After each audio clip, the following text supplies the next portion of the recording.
miss. Okay, so we're gonna open the meeting at 7:03 with Brad, 76. Anthony, The overflow. Yeah. The Carl, overflow according to the calculations. myself. So that's got to be. Quorum. Just gotta bring that up. And the, I mean, that's just. Okay. it's just a matter of Changing it. So, let's see, Make that a- first, while we're proceeding through our non-hearing business, I will pass around the upcoming schedule. And I wanted to note that I want to have a meeting on a Monday, so I've got it on the calendar here. See if it's okay. If it's okay with you, just write your name on there. I'll explain to you later what that's for. Okay. The next thing we're gonna do is talk about Lower Center Street. And I gave you the email from Jeff. Jeff couldn't be here tonight because he's traveling, but he gave us a number of points of where we are at, where his efforts have got him in the past month. So, let's see, instead of me reading it, why don't you read it, Brad, for the benefit of the audience? Okay. So he says, "Hi guys, as I had already told Mike, unfortunately I'm traveling for work and will not be able to attend tonight's hearing.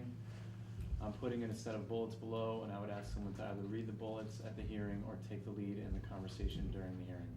So the first bullet is, "I visited the culvert twice over the course of the past month, and in both cases the overall level of the water was below the level of the culvert itself. While the beavers had created a small mud wall at the culvert, even if it had been clear, no water would have been using the culvert as an outlet.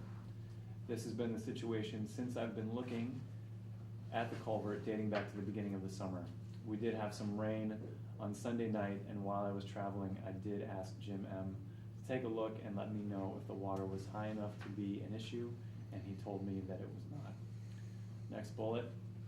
"The other difference between last month and this month is that the wire box that had been put in place by Bob Ward was removed, and since then the original chain link grate has been put back in place." Next bullet. "The day prior to the last hearing, Mike Callahan from Beaver Solutions had done an assessment of the situation at Lower Center Street and had provided an estimate for a couple of different solution options." Next bullet. "I emailed Bob Arkelian all of the associated information, and a couple of days after I had sent it to him, we spoke on the phone. During that conversation, he said that funding was tight with the paving that was going on and that it would be tough to find the money for this. We ended that conversation with him saying that he would talk to some people about the monetary part of the equation and that I could call him back after the weekend." Next bullet. "I called him yesterday, I called him again yesterday and spoke to him. He still claims that funding is an issue and also worried that the proposed solution likely wouldn't work. He said that instead he would like to continue to assume responsibility for keeping the culvert clean. I informed him that as part of that responsibility, I would start asking him for a copy of the maintenance log that he is required to keep in advance of each of our monthly hearings, and at the same time asked him for it in advance of today's hearing. He said that he would be able to provide me with that, but I have not yet received it. I sent a follow-up email asking for the log again earlier today and CC'd Mike Dempsey." Next bullet. "In my opinion, the culvert doesn't seem to be an issue that really affects anything when the weather is as dry as it has been over the course of the summer, so I don't have concerns then. That said, in periods of higher rain, I am concerned that there could be an issue. A valid maintenance log, which we have the ability to check and see the work results around, would go a long way to ease my concern, but until I see that come in, I do have concerns. Last bullet. I will continue to press Bob to provide a log and hold him to meeting the terms of the OOC." Okay, thanks, Brad. So, we did get a copy of the log, Yeah, Jeff forwarded it, got it today from Bob, and there are 15 pages of logs of various times that the culvert has been cleaned, going back, I'm assuming about 15 months, so roughly about over a year. It's been cleaned at least 15 times. It's been over there. Yeah, most months it's once. A couple of times where it's more than once.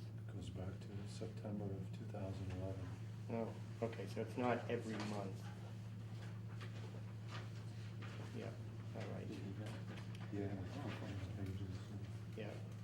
I see. September of 2011. Yeah, So, it was the so first- roughly in the last 2 years, he's been there 15 times cleaning it out. So let me know when's a good time. Can I ask a couple questions? Yeah, go ahead. So, I'm not surprised at the log that we saw there, Yeah, right?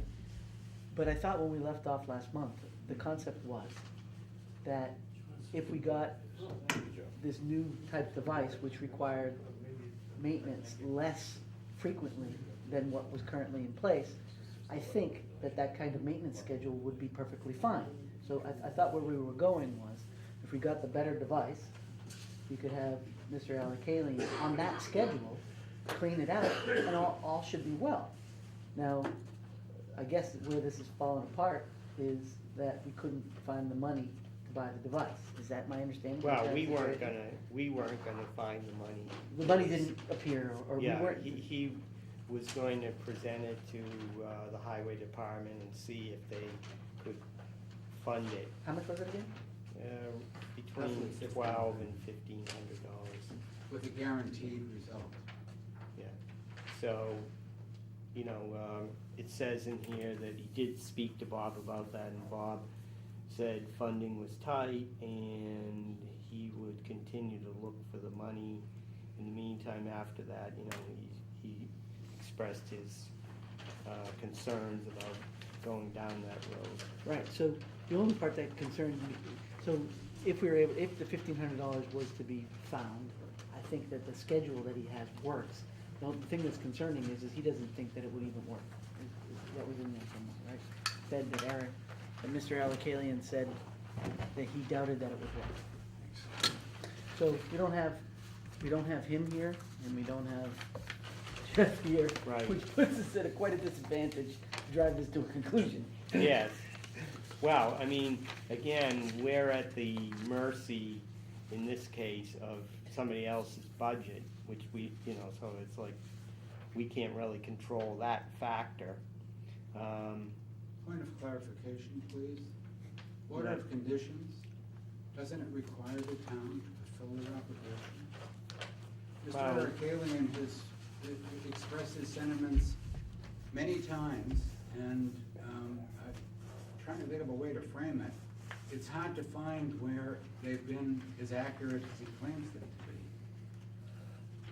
be. There is a death field of dead trees in the nesting pond, which proves beyond any doubt whatsoever that the culvert was not maintained as directed by the order of conditions and the notice of intent. In 2010, it was supposed to be his responsibility to seek expert consultation and then to implement a plan.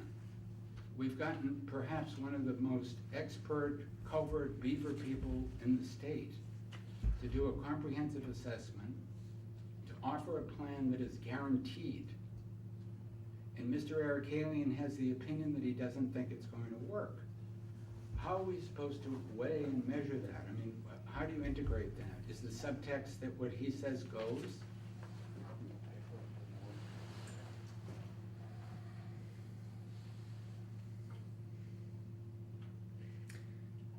Go ahead, ask your question. No, I was just curious, I mean, what does guaranteed mean? If it doesn't work, we don't pay for it? If it doesn't work, the guy will live there until it works. Really? Yeah. That sounds like a He's good got a deal. track record that's rather incredible. He knows what he's doing, he's an expert, Jeff was there. What's the cost? Well, It's around 1,500. no, but wait a minute, just a point of clarification. He would guarantee it would work if you, if I understand correctly from the previous meetings, if you buy the maintenance plan from him. Yes. And that is not what we were discussing on how to move forward. It was buy the device and have Mr. Alikalian handle the maintenance. So Oh, yeah, I there's a suppose little bit of we a could. discrepancy there. I thought both were the case, so it's $250 a year for maintenance. Right, but the question was who was gonna pay for that? And the problem was is that would have to come out of Yeah, that's somebody gonna else's budget, not ours, come out right? of- When a conservation commission issues an order of conditions in order to bring the town into compliance with state and federal laws, is not the town obliged to come up with, we're not talking about a tremendous amount of money here. Yeah, that's true, and that's what we're trying to do, Jim. We're trying to get the town to do something about it. And so here's what we've done thus far. I think we've done quite a bit this past month. Well, I think what you're doing is great. Would like We to always commend wind up Jeff with if the he same were end of the here. movie, But, which is Mr. Arakalian determines what happens and doesn't happen. no, I don't think that's the case. I mean, he's obviously has been doing what we ask, you know, he's keeping the maintenance log on it. He's been there many times over the past 2 years, and perhaps that's not enough. You know, that would be my conclusion, is that even though he's doing quite a bit of work there, that it's maybe not enough. And I think Jeff says that in here, you know, during dry periods, it's fine, but during extreme wet periods, it isn't. And so we know that during those particular times is when, you know, may require even more effort than Bob has been putting in. So I don't think that, you know, the town is not doing anything. It's really a matter of coming to, you know, within what our specifications, exactly what our specifications might be to keep that culvert open. I have no idea what that means. Well, what I'm saying again Since is, 2011, he has not done a great amount of work. He has not responded to many phone calls to clear. well, He's got a grate there that doesn't he work may when not, he training. may not have responded to your phone calls, but How according about to the Steve logs, Benelli and the commission's calls? How about your letters? he has responded. Oh, come on. He has not responded. Since 2010, you've been writing letters to the guy. And he does what he wants to do all the time. I wouldn't make that conclusion. Would Well, the I would commissioners go- make that conclusion? that There's a he's lot of doing stuff that whatever he wasn't there wants? 5 years ago, that's all I know. Yeah, It might not be a little slice of heaven, but it's a hell of a lot better than it was 5 years ago. I have no idea what you're talking about. We're We have talking an about order the, of conditions based on the preeminent wetland scientist in Massachusetts comprehensive assessment. We have a unanimous vote on the part of the commission to call up and draw up the order of conditions and present them to the town. We have the town signing the order of conditions. That's a binding legal agreement. okay, and we're happy with it, so maybe you should take it up with the selectmen. How can you be happy with it if it's your order of conditions and they're not complying with it? Because You may be personally happy with it, but as your role as a conservation commissioner, the commission has issued an order of conditions. Whether you believe it or not, it's like, you know, the weather, it's really a weather problem. This is a Class A water supply protected under state and federal statutes. There's supposed to be water flow between the two bodies of water. There is water flow between the two bodies there of water. isn't. There isn't? You're saying that there's no water flow? Most often there is. Is there water flow right now? It's too, Terry, there's no water. Yes there. or no? There's no water there. Then right how now. can there be water flow? I don't wanna do this with you. okay, so anyway. Fine. What's the next serious. on the agenda? Yeah, Be well, serious. what I wanted to do primarily is update the commission on where we are at. I think that, you know, based on what we saw last month's meeting and what we decided to do, we're not at the end of it yet. As of today, you know, we received a large number of logs. We got most up-to-date information on current conditions out there that we've had. So, the next thing is, we have to get an official response from Jeff in what the highway department says. I mean, this is not an official response of what his, you know, if he's gonna pay for this or not. And in addition, I did speak with State Representative Mira about the issue, and he also asked me where we were at on this thing. I gave him most of this information that I knew regarding what we had learned last month as a possible solution, and I told him again that we didn't have the money to pay for this, and you know, if we didn't have the money, we certainly weren't gonna be implementing it, but if, you know, the town could do it through the highway department, which is what we're pursuing, that's what we would try to get done. And he said he would look into that part of it further. So, you know, this is still an open issue. I'm not saying that we're done with it by any means. This is really just an update. So it's a brief footnote in conclusion. I'm Well, working with it's not really a Representative conclusion, Miller. it's more just an update. If there's a possibility that we can come up with the funds, if the town refuses to come up with the funds, we also have the issue of the prohibited launch and resoiling and replanting there, which yet another planting season has gone by with nothing happening. So there, you know, this is an ongoing issue. It's gonna have to be addressed some way. If we can come up with the funds through some kind of a mini grant, would that be acceptable if the town won't? I'm not Well- sure we can do that, but we can certainly try. Certainly, I don't see why not, you know. Okay. So, and Representative Mira said he was looking into it, so maybe he'll come up with some funds also, I don't know. You know, or it's entirely possible that, you know, I'm sorry that Jeff couldn't be here tonight, but, you know, we might still be able to convince the highway department that this is in their best interest, saving time and their resources to do it, so we don't know. I would say, you know, we're not at the end of that yet. And I would like to personally see this issue done and closed out, and then we'll get on them for the next issues, Okay. you know. All right. That's, I think, the smartest part, you know. Thank you. Okay. Anybody else have any questions on it? No? Okay, all right. So we'll put it on the agenda for next time, and we'll see, and I'll talk to Jeff to see if he can still pursue this further.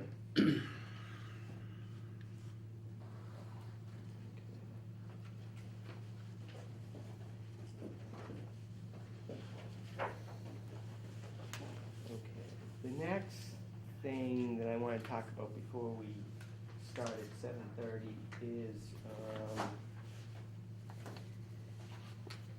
I've got a couple quick updates as well, Mike. oh, okay, why don't you go ahead? Okay, for 186 Washington Street, there was a small breach in the site protection, and Eric and I looked at it together, and he proposed to me a plan to rectify it, and so he doubled up site protection at the bottom corner. He cleaned up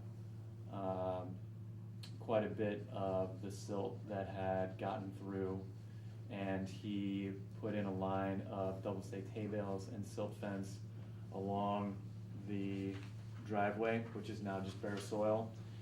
he put in some at the top of the driveway, and then he did some, protection around the pile of, sub that's up at the top, near the house. So that seems to be, well in hand, and he's aware of the November 1st, work restriction. So, what's his plans? Does he plan on, maybe he didn't tell you, but is he planning on finishing that Yes. before November 1? Yes. Okay. Because he only has like 3 weeks. Yes, indeed. Well, I certainly hope so, because Yes.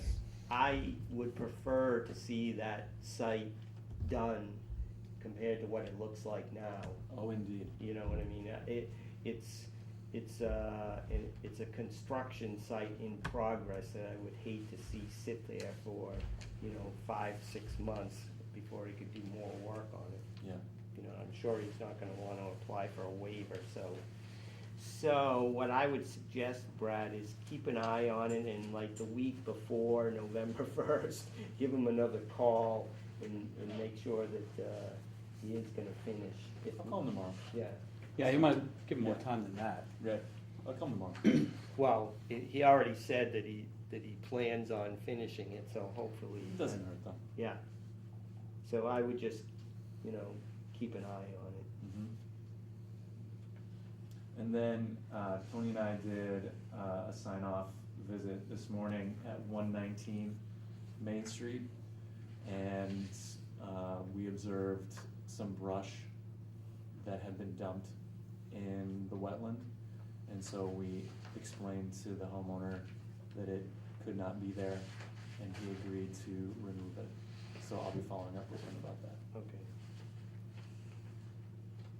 And you went to that site to look at a potential plan for something, right? Correct. And the proposed structure is well outside of the 100-foot.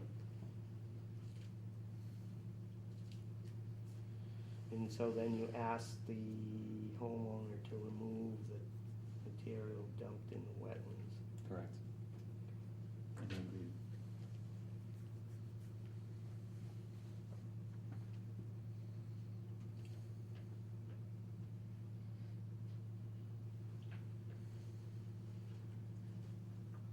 Okay, good. I got one little one. I've been staying in touch with 29 Wood Street. Oh, yes. Oh, yes.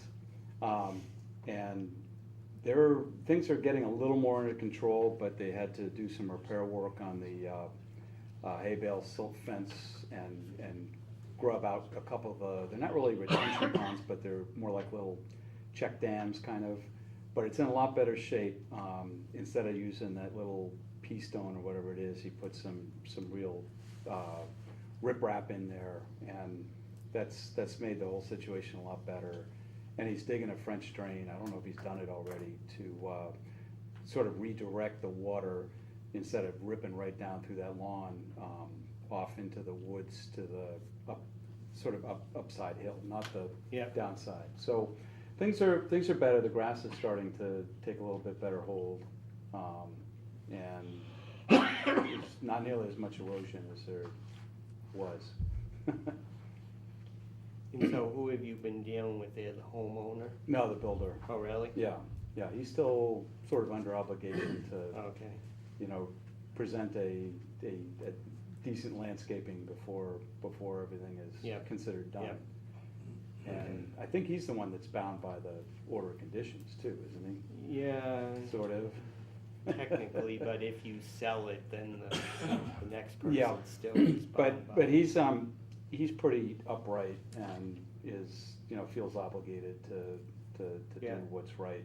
So we like working with people like that. Yes, as opposed to some other people who deny that they have any responsibility. Okay, moving on. Yes.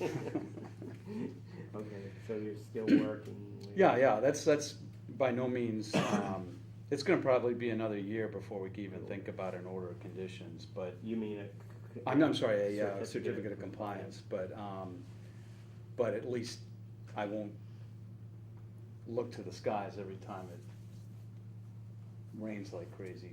Did you talk to the homeowner? I haven't, not since, before he closed on it, actually. I met him once, but, Okay. and I tried to go one time a couple months ago, Yeah.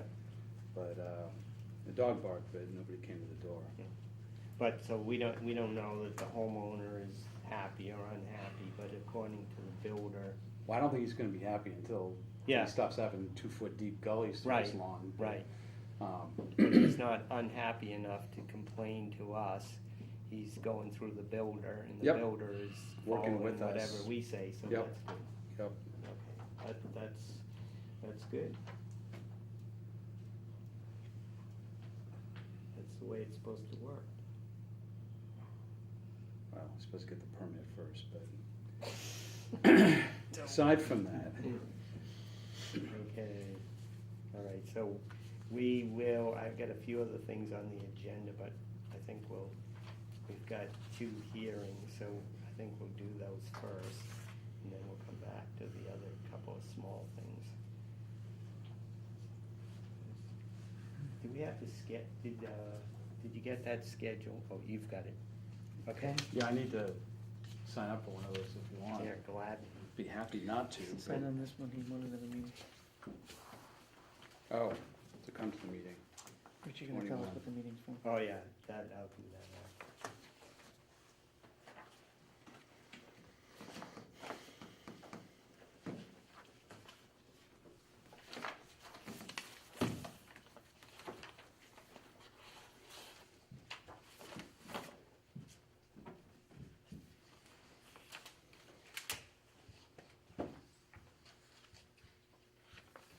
Okay, so, we're gonna, open the hearing continuation of, Sewell Street, notice of intent, DEP number 03000413, continued from September 11th, 2013. Since the last meeting, I received some documents from the applicants, which included the new plan and some written responses to the peer review. And also, today I received some more correspondence, which I really haven't had a chance to read yet, and it looks like an updated plan or something to that effect. So I'm gonna turn it over to the applicant to tell us what some of this stuff is first. Mike, do we have counsel here today? No. Is that a problem? No, unless, you know, if we need to have counsel, we're gonna have to stop the meeting, but we didn't have counsel at the last meeting either. Because we were only approved to have counsel related to the peer review, pretty much to the peer review process. What does that mean? You know, that was 2 months ago when we were talking about whether or not we were gonna have a peer review. Oh. Okay. And so we got all of that straightened out. So I haven't asked the selectmen for any more time because we haven't really needed it. But like I say, if we hit up against any other questions or issues, we can always not address those things and go back if we had to. Okay.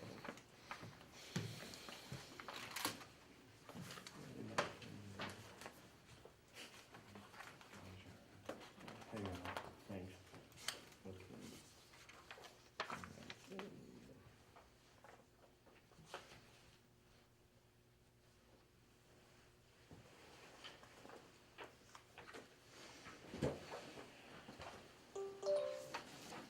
you like us to go forward? Sure. I made a copy, Richard Nyland on behalf of the applicant, I made a copy, Mr. Chairman, of the document that we sent to you electronically today. Did you just give that to the No, I dated didn't. October 9th? I didn't. Thanks.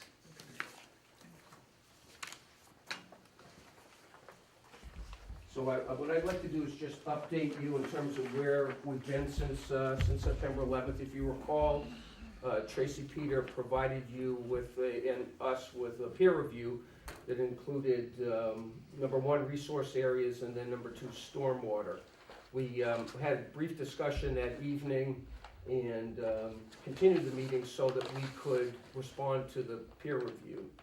And I have tonight with me Steve Treadle, the engineer, who will talk about the stormwater, and Brian Butler, who's our wetland scientist, who's here in the front row, who can talk about some of the wetland resource areas, specifically the riverfront area.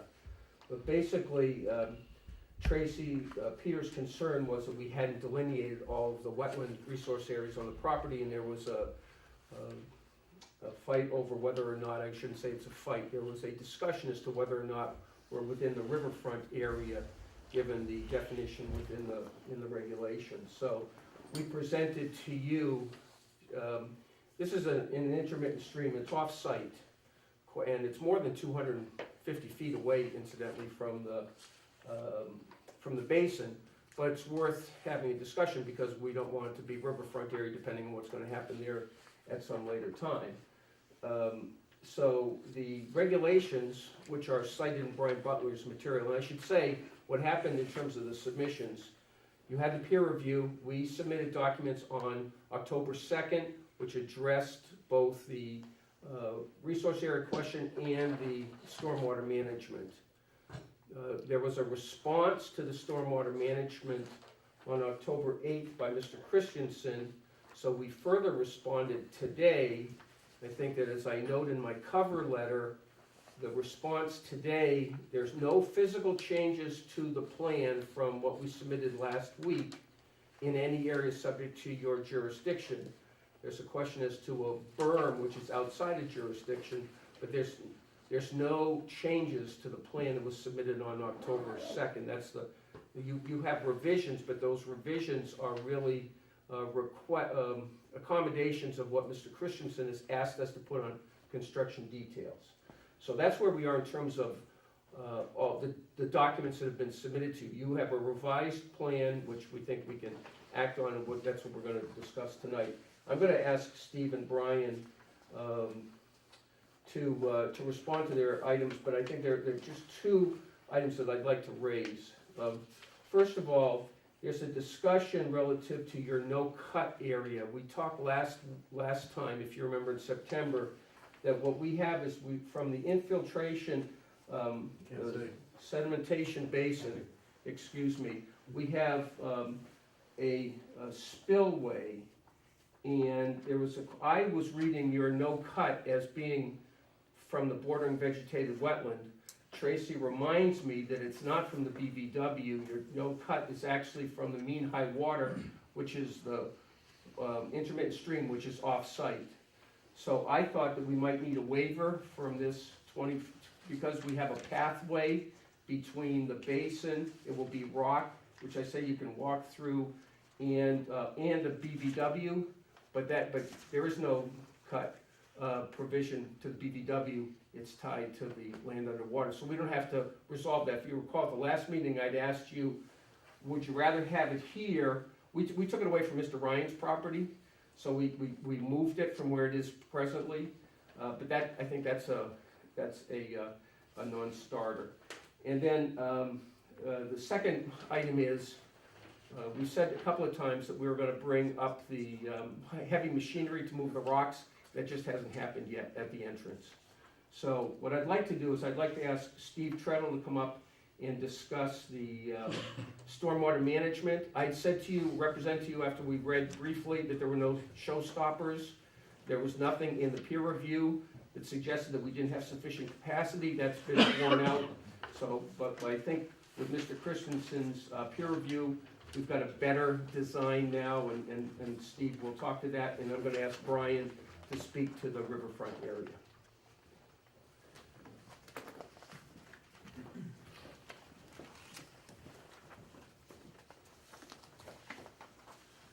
what I'm passing out now to you gentlemen is a copy of the latest update of the plan.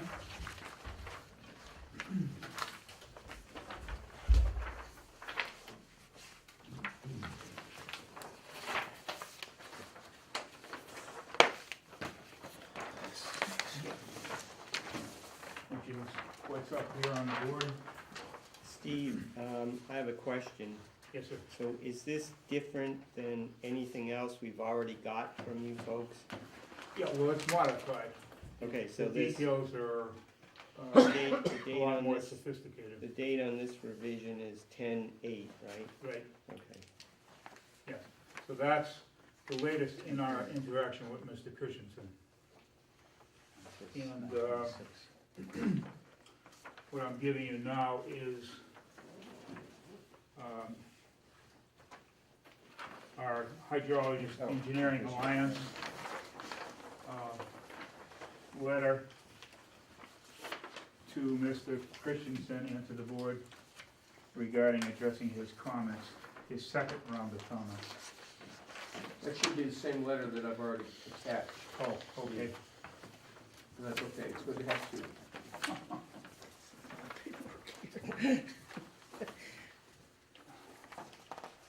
Okay, so,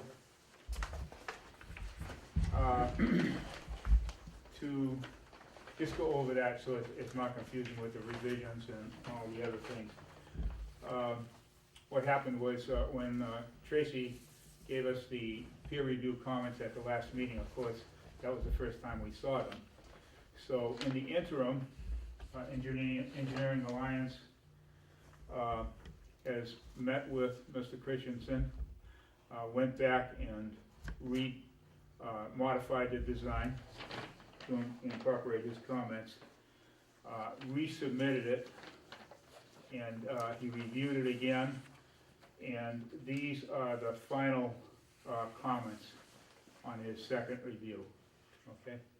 And this is our response to his final comments. So let me first just kind of like review the design here now. What you're seeing up here is, this is the wetlands delineation. The orange is the 25 feet off the wetlands delineation, and the green is 100 foot off the wetlands delineation.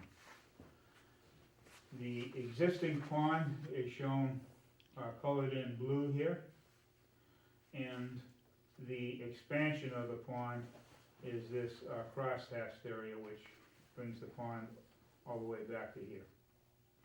Okay? And then the main features are an outlet overflow located in this location and an emergency spillway.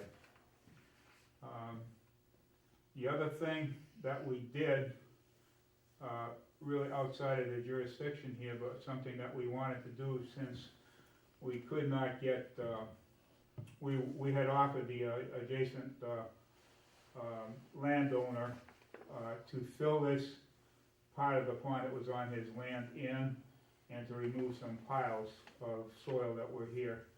But there's 3 owners, I guess, to that property, and we couldn't get them all to agree to give us permission to go in and do that work, so we can't touch that. So the existing pond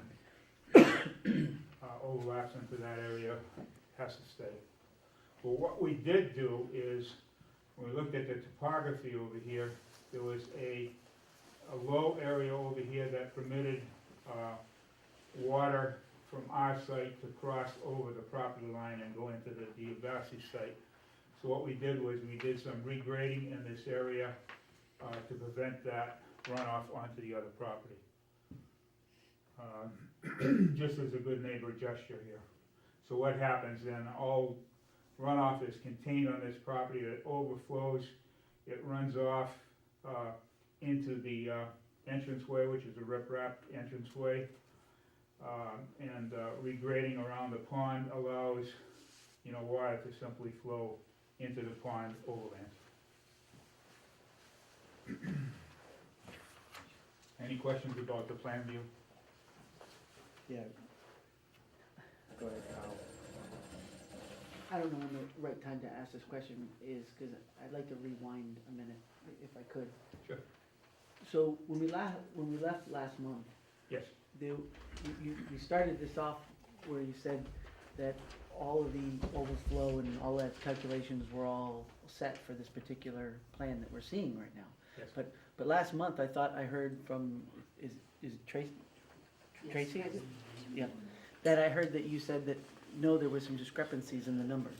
Are you fully aligned with all the numbers that we're looking at right here with respect to the overflow, or not? Well, first of all, before she answers, I didn't represent that we were all set on the calculations. I represented we had sufficient capacity when I looked at his critique, that I believed that we could answer his questions and still have sufficient capacity within that basin so that it was not gonna cause a problem. So I just wanna make sure that I represent what I said. Right, because I'm looking at the plan, and of course, I don't know what the expansion of the pond is here, but, you know, very, very rough, it looks like the pond is bigger by like 20% or something. We right? did make modifications in response to Mr. Christensen's review. Yes, yes, we did. So We these are- did, but let me just say that, that capacity was something we decided to, do on our own, and that was on the previous plan, an expansion of the capacity of the pond.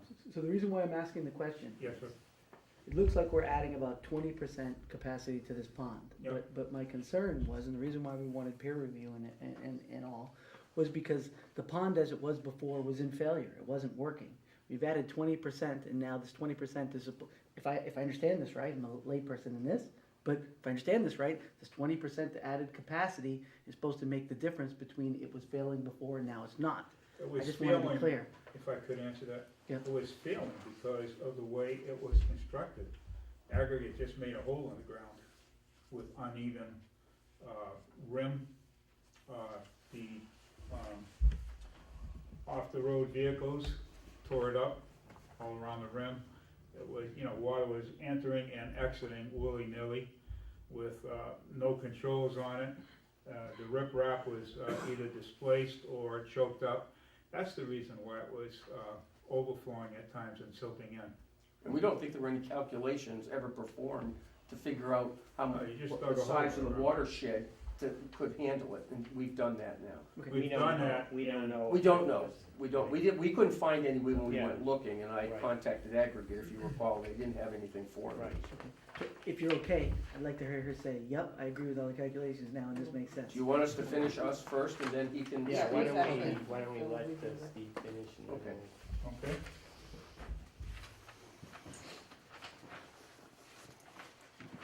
So looking on your detail sheet.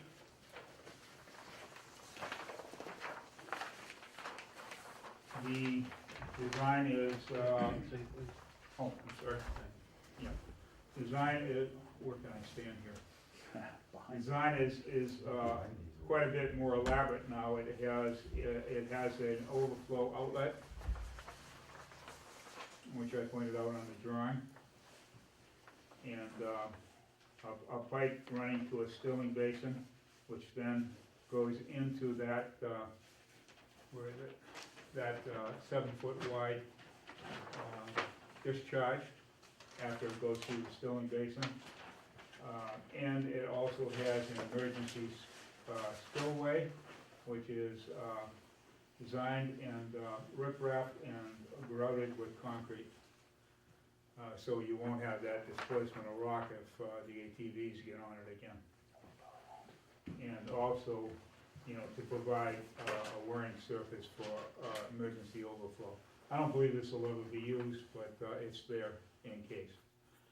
And so this is designed to the standards of state requirements and also in response to Mr. Christensen's comments. I don't know if you want me to go into more detail on these details and bore you with that, or is it sufficient to hear from him as far as where he is on the peer review? Does anyone have any more questions on some of these details? So, does this pipe ever need to be cleaned out? Oh, maintenance. Well, it's an overflow pipe, and if you look here, There's a stake proposed, or an iron pipe proposed with a mark on it that says when you're supposed to go in and take out any silt that's in the pond. But that's the If pond, that not answers, the that's pipe. the pond. I mean, there's a maintenance program that goes with this, that calls for an annual inspection of all the features here to make sure that they're cleaned out and operable. So have you presented a maintenance plan in the It's materials? yes, It's it's in- attached, it's yes, an O&M it's plan attached. attached, yes. Operation maintenance plan is attached. I'll go into any further detail anybody wants, but basically that's the overall picture here of the design. Where's the maintenance plan? Attached to the submission by EAI on October 2nd that you should have. It's in this package. It looks like this. Site Management Practices Maintenance Plan dated September 26, 2013.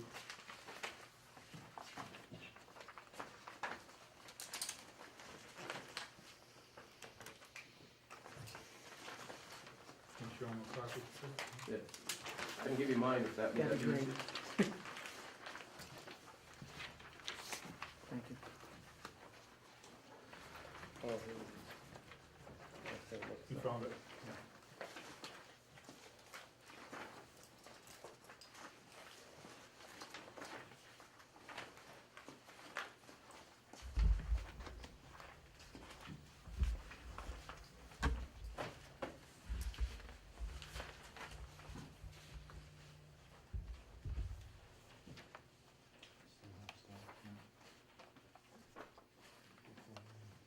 So who follows the maintenance plan then?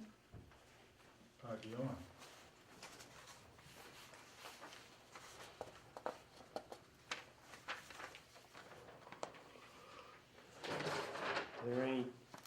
Are there any timetables on this plan as to what, okay, once per year? Yeah, and then Yes. once every 5 years.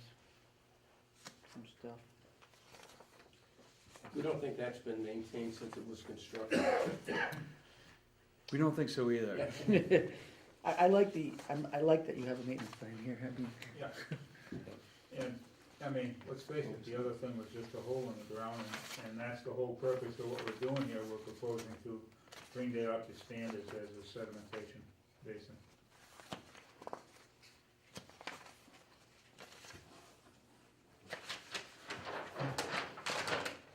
This overflow, by the way, if you're not familiar, are you familiar with this type of overflow?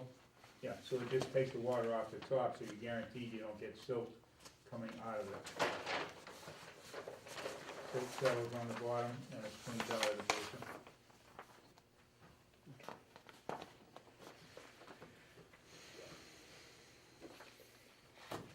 So we can either go to the wetland side, or we could have Mr. Christensen talk about the stormwater, however you'd like to proceed, Mr. Yeah. Chairman. I think it would make sense to hear from Mr. Christensen to address this, so we're all on the same page before we move on to the next topic. If I could just, in context, what I gave you here Yeah. is, the second, we addressed the comments that Tracy had given.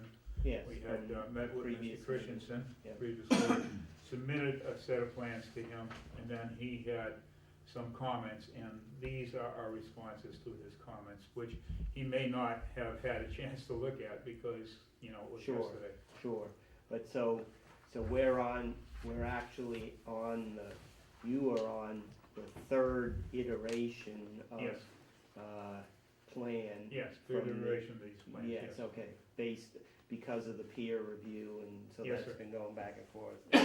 However, as I That's said, what this last review, this last set of revisions makes no physical changes to the basin within jurisdiction. Ms. Christensen will speak to that. He asked us to put some notes and contours on plans, but there's no physical change to to the basin as a result. But, you know, some of the details. Details Are more detailed. Right, more details. Okay.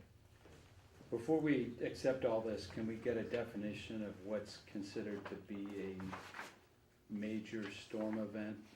Just, 4 inches in 24 hours, just some parameter so that we know when to expect something to be inspected. Yeah, I think it's somewhere between a 2 and a 10, as we know. Over what period though? Well, as we know, 100 is 7.7 over 24 hours, and, We've had, what, 3 of those in the last 10 years? yeah, that's right. It's only statistically a 100-year storm. Okay, so, good. So I think it's in that range. I mean, I think it's one of those things we know when you have it's like maybe like the Mother's Day storm, or one of those where you have 3 or 4 inches of rain because you're right, it's in a concentrated period of time. That's when you want to be looking at Right. that. But in effect, it's designed to receive that quantity of water. It is, right. And but- then some. But for maintenance standpoint, that's what we called. We didn't want to call it 100-year because we thought that was too far, and so we just called it major. Okay. Any other questions? All right, so we'll hear from Mr. Christensen. Good evening. My name's Phil Christensen and Surgery. As was stated, we looked at the original plans, met with Michael Lamb Yeah. from Liam. Engineering Alliance, and we went over what I considered what was lacking in the original plans, and then he modified it to what's here. Well, he modified it to the previous version of this, and I'll explain that in a minute. I'll discuss this berm first because then we get into the details on this. I don't know if they gave you the drainage analysis or not, but the drainage analysis consists of 2 areas. One is the subject parcel, they call this, and then the DiBiase parcel. So the water flows in this direction and down through here and combines and then flows into this pond. So they propose this berm to stop that flow basically in here. And they had a proposed berm constructed on the property line at a 2-to-1 grade to elevation 92. And I just pointed out, well, it's pretty tough to build something on somebody's property line that's 2-to-1. So I suggested move it back, build it at a 3-to-1 slope, it's more stable, which they did, and that's part of this revision right here. And then the other thing to consider about this was, in the previous version, the 92 contour met at both ends, which meant that there's an entire area back here within that 92 contour, which is pretty substantial. Here somewhere. It's appendix A. What's that? It's shown in appendix A. Oh, yeah, it's in the appendix A of the report you have. Quick question on the berm. Yep. Given the water went across into the budding property before and came over, whether it goes across that other property or now follows the berm and goes into the pond, either way it was destined to go in the pond. Well, it was destined to, right, but at the same scale, this is the other berm they had. This is as far back as all that area would flood. Because until it got to elevation 92, it couldn't escape. The elevation here is 84. All right? So you would have to get 8 feet of water in here for this water to come through. Okay, now, So that's acting as a retention pond, yeah, essentially. I'm essentially, not calling right. it that, but. It is, and it will eventually become a wetland.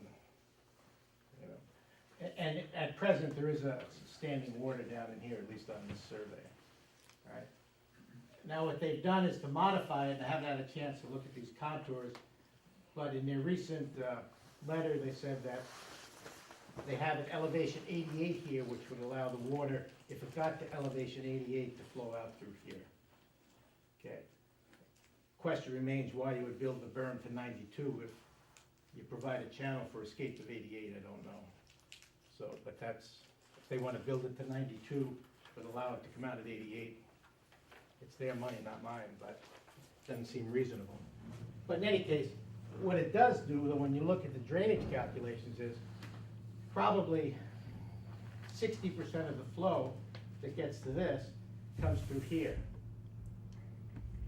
And you're stopping that. So now when it gets to the question of what's the adequacy of this, the drainage calculations are based on the fact that all of the flow is getting to this, even with the berm in place. So when I reviewed it, the drainage calculations are correct. It's only designed for the 10-year storm, though, that's the maximum storm, which is reasonable for a sedimentation pond. But you have a magnitude of conservancy in it because all of this water doesn't get here. You know, it's really the water from the DiBiase property and a little bit from over here that's gonna get in, but the majority of the flow won't get into the pond. Is there water that comes in from Sewell Street also, Joe? There is,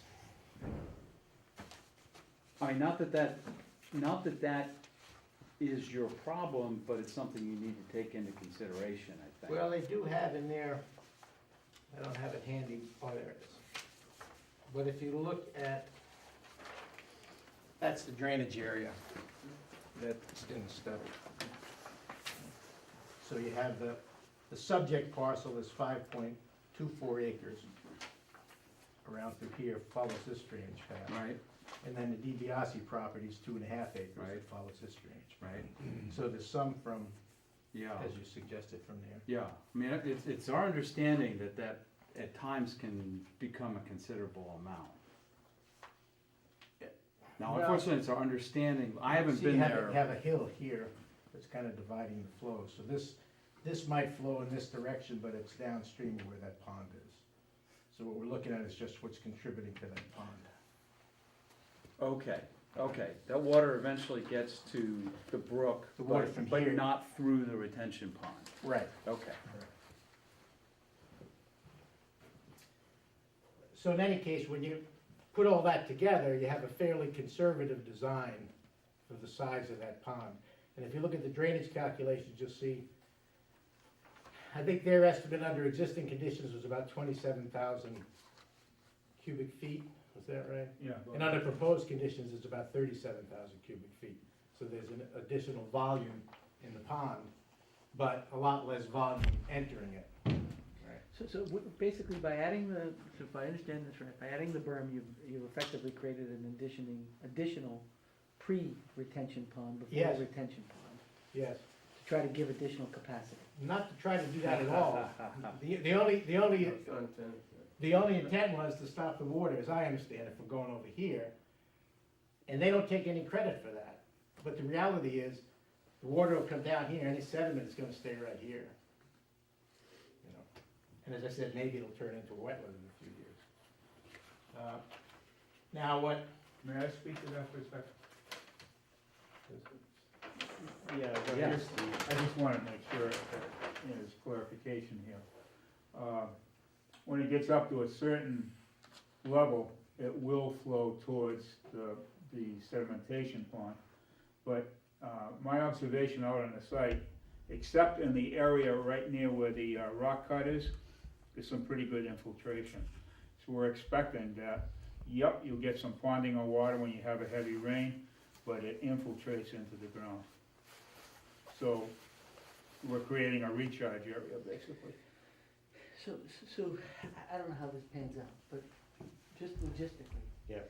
If, I'm just trying to figure out how we're supposed to take this into account. If the berm is part of the plan and therefore required and can't be modified moving forward because we're taking that into account in the design here, then but it's outside of our jurisdiction. But yet it can't be modified in the future because it would, let's say the day after this thing is built and everything's approved, it's outside of jurisdiction, they can go and remove the berm, Okay. right? I'm just trying to understand structures that are in and out of our jurisdiction and what is covered by the order of conditions and what wouldn't be. I guess we didn't explain it well enough then, because what we said and what Phil Christensen has confirmed is, we took into account all of that water as if there was no berm being handled by that basin. We're putting a berm up but we're not taking any credit for the fact that the berm is there. So it is not tied to any of the calculations. That's why he called it conservative, because if we Okay, took that got it. berm down tomorrow, it would be The handled. stormwater plan is based on there being no No berm berm. there. Correct. You're saying we're putting a berm here, so We're it's. putting a berm there simply to keep water off DVRC's property. Understood. So, but for the approval of this, we should assume no berm in the future for anything that we're approving here. We because should not assume a berm, we shouldn't assume no berm. Say it again. We should not assume a berm, we shouldn't assume no berm. Right, Mr. Yeah. Lawyer? Correct. That's correct. Okay, Now, as I said, I met with Mike Layham, and as a result of the meeting, he came up with the details that would be put in there. And one of your concerns before was, well, you had a hole in the ground, how come it, you know, why make it a little bit bigger? Does it do anything? Well, part of it is the outlet structure. And the outlet structure, this is pretty standard, it was in conservation manuals back in the 70s, but it's a riser pipe that's perforated, surrounded by stone. So under most conditions, the water has to go through the stone here to get into the riser pipe to get into the outlet. So what that does is, the stone provides some filtering, but basically it slows down the flow leaving, it allows time for the particles to settle down. So that's why we asked that this be included in it, okay? When the water goes through the top of it, that's the overflow condition. And that, I think elevation 77, which is in the calculations. So there's just a few details down here, some dimensioning that's off, and I've asked them to correct that. Want to be sure that what's on this plan, that if a contractor puts it in, he gets it in right. So there just needs to be some elevations added to the inverts on these pipes and some corrections and some numbers here, just to be sure it's done properly. The overflow, the emergency overflow here, they're suggesting some riprap. When this was submitted the first time, well, the second set of plans, this was added to it, but it was just riprap here, and they had the overflow elevation at the top of the stone. Well, if the stone is loose, the water's gonna go through the stone itself, which is a foot lower than the top of this. So what they've done is suggest that this all be mortared here, so that there's a solid wall here that the water has to flow over to get out in an emergency situation. Also added was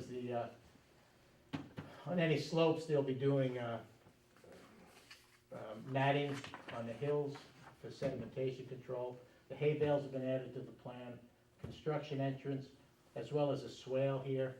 The swale looks fairly shallow there, but it's about a 3.5 to 1 slope. So 1 foot vertical, 3 feet horizontal, is what that is on either side.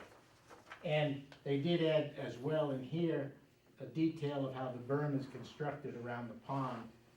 It's not just any old dirt piled up, they have a core in here with a cutoff wall here so the water can't seep through, and then that's covered with loam and seed, and that kind of matting on top of it to keep it from eroding. So, they did make a lot of changes from what was originally submitted. I think what the final package is, recognizing there's a couple modifications on numbers here, will vastly improve what's out there. And if the berm is built, you won't have any more problems at all. At least in this part of the operation. Or I guess it's not operating now, right? So there's no operation. Oh, no maintenance, right.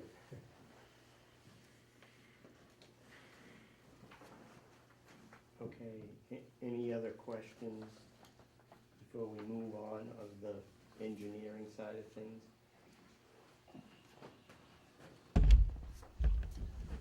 Is it determined anywhere in any of these tests or any of these calculations why the pond is in the condition that it's in? As far as like the clarity or lack thereof of the water? Well, Because I'm imagining that what we want coming out of this outflow pipe is clear water. yes. It's only anecdotal because we've only been there for a while, but I really think it's as a result of it not being maintained. That if you remove that silt on a yearly basis, I think either it's eutrophication or whatever, and I think that's what's caused it.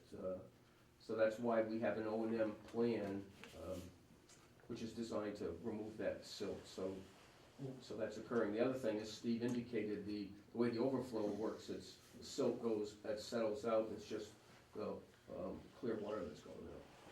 If I could just add, what was there before was a hole in the ground with vertical sides.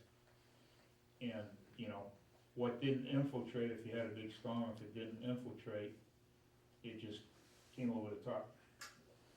And so carried whatever it had with it. It was not designed like a sedimentation pond, it was just a hole in the ground.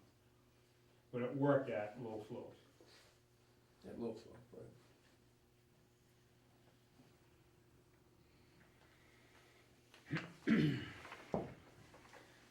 If I understand what you're asking, we've never seen it clear at any time, right? I've never seen it clear.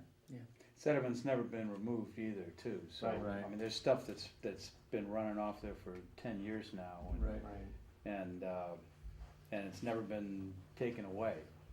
And there's still stuff running off, so, it's not, it's a dynamic equilibrium, I guess. As soon as some of that stuff plates out, more comes along.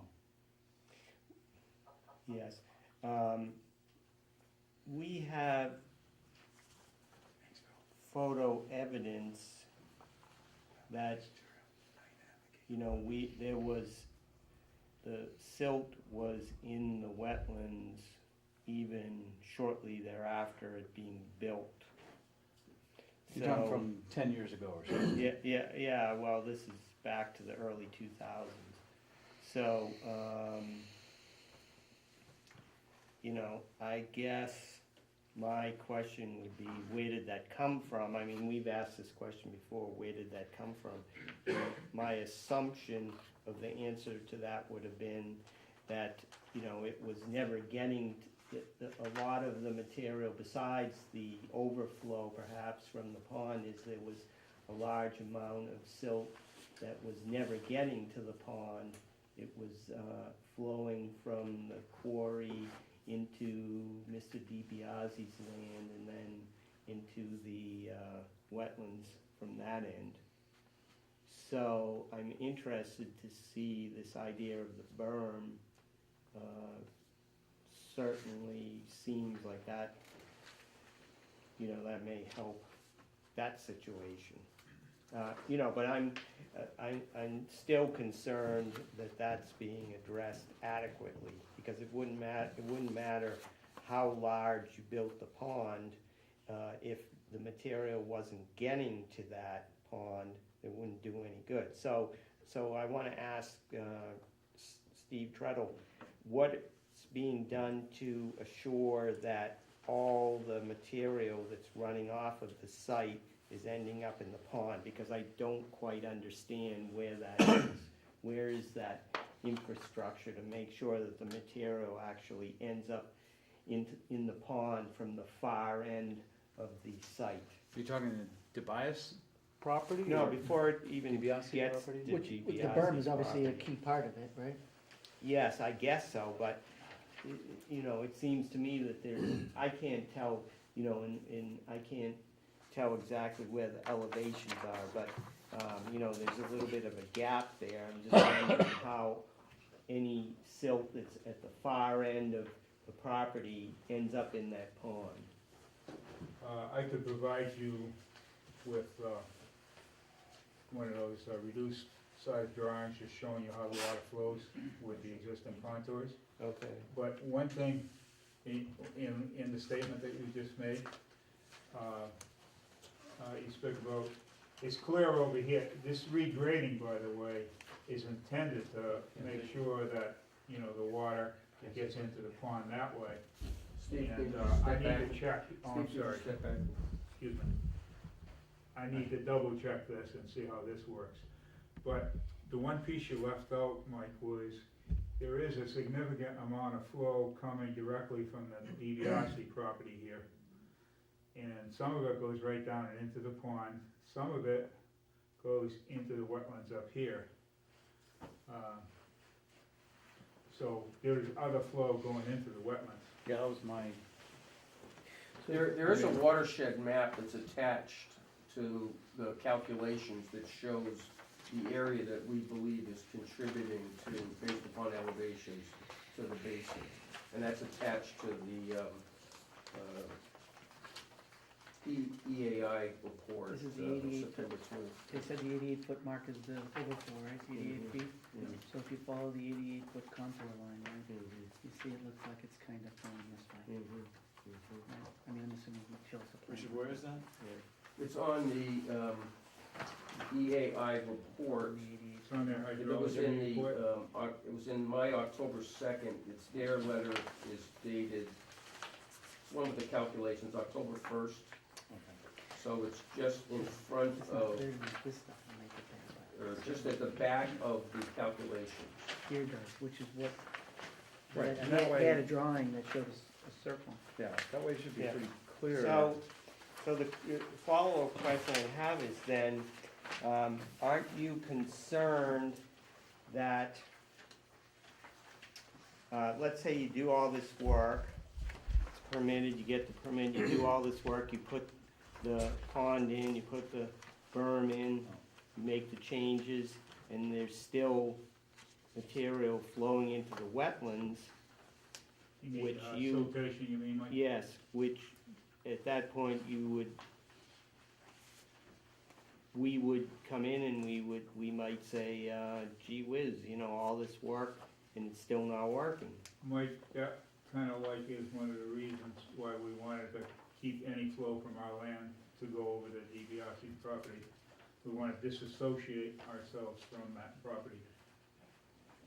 So how would you prove then that that material was not from your site, but was from somewhere else? If we came to you and said, gee whiz, we've got this silt in the wetlands and we believe it's coming from your property. Well, we could prove it from the contours, if you believe those. We could show it, as I offered, I could show you how the contours work and direct all of our stuff to the siltation basin. And if the siltation basin's operating and we're divorced from DiBiase's land, that's our case. And Maybe if assuming there- that we take good care of the sedimentation basin and, all our water either goes through that or infiltrates on our property. Maybe if there was an abutter who noticed silt getting into a brook, for instance, while it was happening, we could be notified and go out there and see where it's coming from. I mean, that's really, Wow.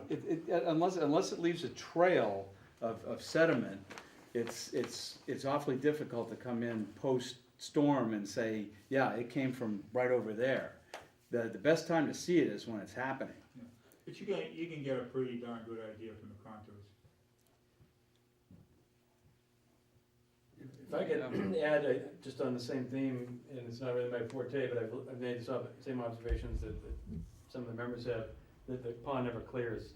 And there's not a whole lot of life going on in there, which is atypical for something that holds water for most of the year, most years. It seems to me, from my limited understanding of these things, that this was a rock quarry, there's a lot of dynamite work, which results in, crushed rocks, small rock, and microscopic particles down to 10 to the minus 3 clay size. And I think what is showing in here is even smaller particles that just have a sufficient charge to keep themselves suspended versus the forces of gravity. There's a lot of clay fill that was put in there from the big dig. And anytime there's any agitation from heat in the sun, wind, rain, anything, that little layer of very, very, very fine material just is continually resuspended. And maybe in the winter it might clear up with a layer of ice over it. I've never looked, but I think that's what it is. So once this is mucked out in the construction, I think a good portion of that issue is going to be abated. As long as you don't keep adding more to it, it should work itself out. But you're right, it's lifeless. It's very, It's kind of funny. yeah. The retention pond they built for the water tower up on the hill on Wood Street had frogs in it in probably a week, and growing bulrushes, and it was a healthy little retention pond. Yeah, this material is so fine, I think it would clog the gills on any Yeah. invertebrate, or vertebrate, try to. No, you see that in glacial ponds. That place is loaded with frogs. I never see, if you go up on the hill to where the bulrushes grow and the puddles form up in there, Oh, up there, it's loaded with frogs. up there, but in They the, threw all the brush in there trying to cover up a big wetland that was starting to generate. They tried to bury it. I walked through there, the frogs were screaming for a place for water again. They threw all the brush where the frogs were. There's zillions of frogs in there. up on the hill. Not up on it, all the way down into that old retention pond, all the way down. You fall all the way, you'll see frogs all through there. Any place that there's dampness, there's frogs in there. They're everywhere. So, I still am curious though, why you would risk, having done all this work, and you wouldn't, you would, risk being accused of still polluting the wetlands. Well, I'm not sure how that, what you're driving at. Legally, we're responsible, the order of conditions is in our name, in the owner's name. If there's siltation that comes into the wetland from that basin, regardless of its origin, I know whose door you're gonna be knocking on. Well, I'm still So, struggling with But that. it's large, we think it's large enough, that's why we've sized it and done the calculations, to be able to handle that 10-year storm, and you know from doing enough of this, that in a storm, it's that first inch is where you're getting most of it, and so the 10-year, we think that's size enough to get most of those sediments to handle it. So we're comfortable that this is a far better sedimentation base than exists now. And should that happen, it's a pretty easy thing to get out there and take samples of the water coming from the discharge, and determine what the sediment load is. And this, So you're saying that it's easy to prove where the sediment came from if that happened?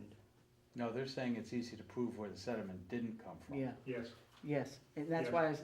why my question was gonna be, again, this takes into, since the pond is connected to the neighboring DiBiase property, right? yes. All the sediment that could come from that and the. No, not all of it.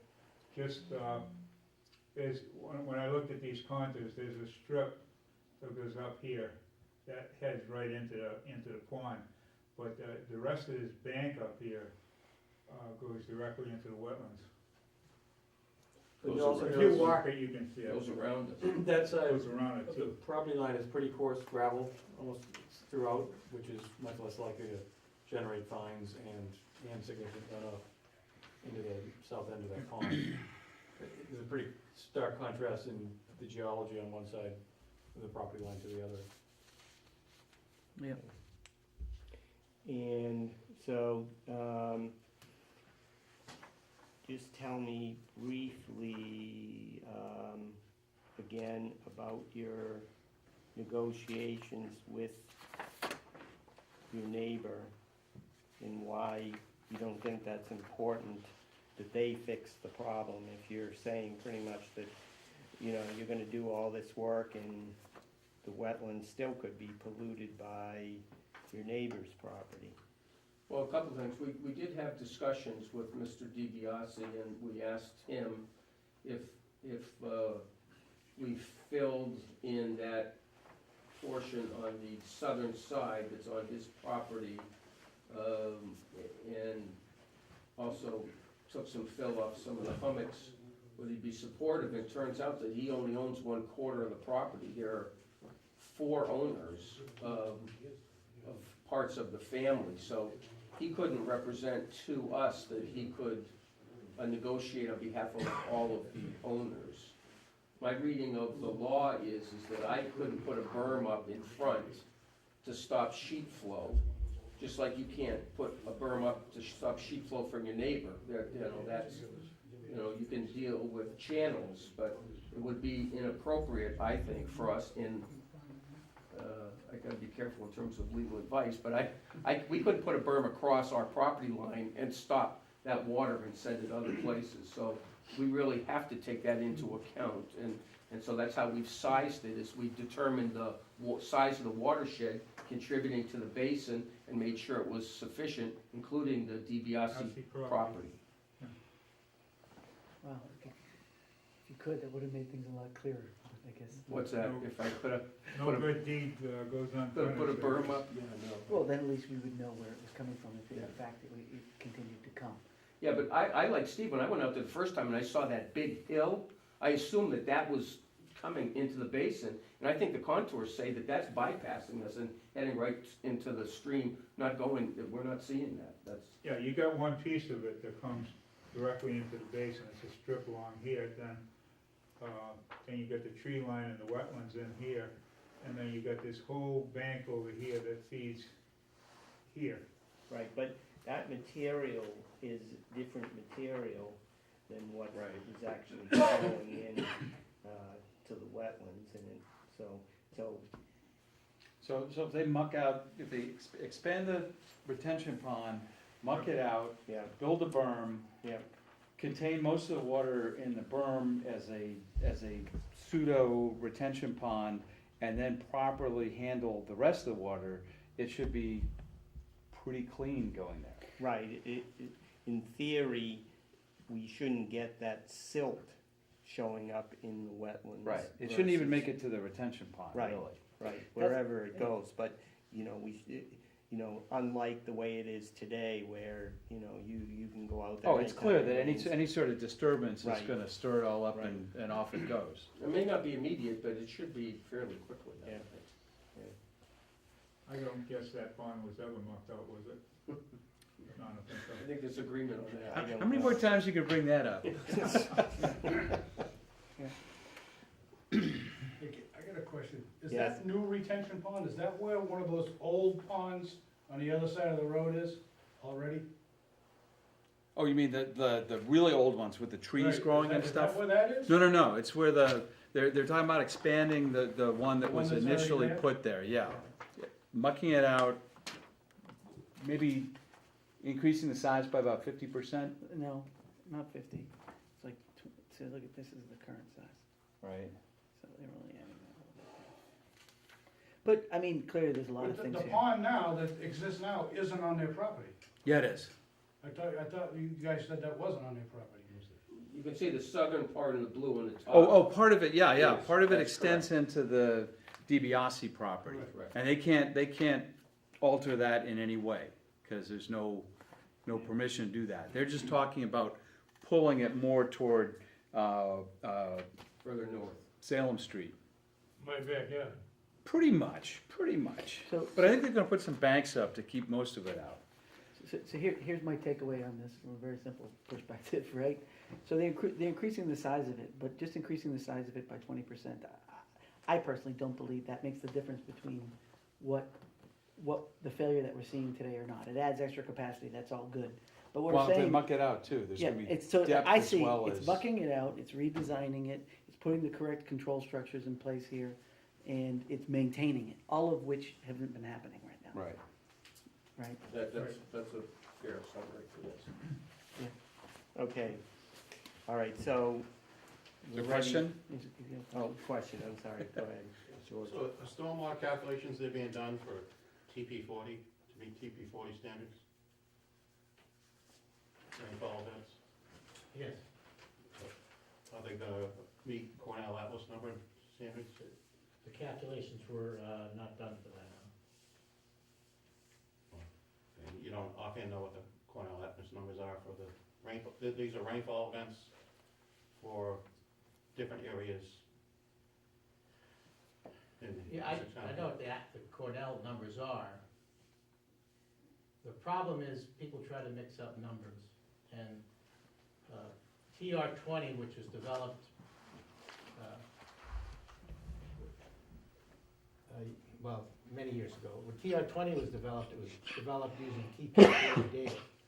When you go back and look at the TP40 data, most of that data was collected such that you could look at even increments of a minute in terms of rainfall, some in hours, some in daily rainfall rate.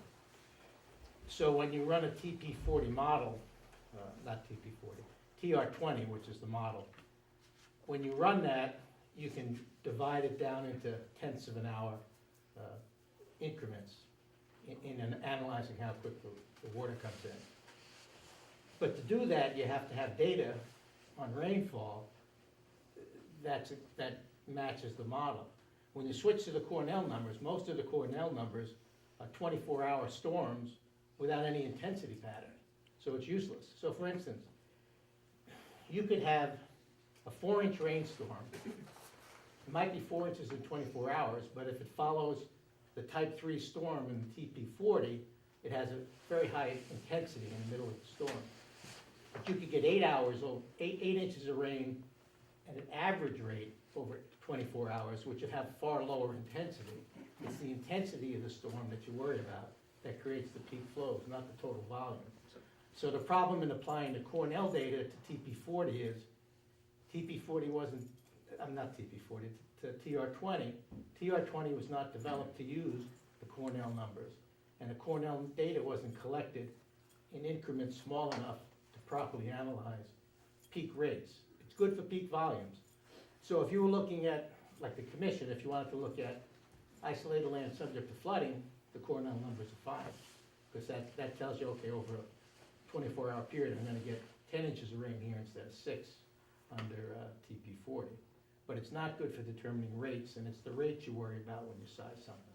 The TP40 numbers use rainfall events from 1960, right? Doesn't matter. It's the Well, I same mean, rain. they've increased, the No, volumes have increased over 30%. no, you missed, our rainfall's the same as it was for the last 100 years on an annual basis. It hasn't changed.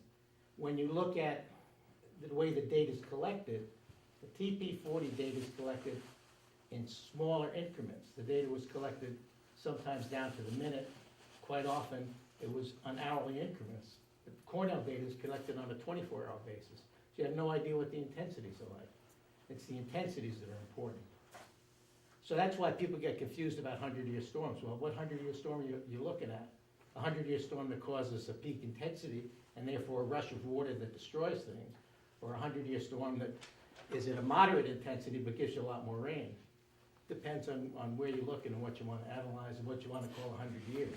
Well, some towns like Newburyport have adopted Cornell numbers, so how do the engineers calculate the stormwater amounts? Well, they just go along with them because that's what the commission wants, but it doesn't mean it's right. You know, if you look at it on a scientific basis, there's ways of doing things. There's proper ways of calculating data. And just taking one set of data here, matching it with something over here, for which it wasn't originally developed, is the wrong way to approach things. You don't do that. I think the discussion is that Cornell is showing that there are higher peak rainfall events now than there was back in 1960.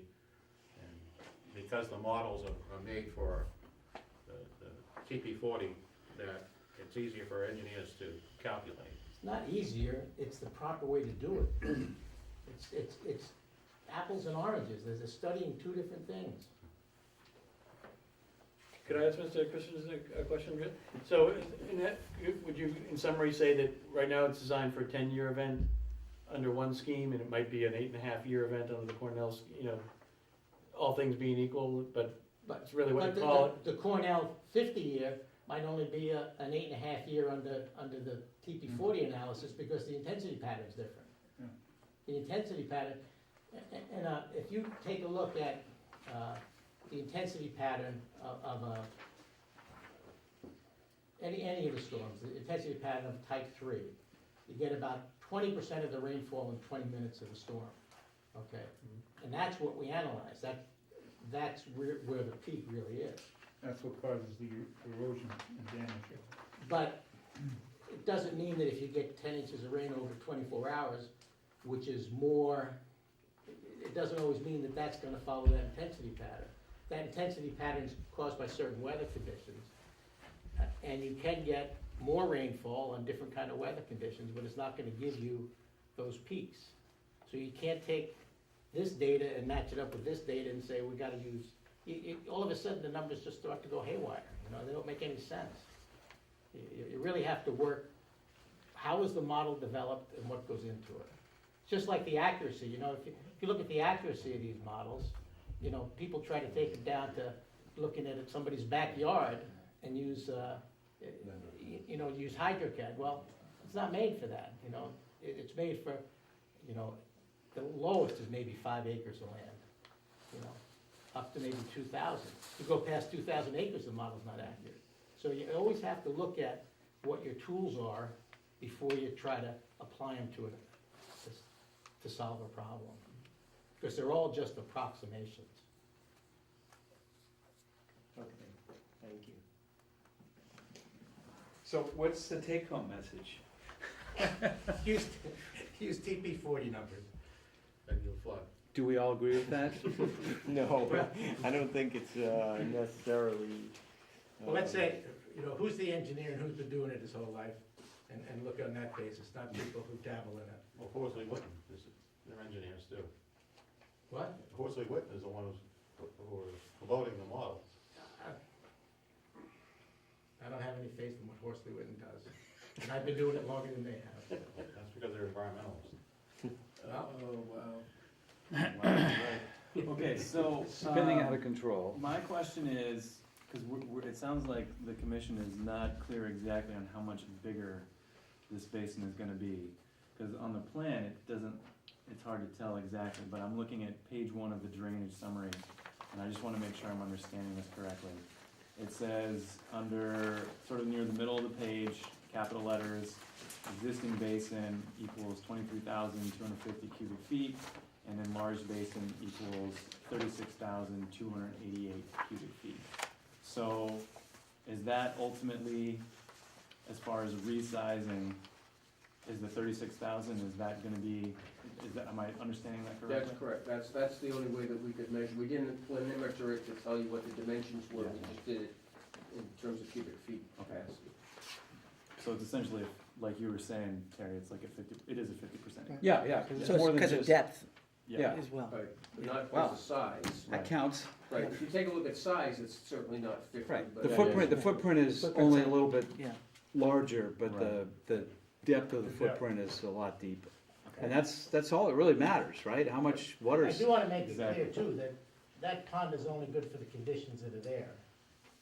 what does that mean? It means if they go back in and decide they're gonna do something to it, they can't come back and say, well, we got a pond, it's just fine, and we're gonna strip off 5 acres of the vegetation that's coming in. The pond decides for the float, for the conditions of the site. Right, yeah, the way if it you, is. if you change the Anything changes. circumstances of Right. the drainage, then you change the circumstances of the drainage. Right, and then the pond is, Is, Not is, along the, that. the rules, the parameters have changed. right. We agree, it's an existing conditions basin, correct, we agree.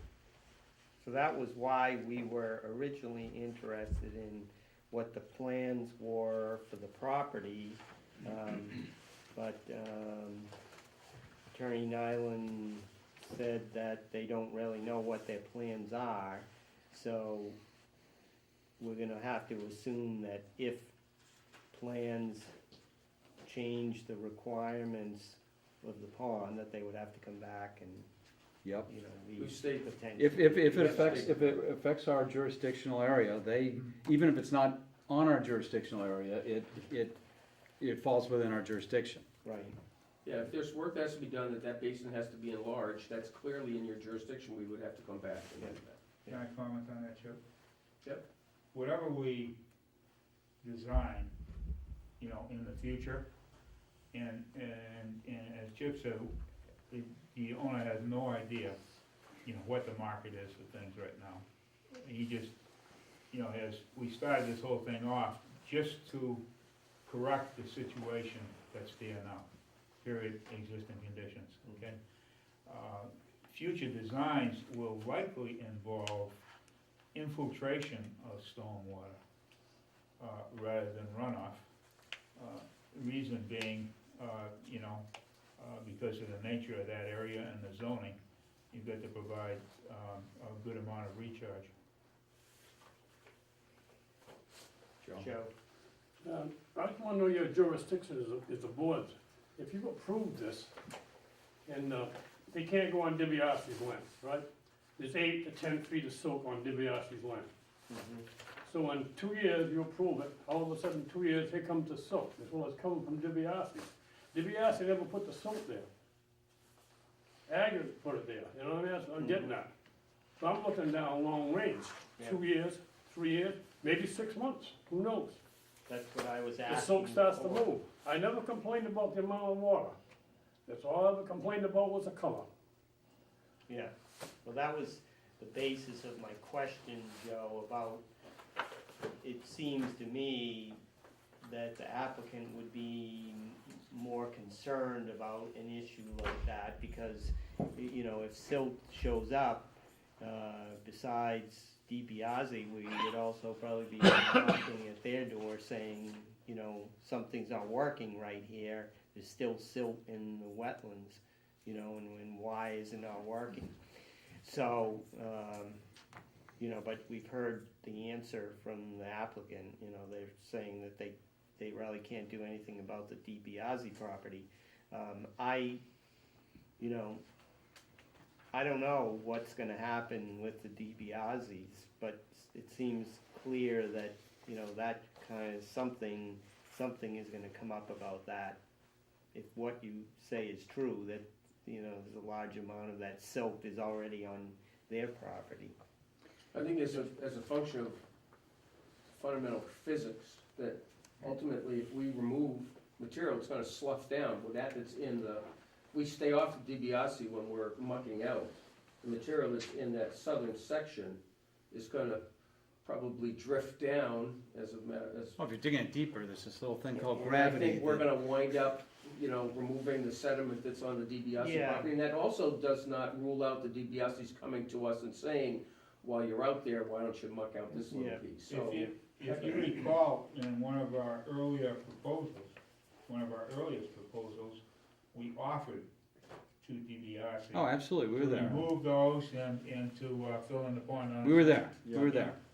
Yep. Many And of no us. good deed goes unpunished. Right. Well, nobody's been punished yet. I think what Joe is referring to is not even in the pond, but other material that may be, That has yet to enter. yes, right, that may be, you know, further up on their But property. this is where the maintenance comes into the play here, why it's so important, because even if that keeps coming, at Yes. least now we But have if a it's mechanism. material that's bypassing the pond. Yeah, this is stuff that Then- would never end. But, Yes. but we're talking about something that is not part of their property. No, right, And if we go out, if it's now determined going forward that the sediment is coming from DiBiase's property, and we turn to him to correct his situation, then it really is up to him to go after aggregate or its successors for fill that was illegally, or possibly not, maybe not illegally, but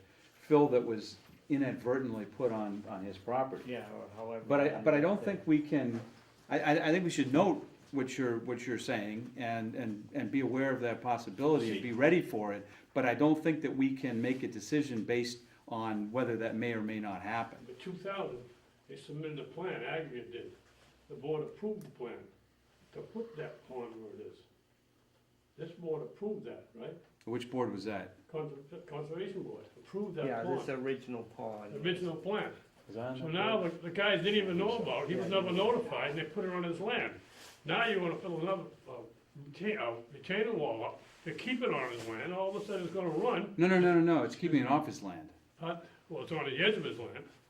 How close can you work to your brother's property? The retaining wall, That's a movable bylaw. the regrading, Joe, is to keep our drainage off of DiBiase's property, not his off of ours. But see now, in 2 years from now, all of a sudden it starts to run from DiBiase's, and you go after him, and you're gonna say, you told him to put it there, the original pond. Where do you stand? Where are we going? We're going around the circle. I mean, Well, Well, at least my then that's our expectation problem, is I guess. it's a tough is that, situation. I don't know how you're gonna solve it. my expectation you. is that the water that comes out of this retaining pond is gonna be clear.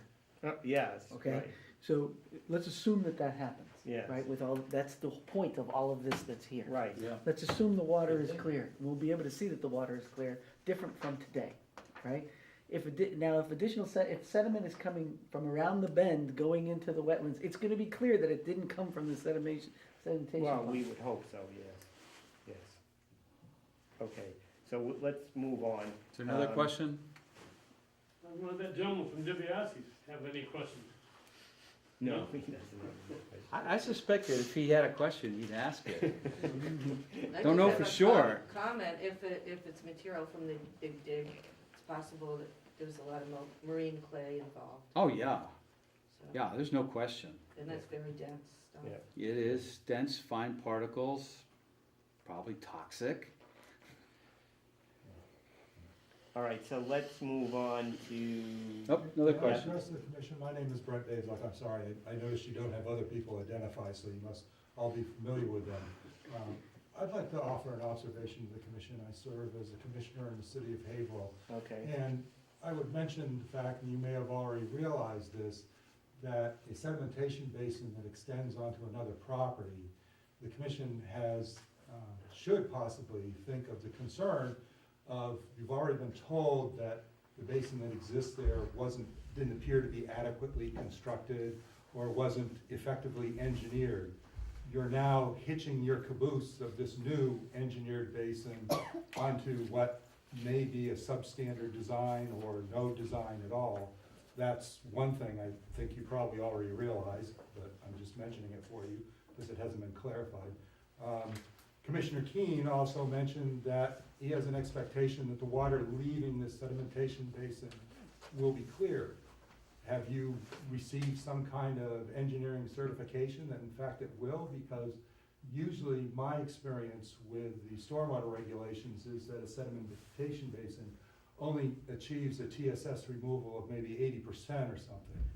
You've already been cautioned that the fact that the Big Dig material had a lot of marine clay, fine particle suspension, which clay is almost 100% of some of the finest particles that you see in soils, will remain suspended for long periods of time, lacking even any velocity or movement of the water.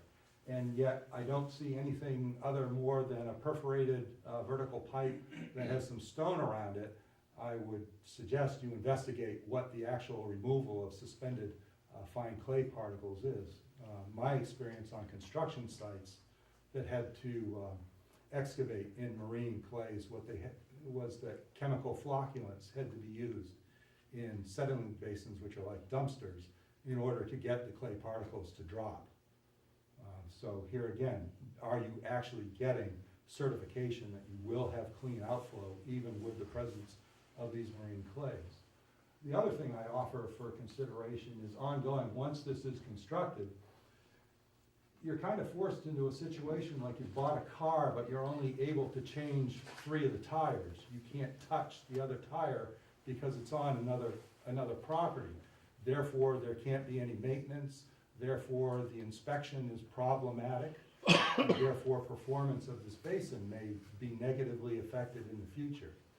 The commission, if they are comfortable with the other risks involved in this proposal, may wish to put a condition in there where if the applicant is able to gain authorization from the DiBiase's and their ownership interest, that the obligation of maintenance or whatever stays with the principal property owner, but is allowed to be carried forth, and that they should seek a written agreement from the DiBiase ownership that they can perform the maintenance functions that need to be performed on that portion of the basin which currently isn't under their control.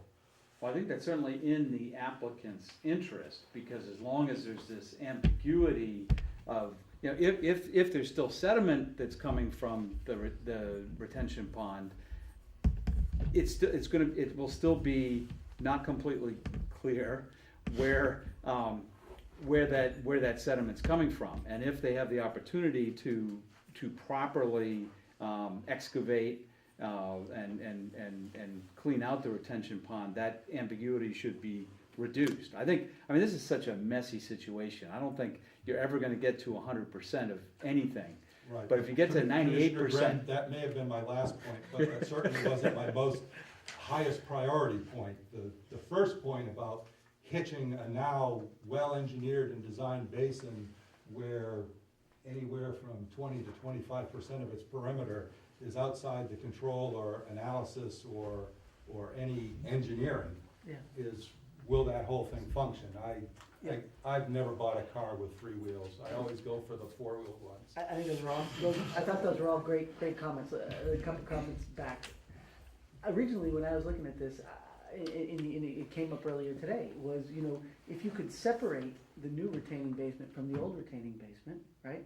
Then it would be ideal. You could get all four wheels on that car functioning, and the car that's busted down will be clear that that's the problem and go after it. But if I understand correctly, and we heard it tonight, was that actually putting a wall separating these two retaining bases wasn't, I'm not a lawyer, so I can't say that this is true or not true, but I heard that it wasn't possible to actually do a separation of these two on the current applicant's property, because it would be blocking sheet or whatever it is that he said, and he can.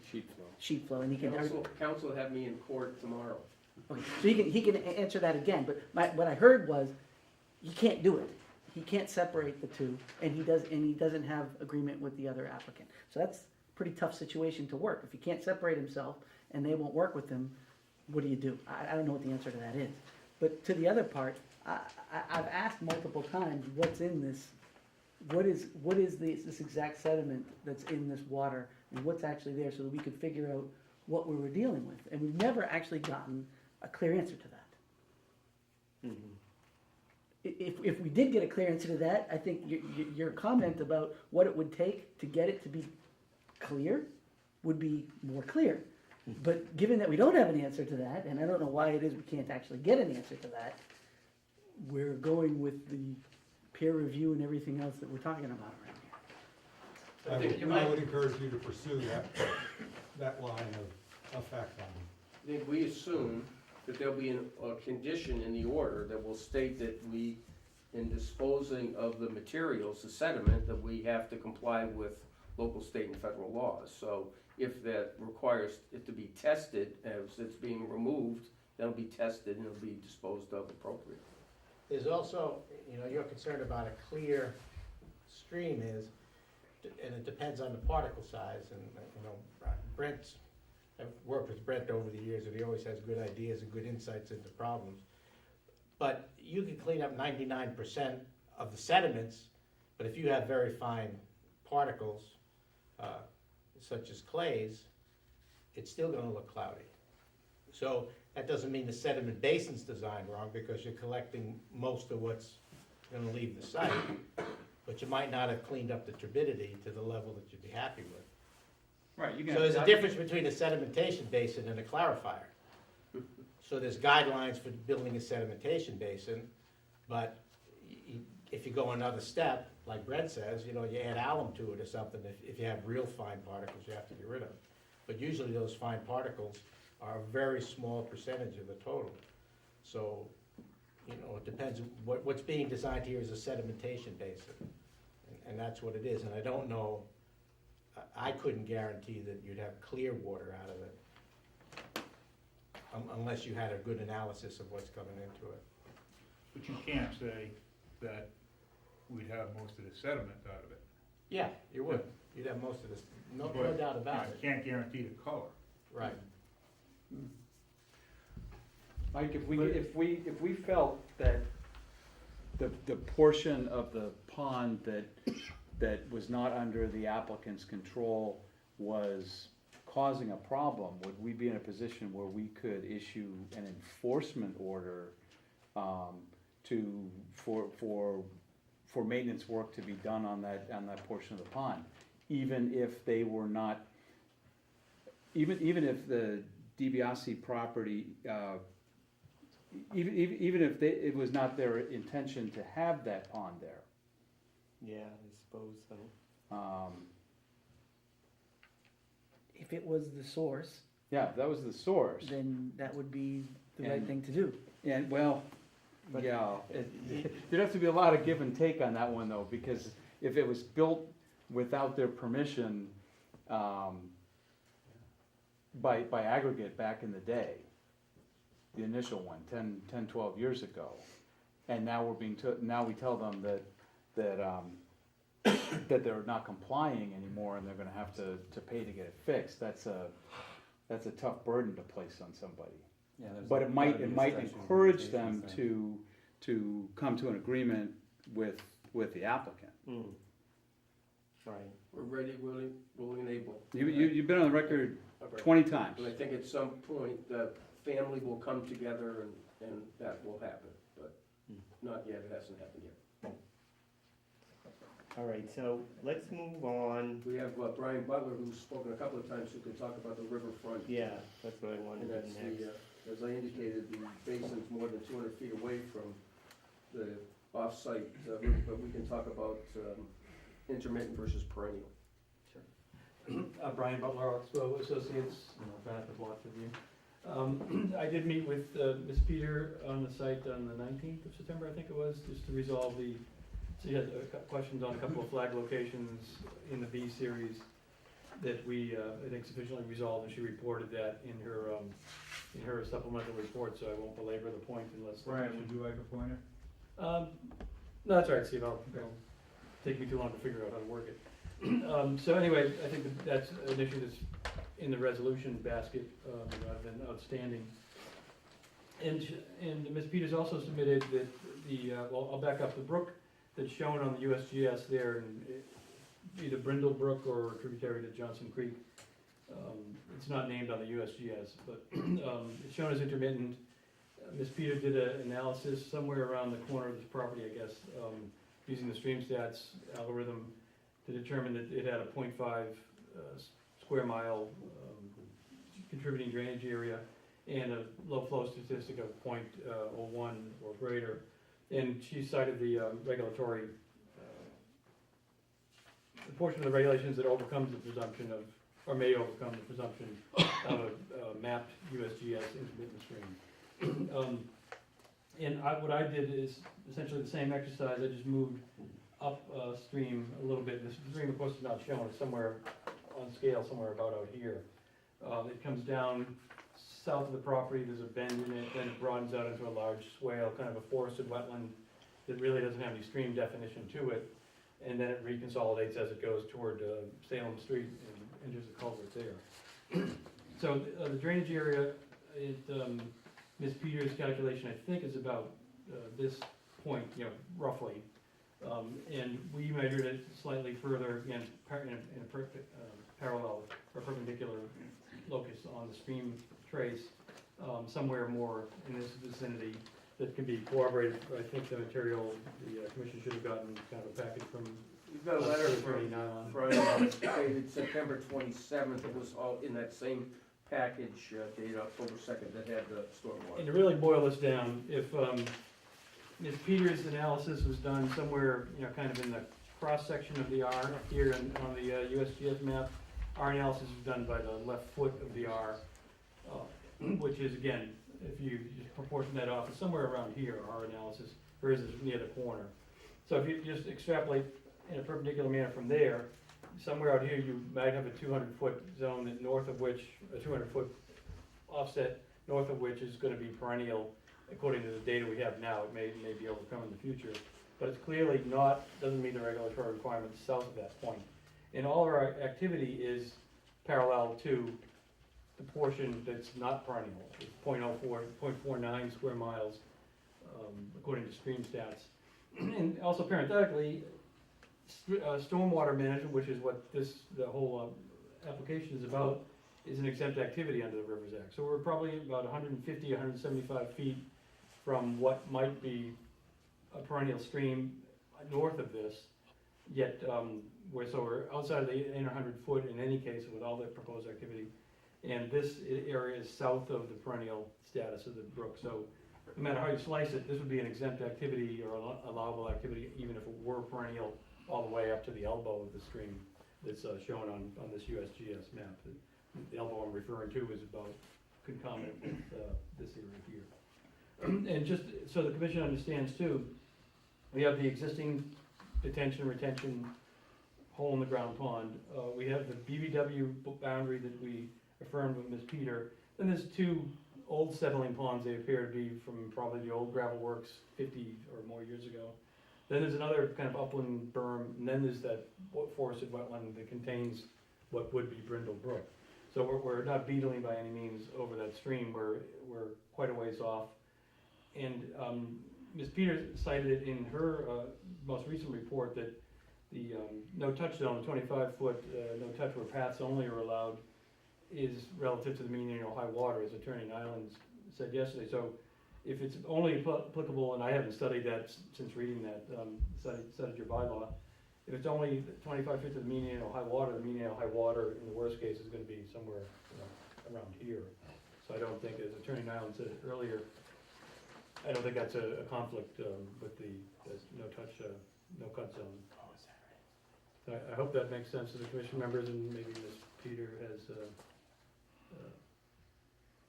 comments in regard to that. So you're saying that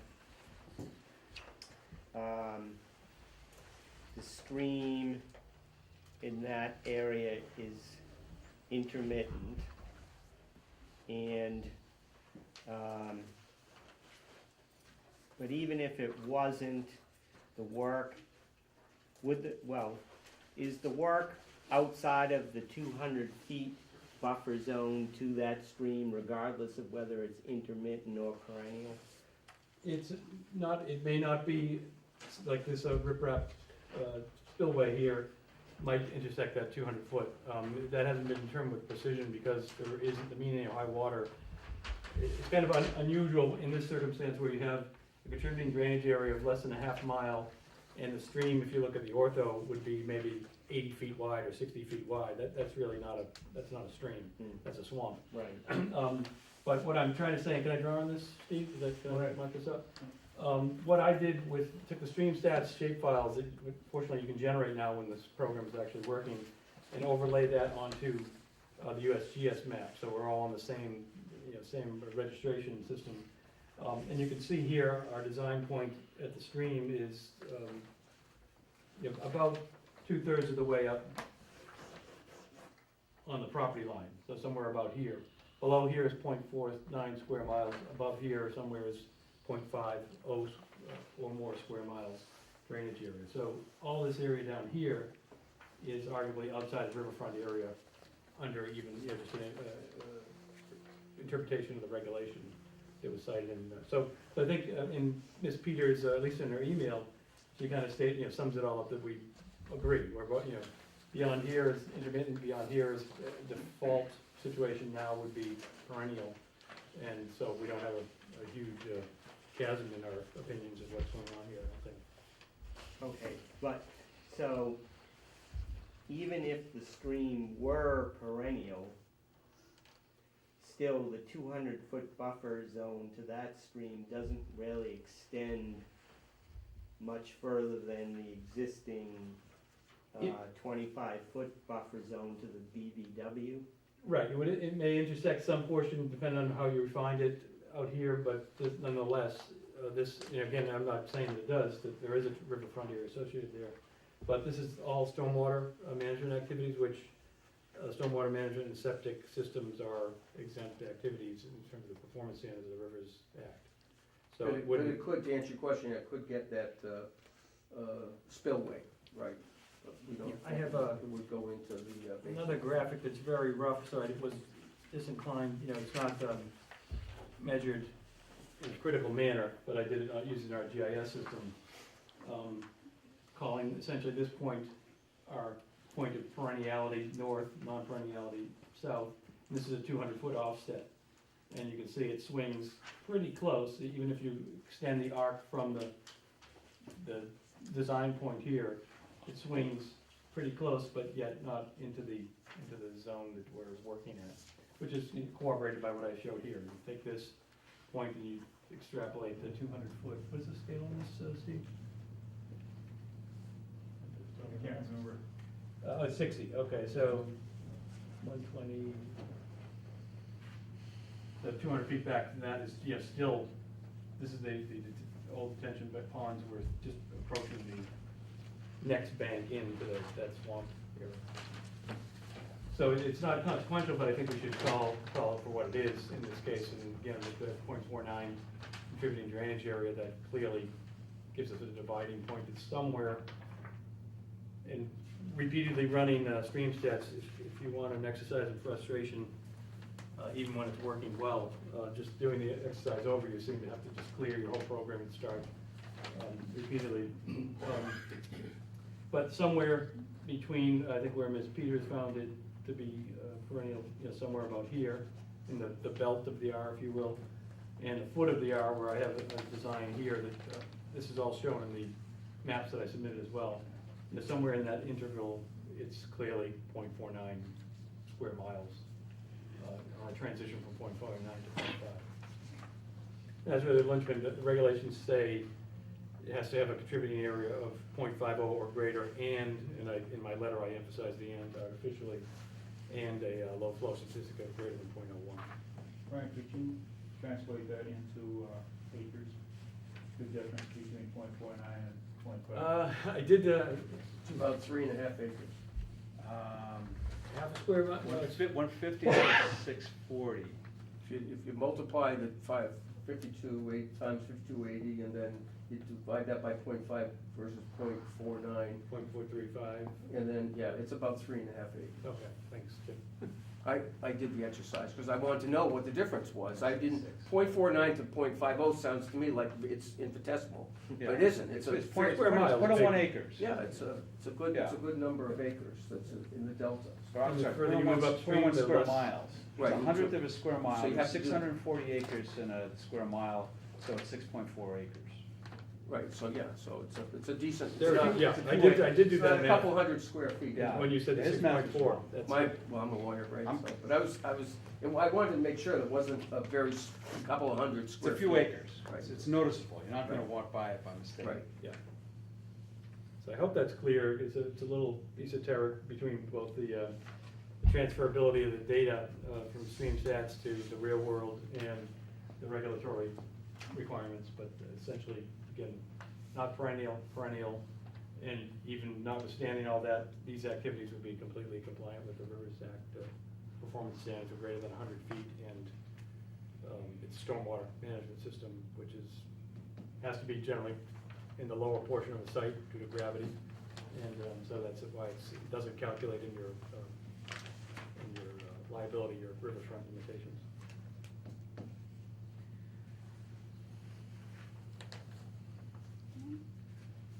Okay. Please. Just clarification. Introduce yourself, Or please. make sure, I'm Julian Blades.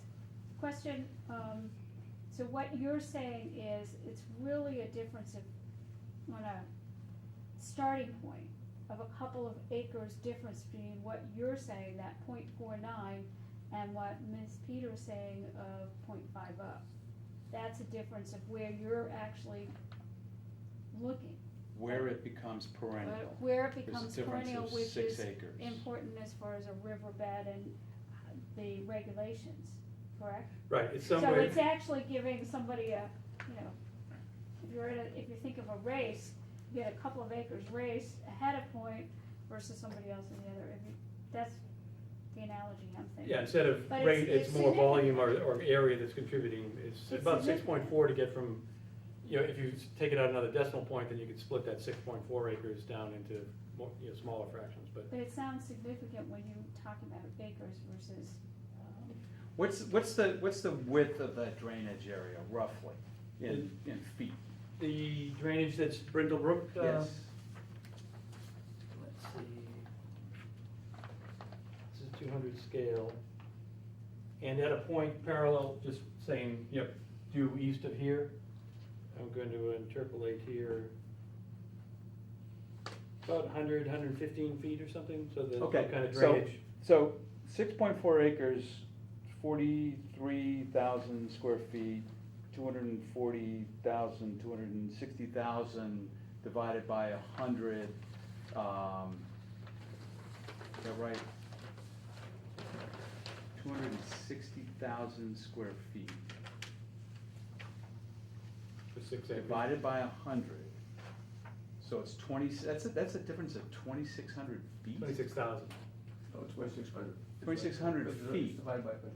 You Oh, divide yeah. 260,000 by 100. Yeah, so if the width of that drainage area is 100, you guys are disagreeing about where that point starts. I'm sorry, I answered your question, the drainage where the water is. Oh, Not no, the- no, not no, the no, drainage, no, no, I'm talking about the right. drainage, area. The actual contributing drainage area Yeah. is off the scale on this plan, But it's probably like, so that drainage area goes from all the way over here, you know, near one of the property lines to, you know, a point over here. Okay, so Close that to the looks- Chinese food restaurant or something, you know. okay, so that looks to me like it's more like 1,500 feet maybe, the breadth. Yeah, it's pretty broad, and then as you. So 260, 1,500, it's about 50, 75 foot difference in where you're saying. It depends, I mean, the actual cutoff point is some precise point, even according to this, is, you know, somewhere where, again, Tracy's analysis was done somewhere around here. In this one, I did a couple in this general vicinity, that were all below 4.9, but then when I got up and further in the lake, it was 0.50. So I just, you know, picked this zone, but it really depends on the contributing contours, what the Right, basin, the basin right. you could move 20 feet and cut off one, you know, large drainage portion, that, you know, was bypassed you. Oh, okay, so Yeah. you're saying it goes You can just take a step completely like somewhere, this and change your completely drainage somewhere area, else? yeah. Okay. It All really right. depends Can I on the shape of mention it. this analysis that he's talking about is appendix B? It shows the 2 points. Basically, the discussion is, she's further downstream where her design point is than we are. So she's. Further upstream. No, Down. downstream, that's the key. If it was upstream, then there wouldn't be a fight. But the end of our design point is closer to our project site than hers is. And our view is that you measure, on the riverfront, you measure the influence of the water that's going by the property, not the one that's downgrading. So that's what the fight's over. And again, it's not a fight because I they. don't think it's a fight, No, I think because it's just a. I think they Actually, I can agree. explain, no, I do not agree the way you're describing it, and I'll have to explain. Okay. The point 5 square miles is next to your point. I was able to, I have to go back in again. I found a way to refresh it, and you can move the point next to it, and it was 0.5. Down gradient, one point over. Yeah, I mean, at some point, there's a There's a transition zone. transition, The yeah. transition, the points were next to each other, and I printed it. I was able to get in this afternoon, and I put it into appendix So B. government back in order? I went back in, and they're right next to each other. So I took a point at the property line as well as the one right next to where you have yours. Immediately. Right, and I know, all I can say is that I know that this point came out as a .49, and Yes. another one that's very close to that. And I think I did a couple of ones that I didn't print off. So somewhere north of that point, I can see that it's gonna be .50. I can't say exactly where, because it's doing these increments. I tried to do the refresh, and when, again, the program seems to get bound up after you do 1 or 2 analyses on it. And it ends up being right in the middle of that parcel right there. If this point is, It ends up being about right here, in the middle of the brook. The brook isn't shown here, so it's kind of difficult. It's actually right here. Right here, right in So- the middle, relative to, say, the R and, you know, in the foot here, where are we? right here. Okay, but I'm not arguing that, So I don't it's show right that here. here. So it would be, Right in the center. So it's still down gradient of the basin.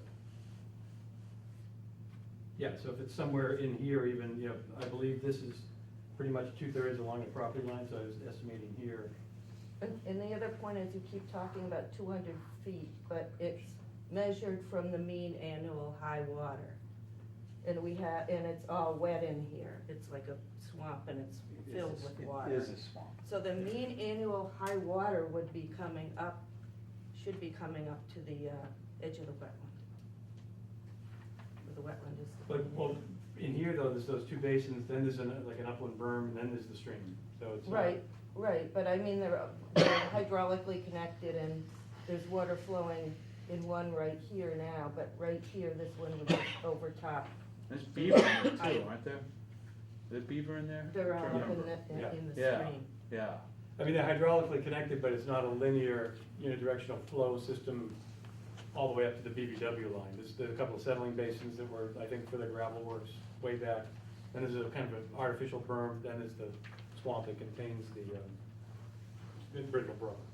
But the 200-foot Rivers Act begins at the mean annual Yeah. high water, Yes. wherever that is. Right. So then it is significant. Well, again, I still don't think it's significant utilizing, Yeah, we demonstrated it's .49 down, and her point at .5 is further downstream, and they're both not tied to where the basin is. So the .49, she's not contesting that our numbers are wrong. She's saying it becomes .5 Close soon to that. soon afterwards, but it still doesn't meet .5 across from our site, which is where you put your design point. He's saying you're saying that. Are you saying that? I'm saying it's right next to his point, direct. Right next to his point, Right. okay. Right next to But it, she's- which is right in the middle there. But she doesn't have a problem with our number. You're saying that. You don't have a problem with their number. I don't have a problem with their number, I got Okay, the same fine, number, fine, and it's fine. an appendix I just like to But hear it's from the just people who lo- were saying it, not from the people who The were saying that. location of it is not where he Duly was noted. pointing, it's in the middle there. I did, And I recommend the stream be put on the plan. Exactly. And the trouble is, there is no if you- stream if there. Very you deceiving high without water- seeing the whole picture here. Yeah. so, I mean, this is just a shapefile transfer. So you may have a point, 2 feet north of that, I don't know what the Exactly. limit is, but, is that, yeah. I don't know, whatever that X is, whatever the size the X is, or the point that you can. And this shows our property line as well in that context, that's the advantage of taking the shapefiles out, is it shows the property line and the center line of the stream and the shapefile for the. Who owns the land where the stream is? Portion on our site and portion on Mr. Ryan and portion on probably DiBiase, I'm guessing. Depending on how far DiBiase goes over this way, I think it would be, all three would share. Yeah, if the plan was bigger and showed the whole picture, you could understand what's going on. It's like you guys don't want us to see the brook. Showing our property, like, Yeah, we've submitted orthos that show a broader scope. Mr. Butler included all of those within his document. So in your document, there is the stream, you're saying? Yeah, it's in blue, is that, I think there's a color there. It's a copy of the stream stats that I have in appendix B. Yeah. This shows a broader, I think you already have this, but this is just a broader. This one here? Yeah, it's kind of a light color, does it look like the same figure? Yeah, yours looks a little cleaner. Yeah. And the system we're talking about, the drainage is this, the elbow that comes in here, it's a kind of consolidated drainage here, goes into the swamp, flows north. Oh, this here? Yeah. No, yeah, yeah. Up here, then it becomes a little more consolidated as it goes to Salem Street, which is Salt Lake. Yeah, it's a lot cleaner on this one. Yeah, it's a little bit larger scale, and that looks like a better, this might be Yeah, I can see green license plates on those cars there. same information, but a little bit, yeah, in fact, it looks like somebody's printer was out of ink. Yeah, It's just, everything's turning pink. yeah.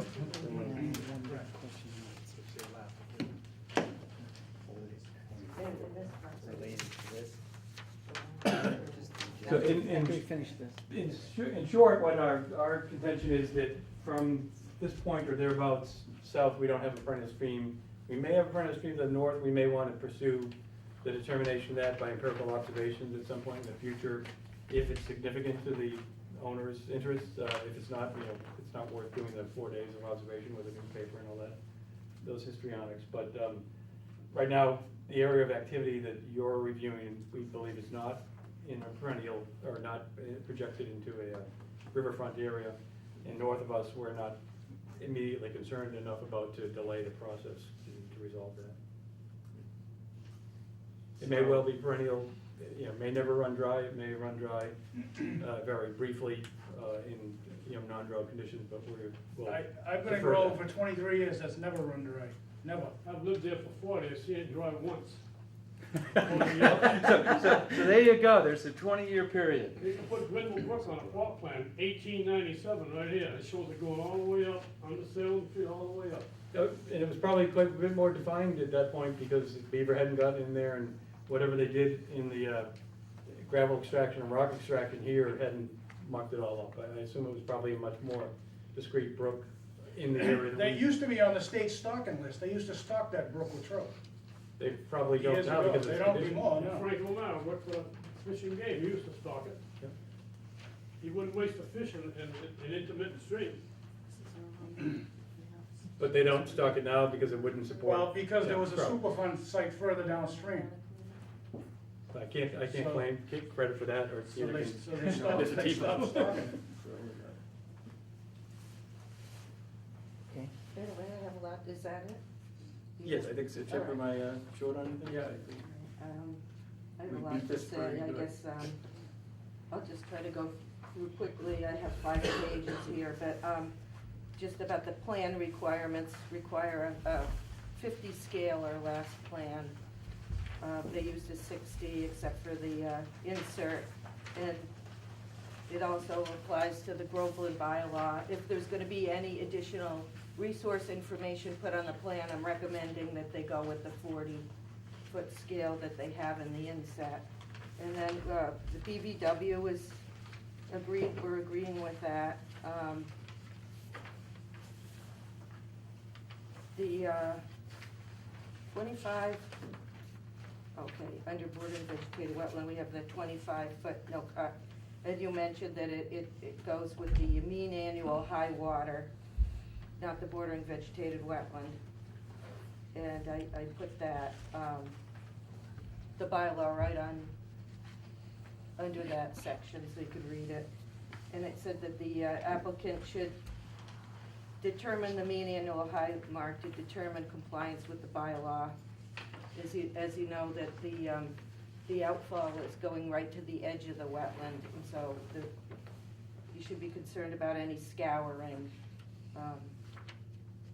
The riverfront area we just spoke about, and the whole reason why I was talking about the design point, that half of that area is subject to the Rivers Protection Act. The setbacks I'm not clear about because there is no mean annual high water there shown on the plan. The brook floods, it's within a Zone A FEMA floodplain. And so I wanted to just draw your attention to that's something that should go on the plan. And I put that also in there. Let's see, there's something else I was gonna say.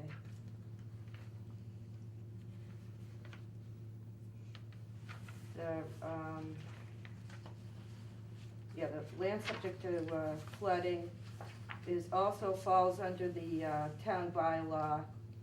And it says that land within 100 feet of said land subject to flooding or inundation is, it's pretty much a buffer zone, it's in your jurisdiction. And the wildlife habitat, I said that I recommend an erosion and sedimentation plan, including a maintenance plan if the project is approved. And especially if either the 25 no-cut bylaw is waived or the bylaw 21M, I'm trying to remember which that was. Oh, the setback from the bordering land subject to flooding. And under the stormwater management, the only comment I had is that the wetland regulations under 10.056K just references that no new stormwater conveyances, including outfalls, may discharge untreated stormwater directly to or cause erosion in wetlands or waters of the Commonwealth. So they're really strict on the erosion into the wetland resource areas. Wellhead Protection District, it's at the, site lies within the Zone 2. And I just took a copy of the wetland, regulations 10.056 and put in that the stormwater discharges into a Zone 1 or a Zone A, which you have on your property, the property, are prohibited unless essential to the operation of the public water supply. So the outfall should not be going directly into the Zone A, and that should be on the plan where that exists. And then I'm just mentioning that future work may require an NOI with EPA, a SWIP plan, or an Army Corps, or a 401 permit. And I just wondered right now, is that required at this point? Any of the Army EPA or Army Corps permit? I don't think For so. stormwater, okay. But in the future, it could. If there's a development plan, that might be a different story. Yeah, if there's a disturbance of more than 1 acre. Yeah, if you, where nobody's growing into over an acre, yeah. And I've attached a copy of the FEMA floodplain as shown, and the points where it's extremely important that they show where the stream becomes intermittent, where it's perennial and becomes intermittent. So you're suggesting that we have the applicant make all of the suggested changes to the notations, rather, to their plan? And all this talk about the Rivers Act, I didn't look into the regulations, but this property's been this lot was in existence before 1996. And this is an improvement to an existing pond, so it's probably exempt anyway from the Rivers Act, this particular project at this point, the notice of intent. But it's something that should be on the plan for future notice. Yes, someone in the audience spoke that they thought they saw an ILSF filled with brush. Was there any jurisdictional ILSF found by anybody in the sidewalks? It's a pretty small area. Do you know the area he's talking about? Yeah, I know where he's talking about. So it should be noted on the plan that there's. Yeah. It's way over on the other side, there's no activities that are proposed in that area. Where is that? It's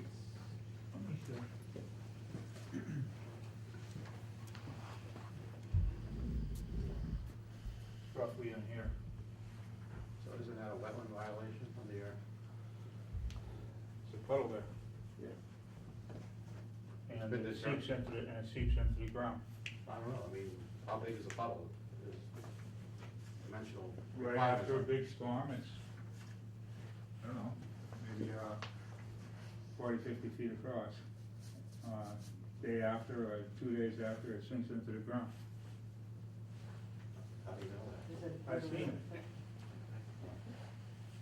I've noticed that's been staying wet, constantly wet, maybe since they filled dumped all that stuff in there. It's created another pond over there, with bulrushes growing and frogs, ducks landing in it. Ducks used to land in it till they filled it in.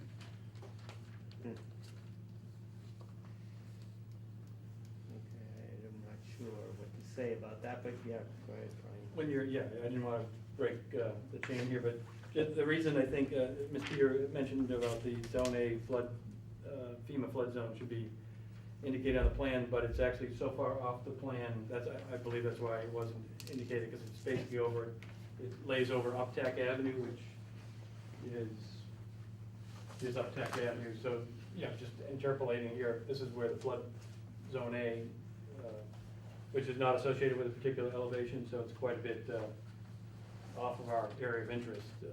I guess it could be shown on there, but it's not gonna be significant. Brian, I'm confused. Are you saying that the Grindle Brook, it's actually Grindle Brook as they say at the Register of Deeds, but, are you saying it's not on the property? No, I'm Looking saying the 150 floodplain, down. the floodplain is probably bisects the property, but the center line of it, according to the FEMA map, seems to be, Uptack Ave. So it's something like this is the FEMA zone. I don't think there's any question that it extends out to the work area. Unless, But where is Brindle Brook?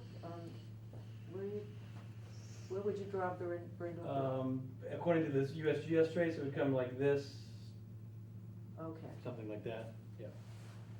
And whether it's centered on the brook, it's not really clear from the map, but it's, clearly Uptack Ave is a feature that's shown there, so it looks like it's about 150 feet wide, centered on Uptack.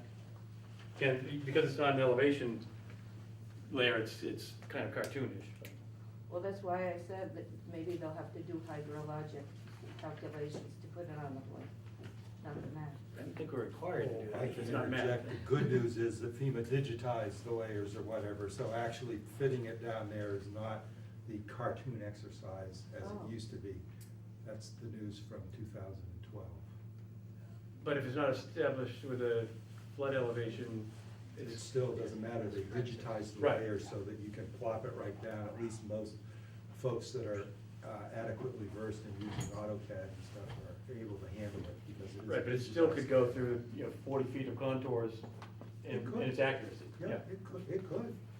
So, I mean, we Like could you said, it could. we could translate this into CAD or AutoCAD or something, but it's still way off the area of interest, I think is why we didn't address it. It's always in the commission's interest to know where their jurisdictional resource areas are on any property that's before them for review. Yeah, I think that's fair, and I think that as far as we're concerned, that the hour is late. As far as, we've established, the most important issue is it's not in a resource area, we know that, because, well, Tracy has admitted that it's not within a riverfront area where the basin is across from it. Certainly, downstream it is. It's not in BVW, so it's in a buffer zone. You have jurisdiction, that's why we're here. To go through the exercise of having to put in these other resource areas that have no relationship to what we're doing here. We're not adding fill, we're creating additional capacity here. So she's asking us to go through and establish the mean high water mark that has no value or relevance to this commission other than to have it on the plan. In terms of performance standards or anything else, it really has no value to you. All it does is add cost to the applicant for something that really doesn't benefit anybody. The same with the bank, and we've heard where the floodplain is, so we feel very comfortable that we've given you, with the revised plans, the important functional resource areas and have talked about what the impacts are to make sure that we don't discharge into the wetland. And it's not a direct discharge, it's through riprap. I mean, so we're doing it just as we're supposed to do with all. Through a settling. Through a settling basin, through all. Through an erosion control basin, a spilling basin first before it goes down there. Which are best management practices. So, we understand that she went through the checklist and she's absolutely right about in terms of that there could be those resources, but, and if any other work is gonna be done on the property and that becomes important, then we'll come back and we'll do that when we're in front of you. But we're only looking to enlarge an existing sedimentation basin. Well, it's an upgrade. I just want to add that it is also in, what he's talking about also, it's all in also the bylaws, not just the Wetlands Protection Act that you have to set. You're asking in your bylaw to provide information as to the location of the 100-year flood elevation as well as the mean annual high water, and I just referenced it in there for you, so you can make your decision. With regard to increasing the size of the scale to 40, as your bylaws required, if we do that on a 24 by 36 plan, you're gonna see less of the site. The reason why we squashed it down to 60 is so that you can see more of the site in the topography. so we asked if he could waive that requirement. I forgot to mention that the picture on the front cover is right at the property boundary. It's standing at Greenville Brook, Yeah. at the property boundary, downgrading it.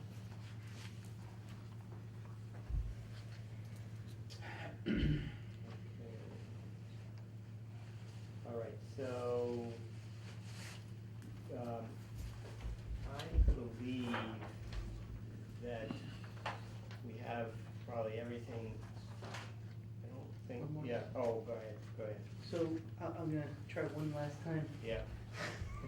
So per the behavioral commissioner comments, per your comments, I'd just like to ask one last time. Is there any way for us to know what's in the water in the retaining pond? Well, don't ask me that question, ask the applicant. We don't know now, we haven't tested that. If we're going to dispose of that through our O&M plan, Yeah. we're gonna have to test it at that point in time.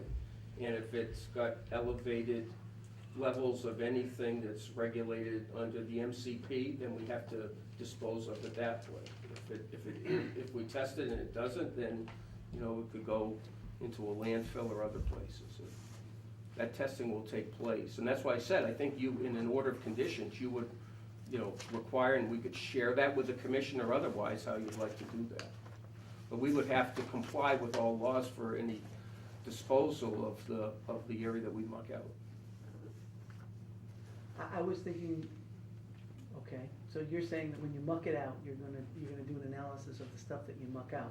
Yeah. I was saying specifically, I wanted an analysis of the water that's currently in the retaining, Well, that's what he's assuming that saying. they're one and the same, of the Yeah. same materials. What do you mean the water, for turbidity or for pH or for The what? question is, the question was, what is gonna be in the outflow from this retaining pond? And without knowing what's in there now, it's hard to know what's gonna be in the outflow after it goes through the improved structures that you have here. Yeah, we certainly agree with, and I'm sorry, I don't know his name, his observations, that, I guess what I'm saying is, when we remove that material, that's gonna tell us if we've got those fine clays that are gonna have trouble settling out, it's gonna remain cloudy, or it's a different sediment. And I say, that's when we're going to know, and that's when we will deal with that, and we'll have to dispose of that material. That's gonna tell us, you know, how long it's gonna take before that area is clean, is clear. So if, at that time, yeah. I'll defer. If I may, Yeah. again, this is just for your consideration, you may wish to condition that a full analysis of the sediment within the pond be submitted to the commission prior to allowing any further construction activities, the construction of the proposed expansion of the basin until you're satisfied. Now, there was other mention, somebody said a zone A, is that referring to drinking water, or is this a contributory groundwater area for your drinking water supply? It's a surface water, Zone no, two? well, it's within it's a zone 2. So this is in the zone 2? Yes. Head protection district. And does the commission have any information from when the property was under aggregates ownership and the clay material was brought on? Because in our experience in Haverhill, that was quote-unquote historic fill that was slightly contaminated, that had to have cradle-to-grave tracking of it. So if that kind of material is on this site, and this site is in your zone 2, you may actually be well advised to consider a groundwater monitoring program that would have pre-construction as well as then post-construction analysis of the groundwater, and that can also include surface water analysis of what is in the brook too, flowing through the brook. Again, to just give you a certainty that you're not spreading something, giving it more potential for further contamination of a wider area of your groundwater. You would be, again, one of the principles is to protect not only quantity but quality of groundwater and drinking water. So I'll re-say what I've said before. I'd like to know what's in the water. Well, we're not gonna know before, we're not gonna know right now, we are not gonna know what's in the water. We can put that in order, if we issue an order of conditions on this, we can put that in there, then we'd know, but not before that. It's hard for me, Mike, to imagine approving, although I have to say, I mean, I think the level of detail in this plan and the level of detail of explaining how the outflow is actually going to work, I mean, I think that's helped me to clarify along the lines of, Carl, what you're saying. What my concerns are is that if this is designed to allow for the settling of heavy sediment, but there is fine clay material in the water, then this design is not gonna be effective. We're essentially gonna be dumping clayey water into the wetland. So unless or until we know what the quality of that water is going to be, you know, maybe it won't be silt that's going into the wetland, but if we're just spraying clay water into that wetland area, I don't think we're really doing our job. Not sure that I understand your theory. So I can't remember who it was, but somebody said that this structure, the way it's designed with this rock piled around it in the With the perforated riser. pipe, Yep. that it's designed for sediment of a certain size. It's a sedimentation pond, not a clarifier. I think Mr. Christensen said. Yes, he did. So if we are getting rid of the sediment, but there's still particulate in the water as it's flowing out of the sedimentation pond, even if it's not heavy sediment, if there's still particulate in there, then to me, we have not protected the wetland.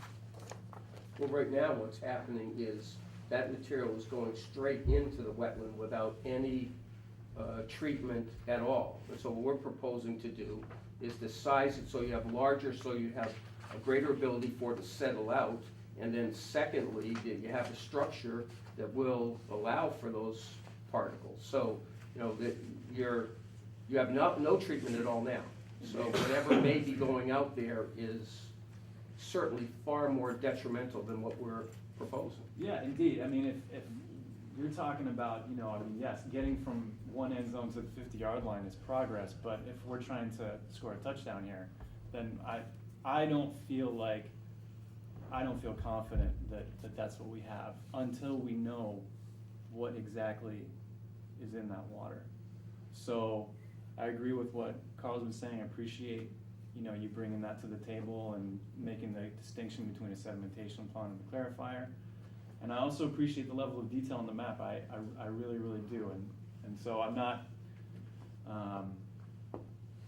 not saying that this won't work. I'm just saying that I am not confident that it will work because I don't know what we're trying to get rid of. And if our standard is the outflow of that pipe should be, again, I don't know what our standard is, but if the standard is that the outflow from that pipe should be clear water, then we need to know that this is designed to get rid of all the particulate. Well, that's not, the standard would be 80% TSS. Okay. And that's for new yeah. development, Yeah. and not for remedial development, such as our remedial stormwater. This is an improvement over a defective system, so the 80% standard wouldn't even be rigidly applied.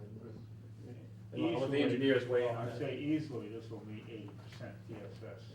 It'll probably meet more because it's gonna retain longer because of the size of the basin, okay? But clarifier addresses primarily color, and the really, really fine particulates. But if you take that as a percentage, as Phil indicated, of all the particulates in there, in the water, it's a very small percentage.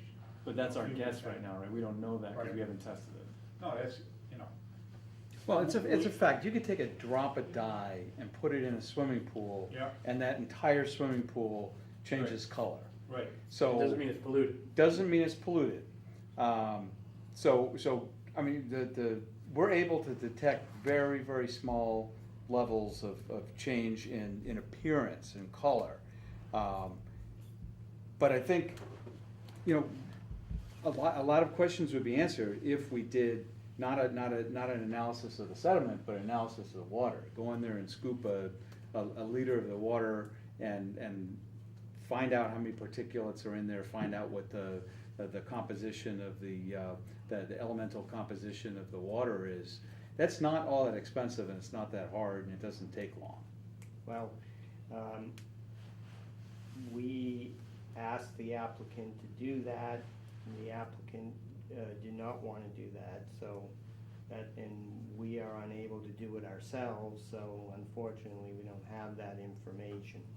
You know, I agree that it would be certainly, I think it would make things better if we knew that, because then we would know before and after, we'd be able to tell before and after, and, you know, we don't know what that material was. That's the only thing that you need. I mean, we had those discussions a long time ago. Mhm. That's the only thing that you need, and we're not gonna let this project fail because we didn't take a liter of water to look at. That would So- be fantastic, I- if you could I agree to agree. that. We would make us very happy that we were doing the right thing. But I don't wanna come back and spend another 3 hours here. I mean, if that's what we're down to, that you wanna make sure that the sediments are appropriate for the riser and it's gonna work, yeah, we'll test that. Whatever is appropriate. Sir? If I may, Yeah. Commissioner Dempsey, and other Yes. members of the Groveland Commission. You also have the ability to condition the project so that that type of information is made available to the commission ahead of time. Mhm. You're probably looking at a substantial dewatering operation that this applicant will have to conduct in order to do this construction, since it's a pond that already holds water at various times, or they're gonna have to somehow capture the water that would normally enter it while they're in the construction phase. And so they're probably also gonna need this information anyway, because I mentioned the particular site that I was involved with where the only way to clarify the water to get it to the standards of discharge and turbidity is a valid criteria to use in engaging whether there's an alteration being potentially made to your water bodies or your wetlands. And so, this information is going to be needed anyway for a best practices site contract manager in order to know how to handle the dewatering and treating it, as to whether he needs a couple of sediment basins or whether he needs to use flocculant in order to get the fine particles to settle. And again, the commission is well within its rights, based on what I've heard, for the resource areas that this has the potential to impact, to make sure that you're not, quote unquote, just dispersing the problem. Because the solution to pollution is not It's dilution, not dilution. sending it over the maximum amount of square footage or Yeah. cubic feet of water that it can impact. It's really to having an appropriate strategy right off the bat that measures things, and the commission would be well within its rights to ask for that information prior to allowing this project to proceed, so that they know that the plans and specifications before them will actually work when they encounter those conditions in the field. And we've covered a lot of ground today. I don't see another 3-hour meeting coming up, No. really. I just don't see it. Well, I just wanna make sure that we know exactly what's remaining for information that you need, that's all. Yep. So we'll provide that for your next. So for me personally, speaking only for myself, this is the only piece that I see that's missing, so that we can know that in fact, what we're gonna get out of this thing when it's over. No, I think if I didn't think that was a fair question, I wouldn't have responded as I did. so, so the other thing is, commissioners, do we want the added detail, notations and calculations added to the plan? Or do we see any value in that? Or, you know, are we in agreement with what the applicant contends in that it really doesn't affect their project?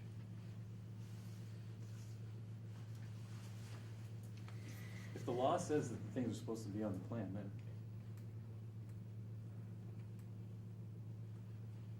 It doesn't say that. It's in the bylaw, correct?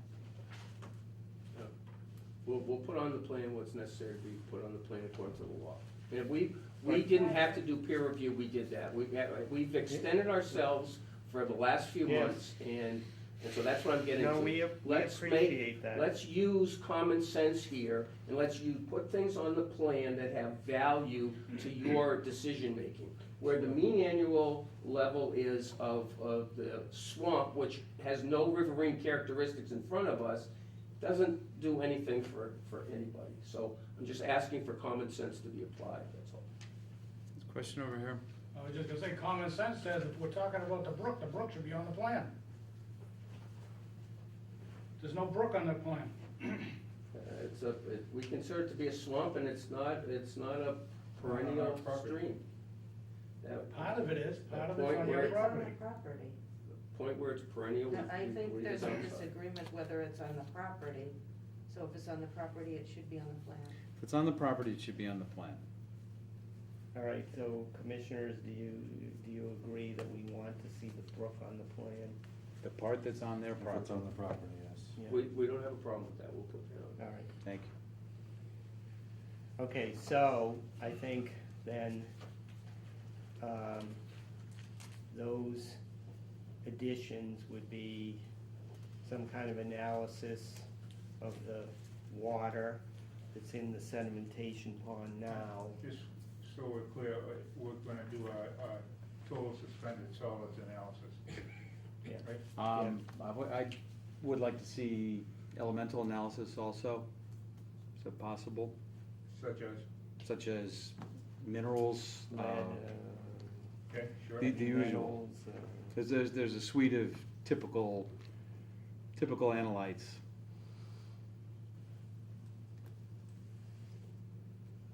And I appreciate that you're doing it. Personally. We all He will personally appreciate thank Yeah. you. we all do. All right, so there's the chemical analysis and then adding the details to the plan, which would include specifically adding the Location of the location brook. of the brook onto the plan. On their portion of their property. Right, Yep. and, Would the suspended solids thing that you're talking about, would that pick up the fine marine clay, for example? There's If suspended it's in the- solids. If it hasn't settled out, the water in the basin has not overflowed for a while, so that should tell us what settles out and what doesn't. You're gonna have to wait for the basin's dry today. Is it? It might be a while, That's perfect. I'm going home. I guess that means it's settled out. You can test the silt come out. That's what I was gonna do, why don't they take some of that out of there and test that, the stuff that's in there. I mean, everybody says clay, it's not clay, it's silt. There's a difference between clay and silt. yeah. Well, if it's silt, it'll settle out. We need to use our witness. Question from the audience. George. Do you agree with the suggestion about putting in monitoring wells, because it's a zone 2? Okay, Well, on the plan. I mean, we can think about doing that for an order of conditions, I would say. But I don't think we need to, unless the chemical analysis comes back with some dangerous compound in it. I would Right. imagine that we could approve it and put that in the order of conditions. We're not doing anything or designing anything or constructing anything that's changing what's Yeah. out there now. Yeah, yeah. Well, again, some of it is gonna depend on what that comes back and says is in there. Yeah, Deb? Yeah, aren't we concerned because of what was trucked in, like Haverhill had their incident, Aggregate attempted to fill the quarry Right, with a big dig fill. right. I don't know if your board ever got, any information as far as how much was actually trucked in. Mm. I know Board of Health was overseeing it, and there were a lot Yeah, of trucks right. that came in, and Right. then there was a problem with what was in the fill, and they stopped it. But I never heard of how much, how many cubic feet of fill actually made it into the quarry. And we've all been concerned since then Right. of what was in those truckloads of fill, which he addressed because they had a similar issue in Haverhill. And being in the zone two, to me, it's very prudent to see if any of that stuff from Boston was leaching out. Yeah, yeah, and what was it, you know? Yeah, Right. none of us know. Right, exactly, and, you know, Joe did a lot of research trying to find, he's been trying to find this out for 20 years, and he still can't get the answer. I think the town's records got lost somewhere, so. Somebody should try to try to see if they could track down Joe T-Ball, because he was actually our Board of Health agent and was out there, Yeah. you know, inspecting the trucks, because he's the one who I believe shut them down. Yeah, George. Yeah, once you agree, or if you agree, to all revisions Yeah, coming forward, doesn't the process say that you have to, they have to be submitted to DEP for comment? And also, according to the MESA letter, the MESA says, Yep. any changes, revisions in the plan, we need to know about. And there are still, you know, outstanding items that MESA wants, and it's kind of a catch-22, where the applicant's saying that we're not moving forward with adhering to MESA's request until we get an order of conditions. But MESA also states that there can be no work until they comply with the plan, so. yeah, I think there's still a whole process. I don't think it's gonna be quick and simple until they've agreed to your requests and provide revisions, and you hear back from MESA and DEP on what they have to say about the revisions, so, I'm just saying, there's still more. Two quick things. We copied DEP on all of our revisions. I think Okay. you'll see in your letter that they're Yep. copied. yep, so you have notified We have DEP notified, and then we've talked about this 3 times relative to Mesa. Mesa has said that the area is subject to their jurisdiction, but not the sedimentation basin. They wrote you a letter that said that that's outside, and that they have no problem with that and for you going forward. We had to get that approval. They separated that out from the rest of the property. So you have that letter, and so as far as Mesa's concerned, if we're gonna do anything on any other portion of the property, we're gonna have to go see them when we have a plan, but we don't have to. We got our check off from the, and Brian was involved in that, and you have the letter that says that we're okay for the sedimentation basin. Let me read the letter, and it's written in bold and underlined. It said, no work, clearing, grading, or other activities should be conducted anywhere on this project site until NHESP has completed its MESA review. And what's the date? Anywhere. What's the date of that letter? That date is June 27th. Yeah, there's a letter dated after that you have a It's a copy of. superseding letter. Yes, that directs itself specifically. It was one of the check items that you gave me that I had to resolve. And you got a letter from Misty Ann Merrill that indicated that it was okay for you to review the sedimentation basin. If we didn't, we would have been stopped in our tracks a long time ago. I probably have it here in my file, but I know that you have it because you've referenced it previously. Yeah. And I've seen it, so. If you need Yeah, The trail's just beyond this property. yeah, I almost got run over by a half a dozen trucks. And they said they're still coming through, accessing through that property. no, I didn't. I just like the address. We need to sign this thing. Thank you.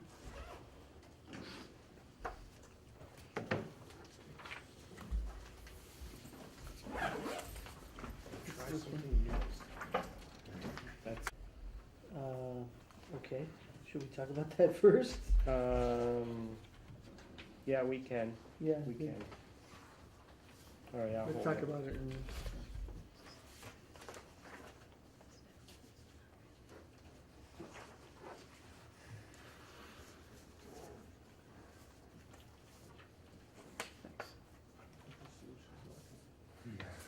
Latest one. Well, I don't know what's there, but right now the water is actually lower than the little culvert anyway, so. No.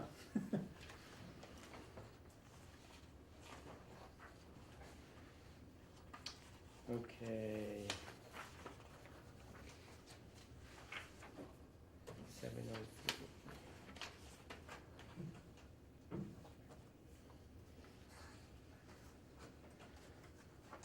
All right, so we'll open this meeting of the Groveland Conservation Commission.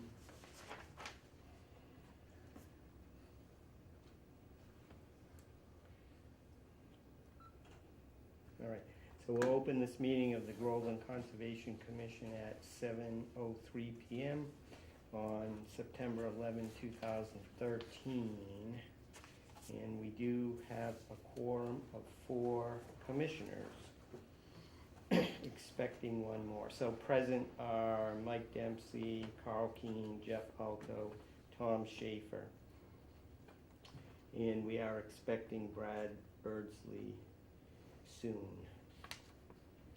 All right, so on our agenda this evening, we have some couple business items between now and 7:30, and then we've got 3 hearings. And is anyone here for 358 Main Street? No, and no one's here for 207 Center Street? Okay, well, we'll let those people fight out which one's gonna go first when they come. So the first thing on our agenda tonight is to discuss Lower Center Street again. And so I'm gonna turn it over to Jeff, who's kind of taking the lead on this. Sure. So last hearing was mid-July. I think since that time, I spoke to Bob Arkelian twice. The solution, as Jim has given us some pictures here, the solution that was attempted around keeping that culvert clear is obviously not working. The beavers have clogged that up, and it continues to be an issue. Given the recent weather, I guess the positive side of things is that the overall level of water in the that retaining ponds is low enough that even if the culvert were currently clear, no water would be flowing through it anyway. So it's not something that I've been actively pursuing Mr. Arkelian to regularly clean, but I would be doing that if we were to expect some rain in the near future. In terms of a longer term solution, actually yesterday I met along with Jim here, a gentleman from Beaver Solutions, who Jim was also kind enough to give us a printout of this information. He did an assessment of the culvert situation that's there and proposed 2 potential solutions, which he claimed were well over 90%, each of which were well over 90% effective in preventing the beavers from continuing to block up the culvert. From my understanding of the conversation that we had, the man's name was Mike Callahan,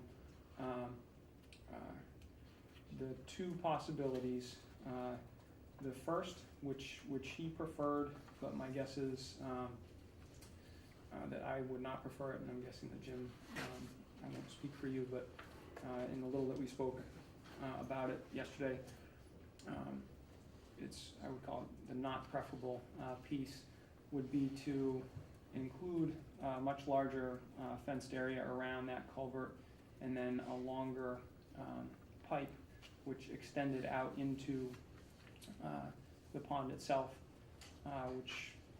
which would both make it harder to block because of the larger amount of fencing, but then also prevent the beavers from realizing that water was flowing out because that pipe goes into the center of the pool. The issue associated with that is the pipe really requires, he claimed that the pipe requires about 3 feet of water, and that pond really only has about 2 feet of water in it right now.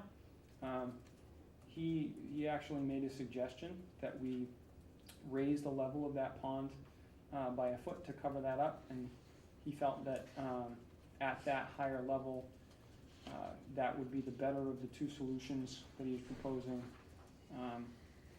That said, it would potentially affect the low-lying areas that surround that pond. And that's why, personally, I find it less desirable.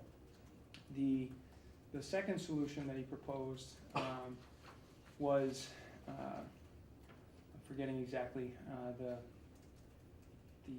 name that he used for it, but it was basically a wedge-shaped set of fencing, which goes out at an angle into a triangle type shape out from the culvert, which gives them about 12 feet aside, if we're looking at the documentation that's been given to us,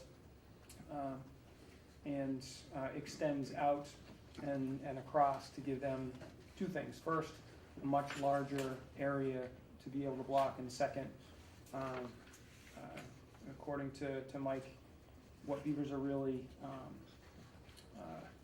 sensitive to is the sensation of flowing water, and when you start to get farther and farther away from the culvert, you just don't, they won't be able to feel that, and there's less of an urge to fully block that. As I said, he claimed that both of these were, I think he claimed that one was a 95% effective, the other was 99% effective. So according to him, these are both situations that would likely solve the issue that has continued to be a problem over time in this specific spot. Now, in terms of putting that in place, the cost associated with that, I would like to thank Jim for actually personally footing the assessment cost up front. So that is something that I personally appreciate, to bring this to our attention and to have him do that. The cost, if we were to undertake this as a commission to try and deal with this, I think he quoted us two different prices. The pipe solution was slightly more expensive. The straight fence solution, I think, was in the neighborhood of $1,275. I guess $1,240 is what I'm looking at here, for an initial installation, which would include maintenance for the remainder of this first year. On an ongoing basis, my understanding was that we could either maintain it ourselves or hire him to do regular maintenance on it over the life of it at a cost of $260 per year on a go-forward basis. The upside of that, in my opinion, is that it would take the responsibility for clearing this off of our plates at what I would deem a relatively reasonable cost. And it is something that I think we should at least consider. There's the funding side of it is always a question, because I know that funds are tight for what we have. But it is something that I think could be something that we could consider. Jim, did you want to add any comments? Only that the maintenance of it would be guaranteed.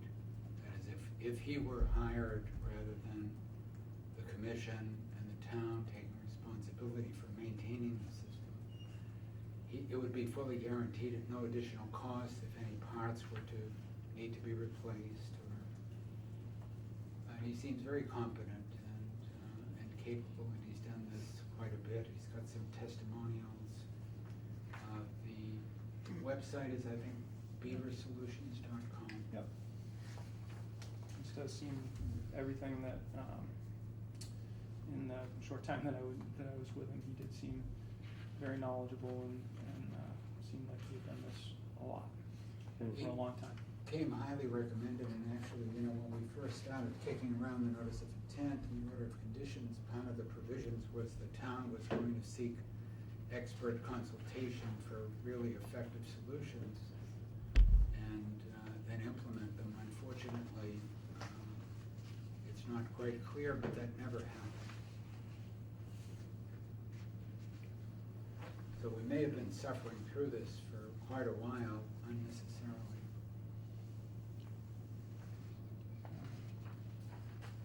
So I guess I'm not sure what I'm proposing, but it is, I think, something that we should consider and figure out if, A, it's a potential within the scope of this year's budget, or if it's something that we can look to add to next year's numbers. We just gotta, I'm open to suggestion. So, Okay, I'm- Jeff, thank you for that presentation. Go ahead, Carl. so obviously this is, the design of this is, the intent is that it would take less cleaning and it would last longer and be more effective than the current rate of cleaning that is required, right? That- Not at only least that's would what it they take say less, here. yeah, not only would it take less cleaning, it is something that is likely to, they are never likely, well, not never, but much less likely to succeed in blocking Sure, it sure, at any sure. one point in Got time. it, got it. So the question is so if we got this done, I guess the part that troubles me more is the ongoing expense forever, because it's not the Conservation Commission's business, that is the Road Commission's business to clean this stuff up. Highway Department, right?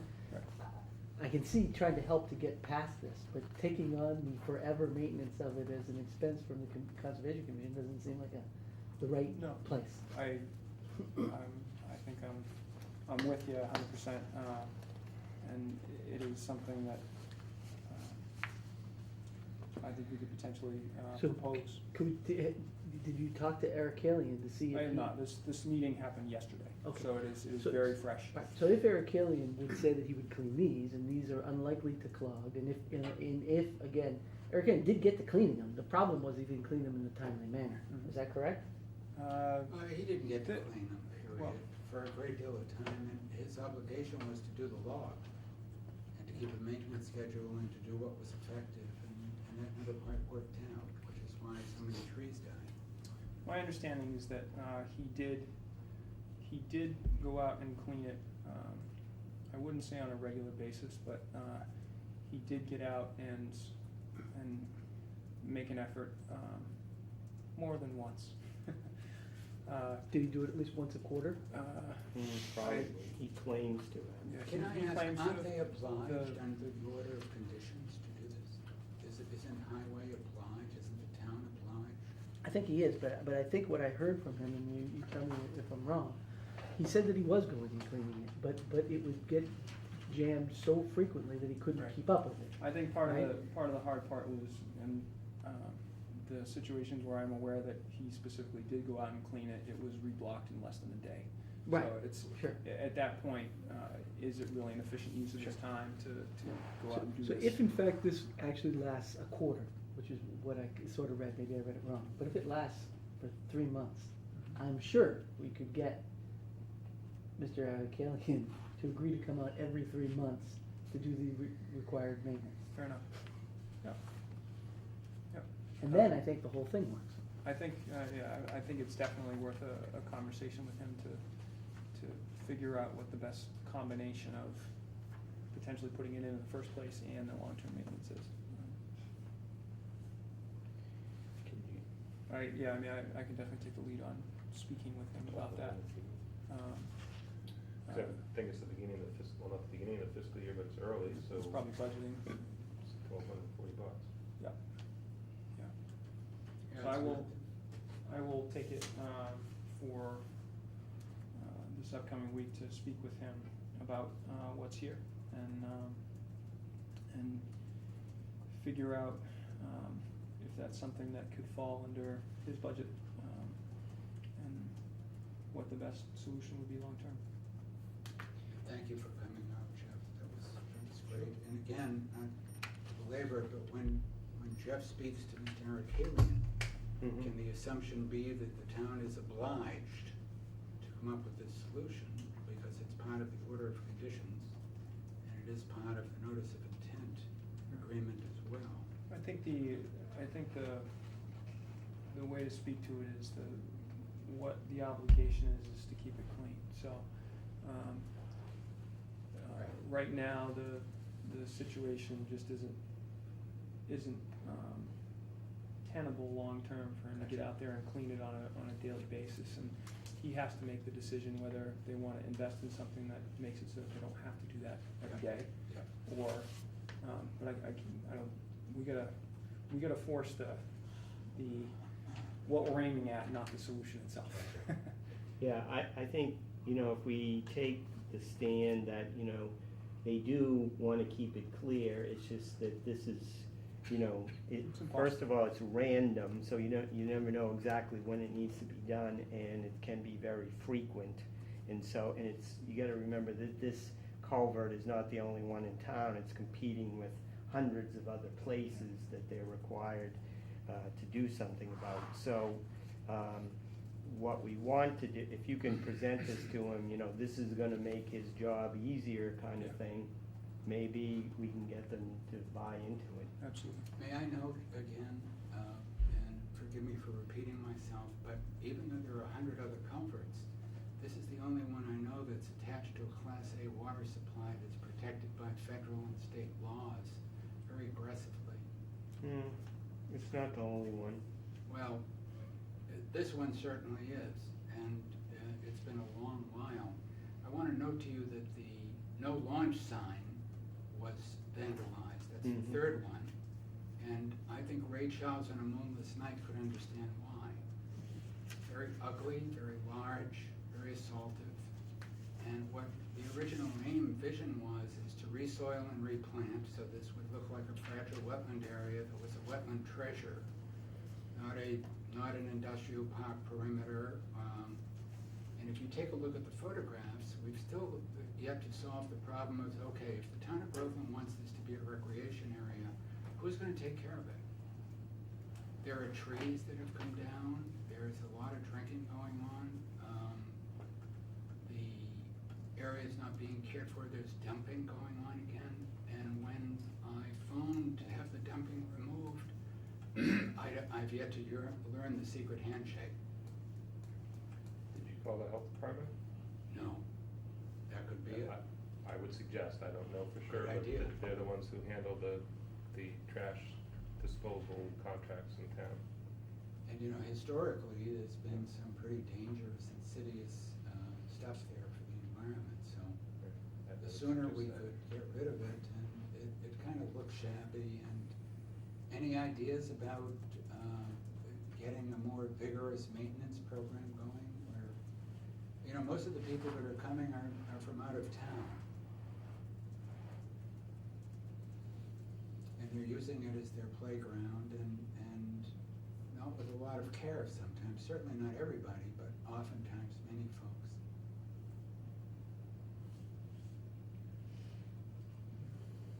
I don't think that's an easily solved problem.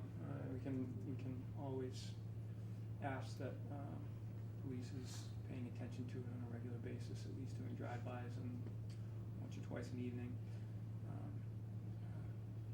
and to inform the health department when there's trash and so forth. But there are limitations to what the levers that we have to push around a situation like that. Okay, so I think, we've got one positive step that we can do, and I appreciate both of your work towards that end. So let's plan on discussing this with the highway department and seeing what they do and seeing what kind of response we get on this one. Okay?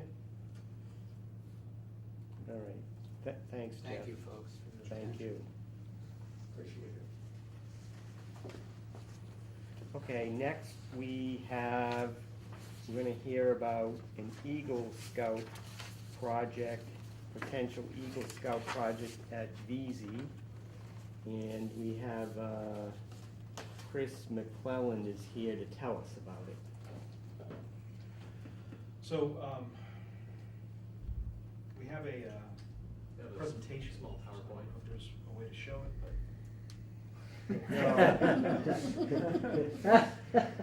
So, I can bring it up in 2 screens and you can share. Okay. That's fine. I know I would've brought it. I would've brought my laptop. I mean, we can put it on this one and I'll flip around, but it's not a big screen, but. Okay. Or we can put it up here and whatever. Yeah.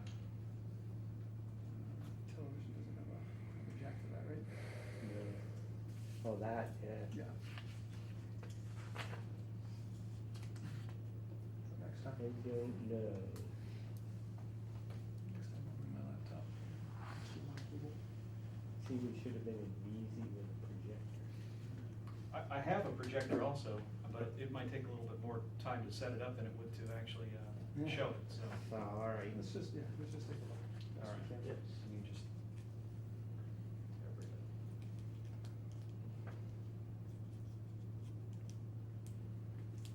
There, waking up.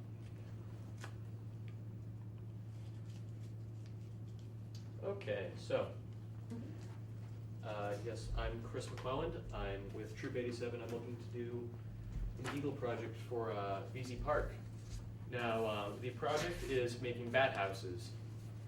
And, well, bat houses, they are actually a lot more important than people would think they are because, well, there's this thing going around called white-nosed bat disease. It is very quickly killing off the bat population. So like in the next maybe 10 years, the bats around here would probably be extinct. Turn that around so they can. Yeah.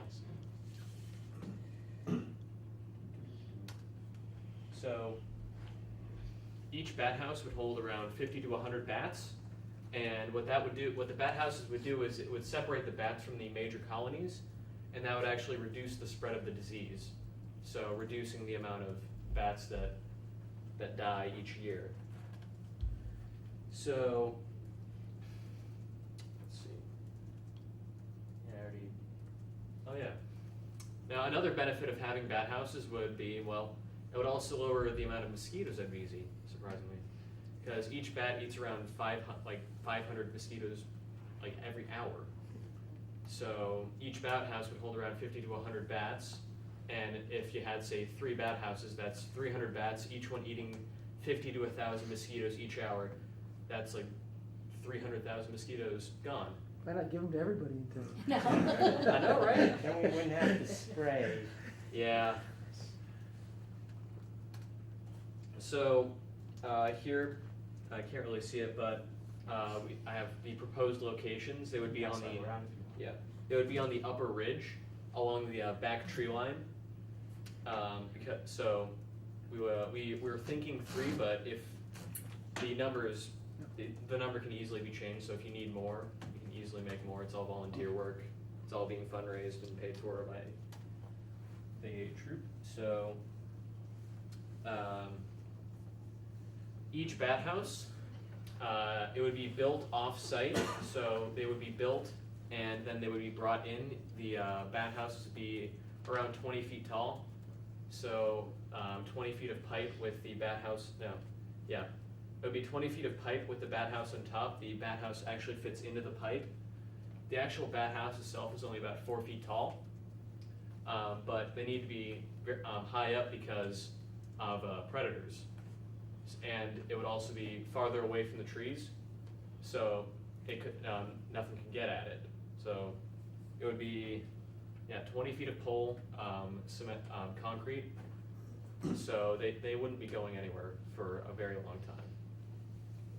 Would it be like a steel pole? Galvanized pole.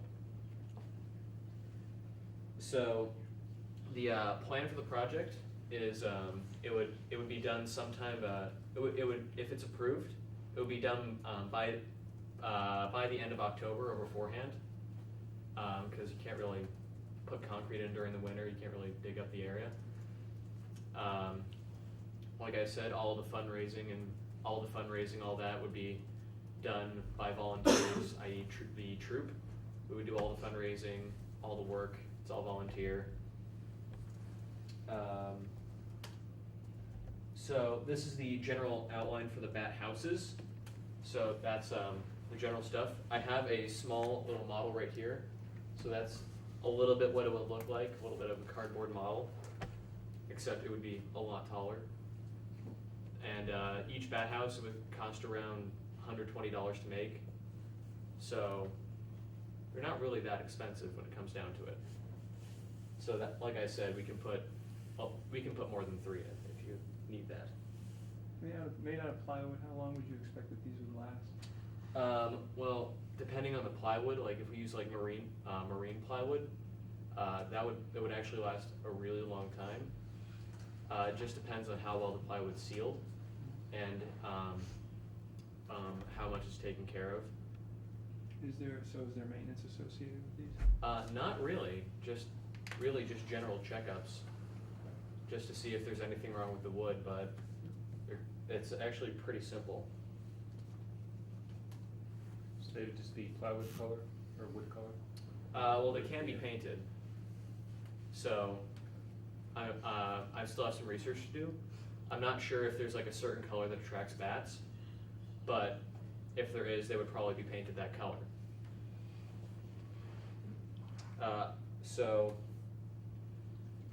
The project is still pending approval, and I just wanted to hear from you guys who are with VZ if you need, if 3 bat houses would be enough, or if you needed more. Is there,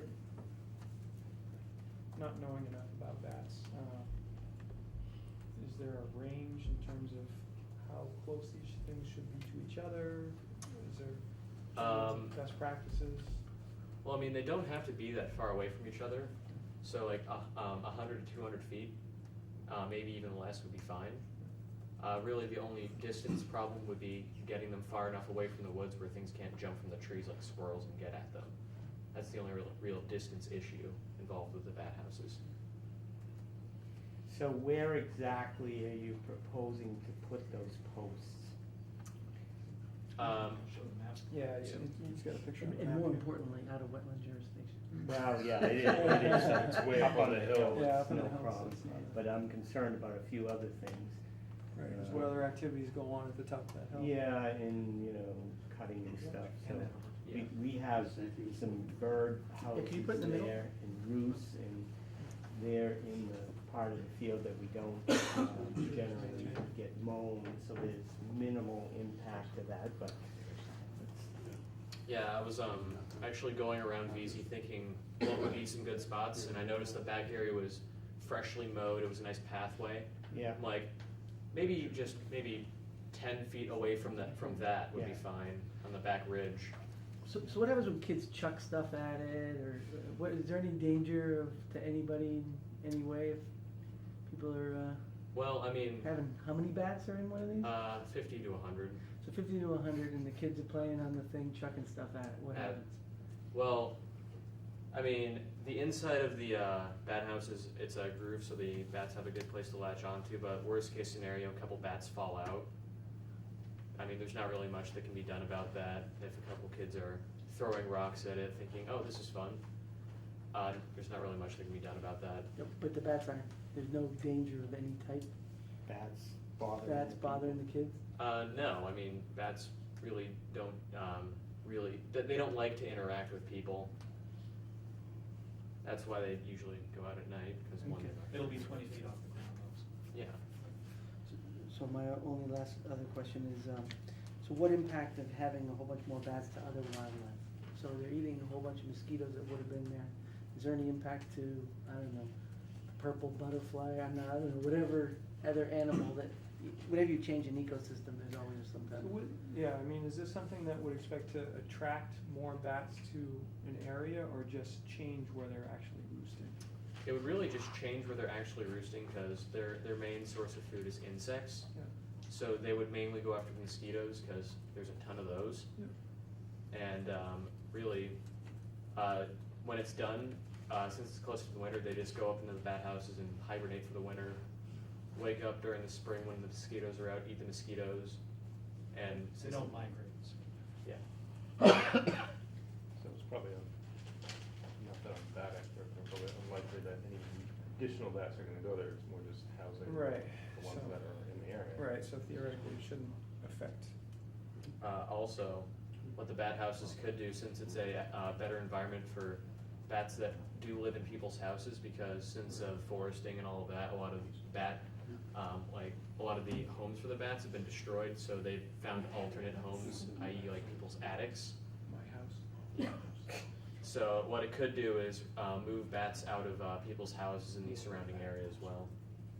Okay, so no impact to frogs or anything else that would eat No. insects or anything? No, not really, no. As the frogs would be near wetlands areas, they're up near the forest areas. And they don't really fly up that far. So, back on the placement of these, we have the tree line, and then there's about 10 feet of grass, and then there's the path that gets cut, and then there's the field that goes down the hill. So, my thought is we don't want to put them where they're cutting, grass.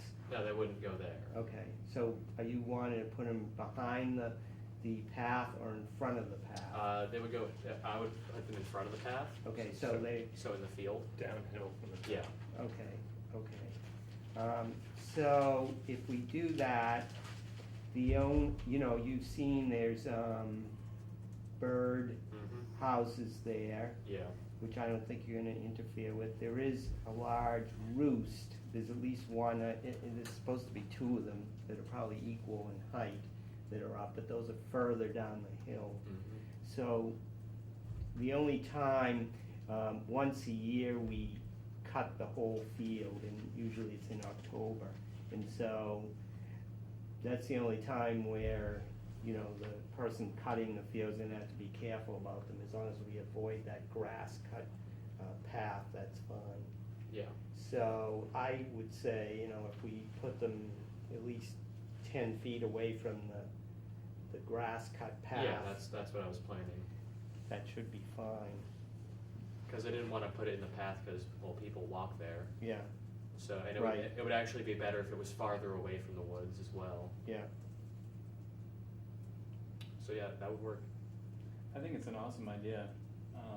I have interacted with bats, not by choice, somewhat recently, and because of that, I had to go to the hospital and get checked out and go through the whole thing of whether or not I needed the vaccination and all that stuff. So,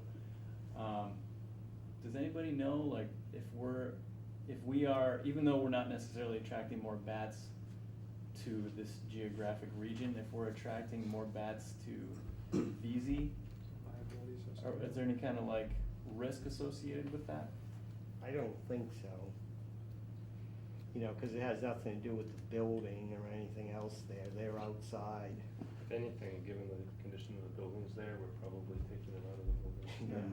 Mostly, or, at least not adding any new ones in maybe. And also the bats would only be out at night. And since it would be an actual housing environment for them, they would get back into their cycles of, oh, it's night, instead of if you're in a house, they can't really tell if they're in your attic whether or not it's night or day. So they would get back into the cycle of, all right, I'll go out at night when it's safer and no one's around. I gotcha. Good. Cool. All right. Does anyone else have any other questions? Do we want to look at where we think the placement would be before the concrete goes in and all that kind of stuff? Well, yes, what I would say is, we can have, what I want to do is talk to the VZ committee also, just to make sure they don't have any other things, and I'm gonna talk to Richard Lombard about it. Yeah, we just don't want to, if he has plans for any of the birdhouses. Yeah, or right, something like right. that. Richard, I'm glad you're here. I was gonna call him up. We're hearing about bats. The Scouts want to put up 3 bat posts that are about 20 feet high That sounds right. at the top of the hill. They're gonna put 3 of them, and they're gonna be maybe like 10 feet off the mowed path that's at the top of the hill. Just want to make sure that's okay, yeah. Show,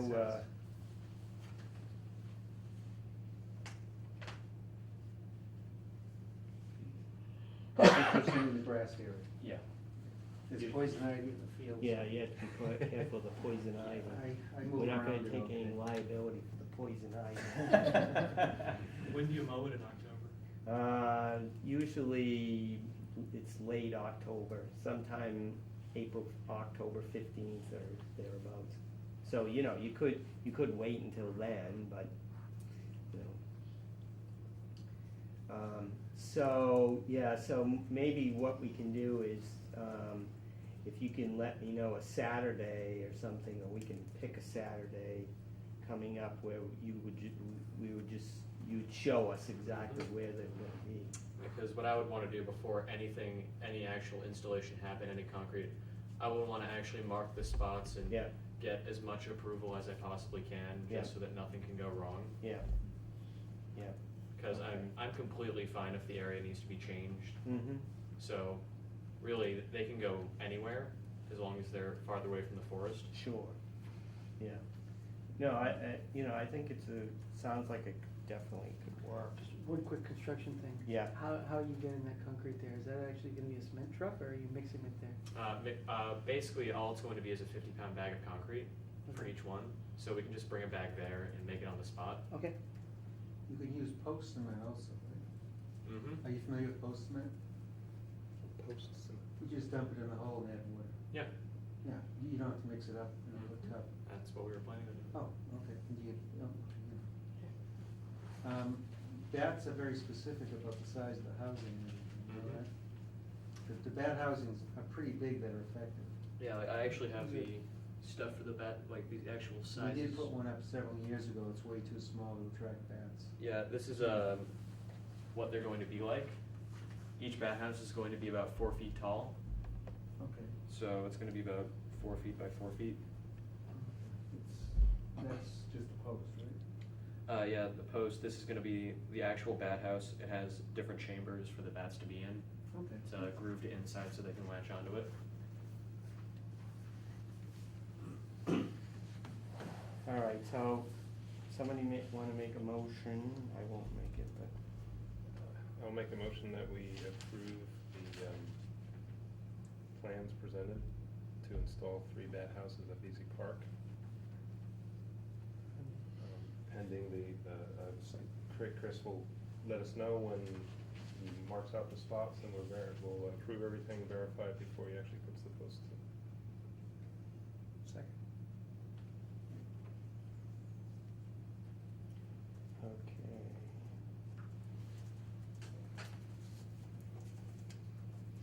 Any questions on the motion? Okay. So we're voting on this motion to approve the plans to install 3 bat houses at Beasley Park with a pre-site visit. All in favor? Say aye. Aye. Opposed, abstained, okay. Unanimous. So, so when can we have a meeting up there? Whenever is most convenient for you. Okay, how about not this Saturday, but next Saturday? What is that, the We're on the trip. 22nd? That's the That's 20th. hiking trip. 19th, 20th, yeah. No, sorry, that's October. 21st, 22nd, Or how about the following week? 28th, 29th. Yeah, like the 28th, September 28th, that's okay? Works for me. Yeah, that works.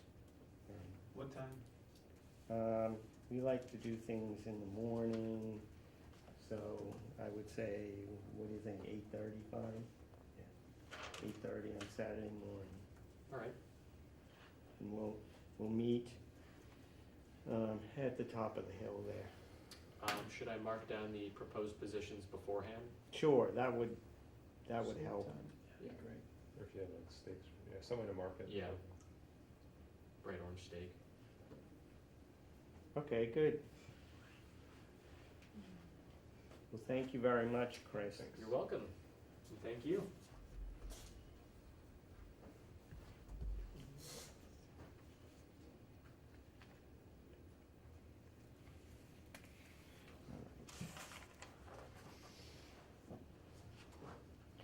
All right, is anyone here for 358 Main Street or 207 Center Street?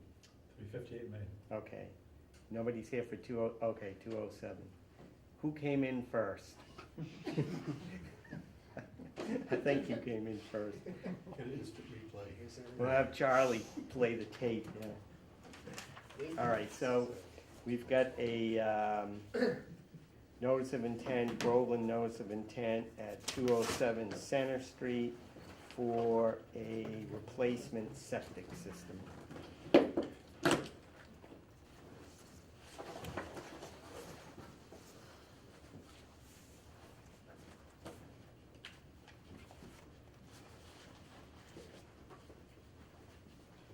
And, Jim yes. Kavanaugh, the design consultant. So we'll open the hearing on this at 7:44.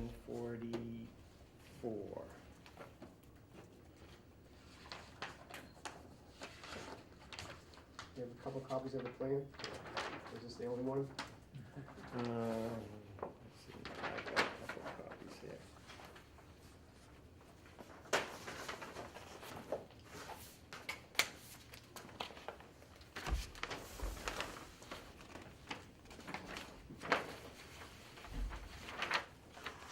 We're proposing to replace a failed existing septic system with a new system, with a new septic tank and a new field. This is a very tight site, surrounded by wetlands. We were able to keep this system at least 50 feet off the wetlands. There really wasn't much else, other place to put the system. We did the best we could. We did have a site walk, Mike and myself and the Board of Health agent did have a site walk. And we looked at different sites, and really this is the best alternative. We pushed it up against the house as best we could. There really wasn't any room in the front yard. Without tearing the house down, there really wasn't any other choice. Where was the wetland delineation on this plan? Where'd that come from? A botanist, Steve Erickson, flagged the wetlands.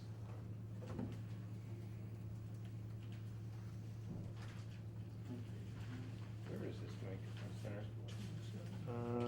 Right, but I'm trying to think. It's right before Stonebridge on the right-hand side. Okay, yep. So White House shop corner. Right next to the bright red house. Yeah, it's Is that right, on the it's a right? couple of lots Before that. before that, yeah. So there's a large field right here that's mowed with For a tractor. sale, I sitting- think it is, yes.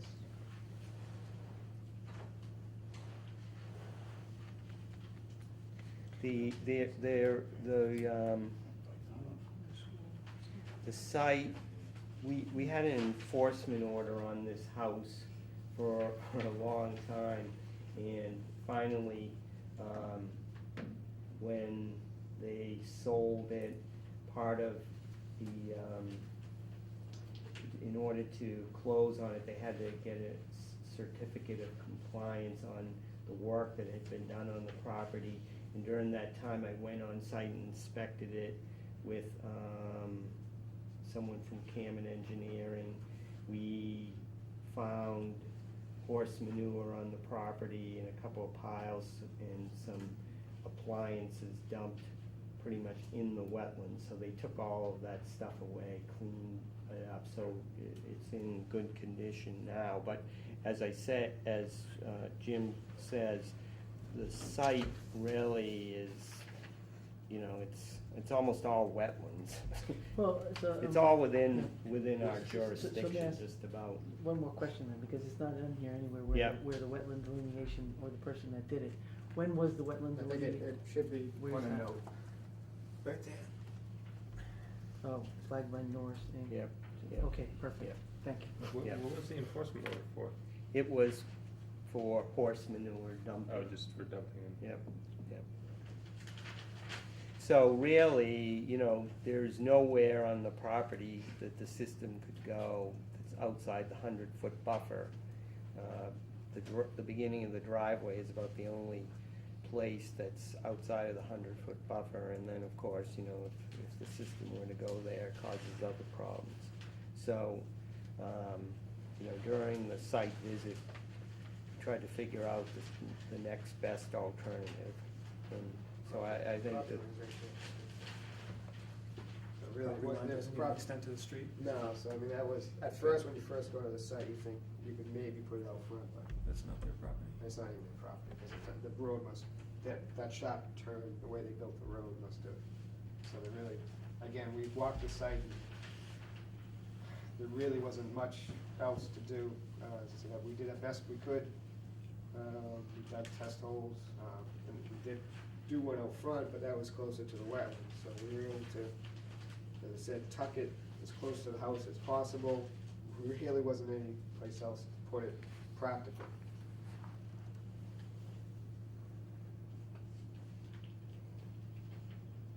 I mean, if it's as good as it can be, what are you gonna do? oh, you know, I mean, it's, yep. Richard? I'm Richard Lombard, and I'm a butter. I have one issue with that particular property, it was Yeah. brought to the attention of the Conservation Commission in the past.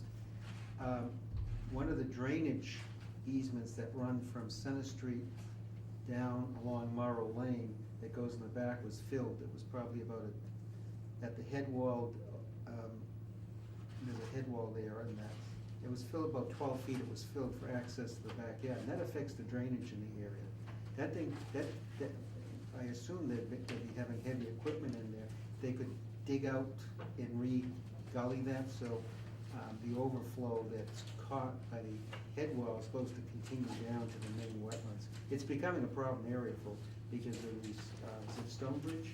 Ever since that development, the wetlands have been increasing. Yeah. And you can, I see that by all the dead trees there now. Yeah. And by filling that, I brought it to your attention, you had sent a letter out several years ago to them, they had just ignored it. They did, and that kinda, I didn't find that in our files. I'm sure that we did it, but I apologize in that issue didn't get brought I up. have something in here from Stewart, I Yeah. believe, sent out. Oh, But it's not a big area, but it Yeah. would help a lot if they're in there, clear it out, and there'll be more flow going, it'll break up the flow, because there has been problems in the past with flooding. Can you show us? And that backyard was totally flooded at one time because of, well, beavers Yeah, and yeah. heavy rain. Right. Can you show us where that is? Because this empties into that, on Pandora Drive, they have the culvert that's way too small. Yeah. And it's, Where's Myrtle Lane on this? It's just that dirt road that goes down. Yeah, okay, it's actually, it's about 400 feet roughly, it's a private road. Right. There is a, Culvert. okay, that's Center Street, right? yeah. Drain pipe comes in here, the town actually cleared all this out here, it goes down, there's a culvert somewhere in here. There's another culvert. Well, and this pipe is an 18-inch pipe which goes over here to the brook. And it's supposed to have continued on, if overflows had continued down to this area. And if you notice in the backyard, looks like there's a connection to Morrow Lane, that wasn't there until I filled it. It's so much overgrowth. Yeah, I well, didn't even notice it. it's right here, if you look further down, you see all the rocks and stuff continuing down here. And this part here was just filled in. And it does affect drainage, because sometimes it's 18 inch can handle it, it wants to go around, and there's no way it can go around. It just Eventually, fills up they in might here. tear that down because it's junk. I was hoping maybe with this combination of things, if it could just be, it's about maybe 12 to 15 feet. You want to open up the head of Well- the pipe, or you Well, want? no, right on the other side of the head wall, you can, if you look there, I can go up there, so you can see riprap in the drainage here. That thing was one continuous thing. The head wall was always there, but this was always open, so it could go around the head wall and continue down. There is an 18-inch pipe associated with the head wall that goes under the road over here. And then down here, there's three, I think, 42-inch culverts which go through there, which takes this water out. So But you're it's saying still, This flow doesn't accommodate that whatever's coming I don't know, in there? but they have filled this in and it was supposed to be open. I hear what you're saying. As a Concom member though, I'm a little reluctant to start to change water flow without fully understanding the impact. They filled that. I The road was- understand. it was- that whole thing was all part of one design. That whole area was I designed. believe you, but, Who filled it? I mean, The McCartys. You clean one area, They then just what's downstream? Well, it's not clean, that's the way it was, that's how this whole thing, this how this thing was designed, this Yeah. whole because They it's a filled big the issue. wetlands to put the house in way back when. They filled it in so they could have quick access to the backyard. And it was mentioned that maybe a branch or something like that, but you can't just go filling it. That whole thing was rip-rap right through and down. Oh, okay, I know where you mean. And that's how it was originally designed. There was a lot of drainage designed with this particular property. What, is this like 10 years ago or 30 years Oh, ago? it's do you know? longer than that. Well, that's not 30 years ago. 20 years ago. Well, it might have started happening in the early 90s. But they filled it in. I came to the board. I got some different letters with me, but I just, you know, and it collects a lot of drainage Yeah. from all over the place there. And it's getting to be even more drainage. So, I mean, that's the way it was. I would just be bringing it back to the original thing. It's about, if you go out there, you'll see the head wall filled, and then on the other side, you see the riprap continuing down to the wetlands there, and you get the drainage pipe. And it's about, well, it's maybe 12 feet where they filled by, you know, the culvert areas, or the drainage swale is probably, I don't know, 6 feet or something now, but it does, it's critical for all this drainage out there. It's gonna keep getting worse. Because we've had some severe problems in the past. I don't know if you're aware of it, but that barn was underwater. And the whole backyard was pretty much underwater in the past. We get heavy rains and stuff. Do you know if that was done by the town, land somewhere? Oh. Drainage work or? There's files on this stuff. There's a few files on it. And this was all approved through the planning board. Yep. And when they went out, they just filled it, And that was, you know, I complained to them, I said, you can't just fill it, you know, you're changing it, there's a system out there. And, I did, you know, I'll look, I got some notes in here, I did send some letters at the time, and Jim Stewart had sent out, a letter to them, the letter dated, looks like, I don't know if this is particular, December 14th, 1998. I don't think it was that long ago. But anyway, it's been that way since, and it's just getting more, it's getting more, obviously, this overgrowth and everything. Yeah. If there's a plan in the file, is the homeowner responsible for maintaining that swale, or whatever it is, the drainage area? Yeah. If it was in the plan, as part of the order of conditions, all drainage areas are required to be maintained in perpetuity. It is written clearly. Enforcing that is another problem. Well, I was Yes, hoping that run at this into point, that. it would get kind of dug out where they have heavy equipment. Yeah, right. So, If it was the head wall and you just cleaned the pipe out, I would, you know, Yeah, I'm okay. a representative, not the owner, so I Yeah, can't right. say, you know, yes, we'll go in and Well, dig there out was 20 complaints feet. That's at least a day's work, and we're gonna be in wetlands too. You know, I don't know how you feel about that also. When were you planning to do the work? Because the system's failed, I assume. It'll be definitely this immediately. year, pretty, as soon as possible. as soon as possible. And you're So we only aware have a this plan issue. for this piece. I'm not so sure any other work in that other area, especially being in wetlands, I would think we would want a good plan of what was Well, going to happen. I sent you guys Weather letters. permitting. You must have. them. Yeah, definitely, James- Jim he's Stewart ready to was go. told. And nothing was ever done, so I'm in here because I hear this, it might be a good Well, time it's to straighten out definitely the worth fill. bringing this to the owner's attention, because the owner is gonna have to fix it either, sooner or later. So if he's paying you to be in there, and for him to pay you a little bit more while you're there to fix it, might not be a bad idea. This person is gonna have general drainage on his property as Right. a whole. So you were there, Yeah. right? You did Yeah. the site walk, and you understood at that time the issues that are being brought up? Well, I didn't realize that I know where Richard's talking about, but I didn't realize that we had, what it was supposed to be, and that we had issued a letter, back in 1998. Unfortunately, I didn't come across that. I only knew about the manure problem. Well, I think the first thing, if anything, we should find a plan. Yeah. Because obviously, if something was approved for the site, we need to go off of that, because we don't wanna just go in there and Right. start doing something, as I said, to change the dynamics of the flow or whatever's out there, Right. so. Yeah. I have, you know, between this property and the next property, there's two 6-inch files full of material, so I'm sure that there's probably something in there. So I think we can find the plan. Well, here's one of the original plans, I got a few of them, I'm not sure how well it shows the swale area. Hold on to those, we might need to copy them. Can you make the homeowner aware? I'll make of the our homeowner aware. concerns? And maybe we could arrange a time when we look through our files. Yeah. To meet with them, and then maybe go on site and just see what's what. I'm sure it'd be amenable to, you know, something that's, if it's, as you said, the machines are there, Right. it is money, but if it's, you If know. it prevents their backyard from flooding and perhaps even affecting their new septic, it may be worth it to them. Right. Sure.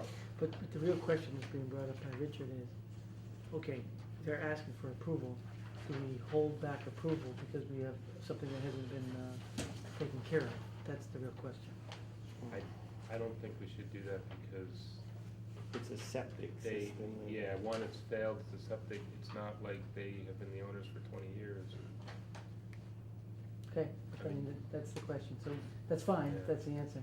I mean, if they were, you know, if it was an empty lot and it was a brand new septic, then maybe we gotta figure it out, but. If it was anything but a septic, I think I would be inclined to fight you on it. Well, no, right, but we all know that with the septic systems, you know, really, we can't, there's not much maneuverability on these things, you know what I mean? And so, plus, this is a new owner, if it was an owner who we had dealt with for many years, refusing to do anything about that problem, then I would say definitely we wouldn't go it, no matter what it was, but, you know, I suspect that we can build some goodwill with the new owner and have them realize there's another problem to deal with there. So if you can communicate that there's a problem there, we will try to find the current plans in our files, and I'll be in touch with you about that. Okay. And you can let me know, you know, what they say about it.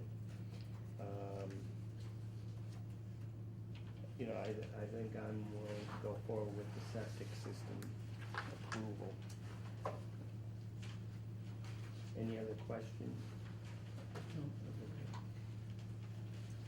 All right, so, I'd like to make a motion to approve, the septic system plan for 207 Center Street as presented. Seconded.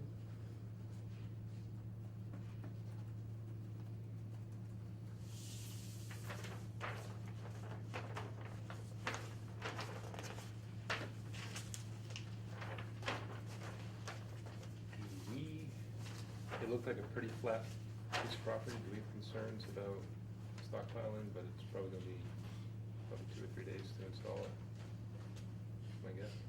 Yes, it's, and any stockpile, it's a mounted system now, so anything we take out is basically gonna be put You're gonna put it right on on the the side wall, where it's so- gonna stay. So it really won't be much.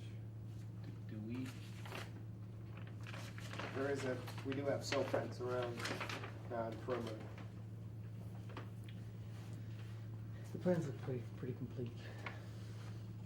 do we want, there's only silt fence, there's no heathens? It's very flat though.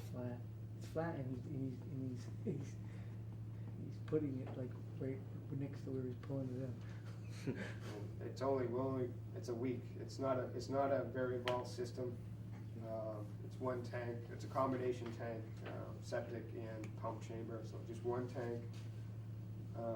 And the field is relatively small considering. So it should go rather quick.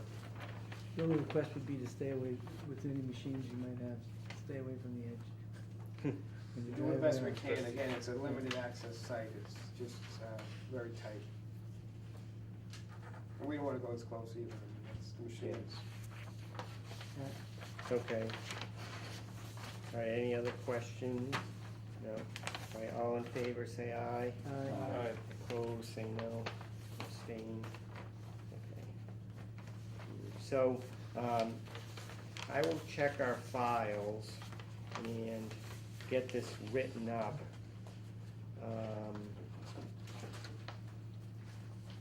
You have a DEP number? Yes.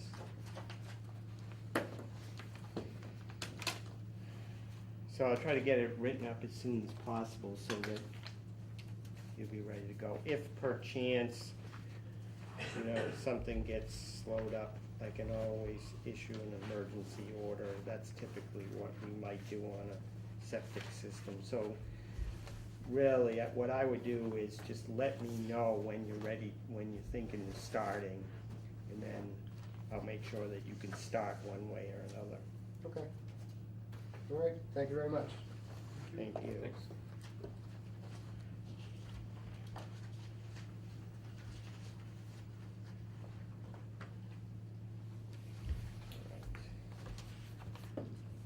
Next, we have a hearing for 358 Main Street. And this is for a, let's see, what is this? It's right at the edge of Yeah, the so buffer. this is the description: replace an existing foundation and remodel the building above the foundation. An old addition on the house was built on a fieldstone foundation. They're going to tear it down, replace the foundation with a poured foundation, and then rebuild the addition. It is in the same location, and the project is only within, it's jurisdictional because it's 200 feet, less than 200 feet away from the Merrimack River, under the Rivers But Protection barely Act. is the Yes, key here. yes. This is on the fringe. Right. The house is in between the project and the river, so. Yeah, Exactly. right. And okay. a road, right? There's And a a road, few roads. So, this is, this Yeah, is it's a- barely it's a- requiring, I'd have to correct the description. I don't think there's any fieldstone foundation under it. Oh, okay. The building is gradually settling into the ground. They have to keep adjusting the doors. This is a large print that I had done 20 years ago about it for another reason. These are copies of it. I've marked that dotted line is it's just done by scale ruler, is the 200-foot mark there. Yep. The actual measurement, when you get out there with a tape, it's about, the addition is about 150 feet from the road, to be honest with you.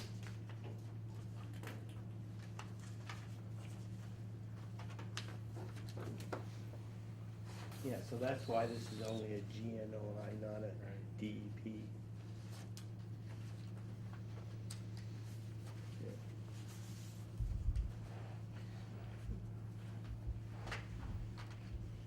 so the line that you have is how many feet you said from the road? That's 200 by scale, Okay, but, so you were saying, but I took a tape measure Yeah. from where the water is now, and it's about 150 feet.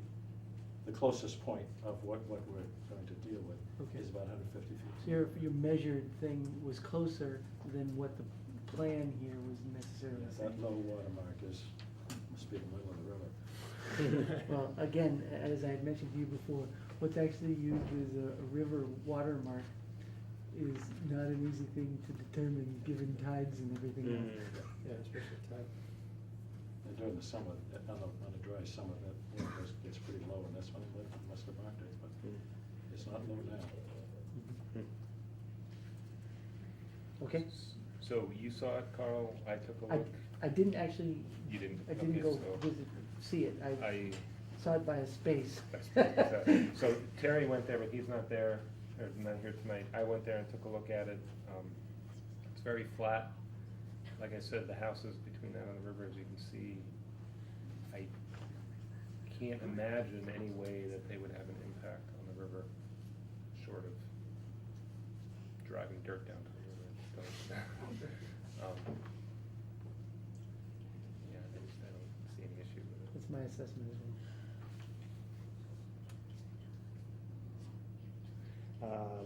So, what are you recommending as far as erosion controls? None? I think it depends on how long they're gonna stockpile material. I would maybe, if it's gonna be a long time, and if there's not a good place to put it directly behind the house, maybe put some, we don't want anything getting on the road and then having an easy path going down. Other than that, it's not too bad. There is, like we discussed back in July, there's a seasonal restriction, I understand. November 1st. So you may wanna keep that in mind. November 1st or 15th? 1st, and then it November ends 1st. April 15th. Okay.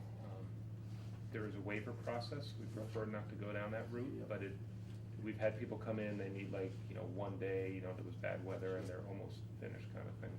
It doesn't affect inside work, but it does affect all outside work, and excavation work in particular, there's a much higher fee associated with that. Sure. So, I would try to avoid fees. yeah. Okay, so will you have any stockpiling of dirt there? The contractor has been asking me if Yeah. I know places where the dirt could be. Yeah. People could use it, and there is a possibility about a quarter mile away. Okay. And his name is actually the same as mine. I think it's okay if it's on site, just keep it out of the 200 foot, which means Yeah. basically just keep it behind the house and you can leave it on site if you want. Or you're trying to get rid of it?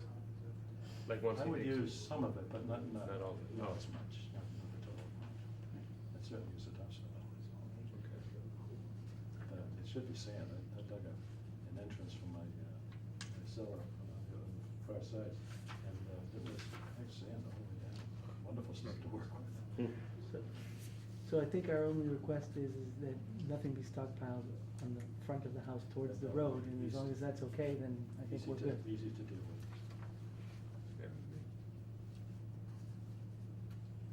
Yeah, so we'll put in the permit that says, no erosion control will be required as long as there's no stockpiling of soil in the front of the house. That's the last place I said. I would ask too that you try and keep the road clean from the trucks. I mean, obviously during the day, it's gonna be a mess, but just if we get a heavy rain afterwards, all that stuff's gonna go down to the, storm drains and then right in the river, so.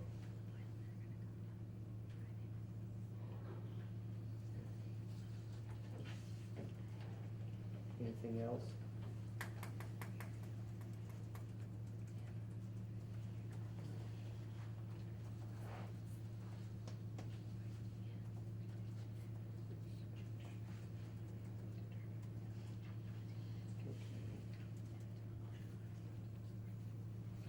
Somebody wanna make a motion on this?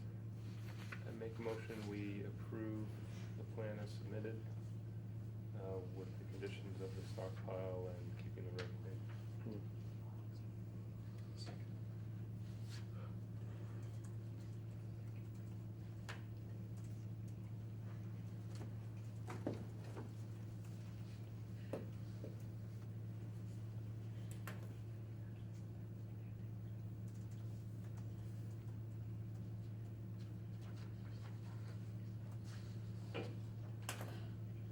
Okay, any other questions on the motion?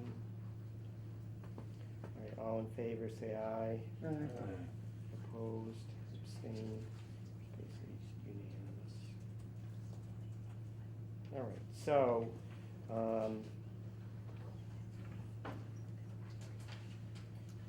I will try to get it written up as soon as possible, but it might be a week or so before you. That'll be fine. Yeah. Okay, Thank you. all right, thank you. Does the building permit come from the building inspector? Is that where they got? Yes, you have to do all that, we'll have to sign it, but we're here Monday nights Yep. between 7 and 8. We don't want to sign it now. We can. Yeah, yeah. Didn't know you had it with you.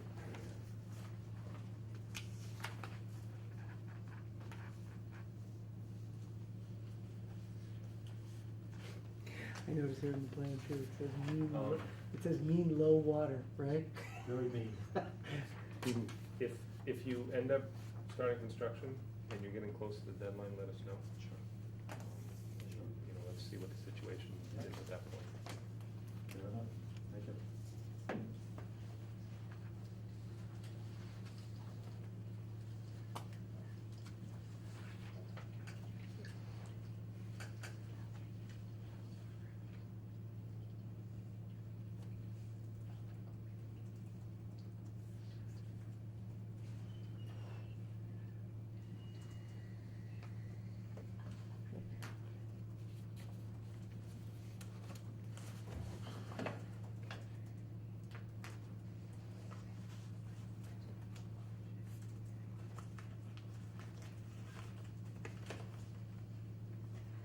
All right, so the next item on the agenda is the continuation of the Sewell Street notice of intent, Groveland notice of intent hearing from last month.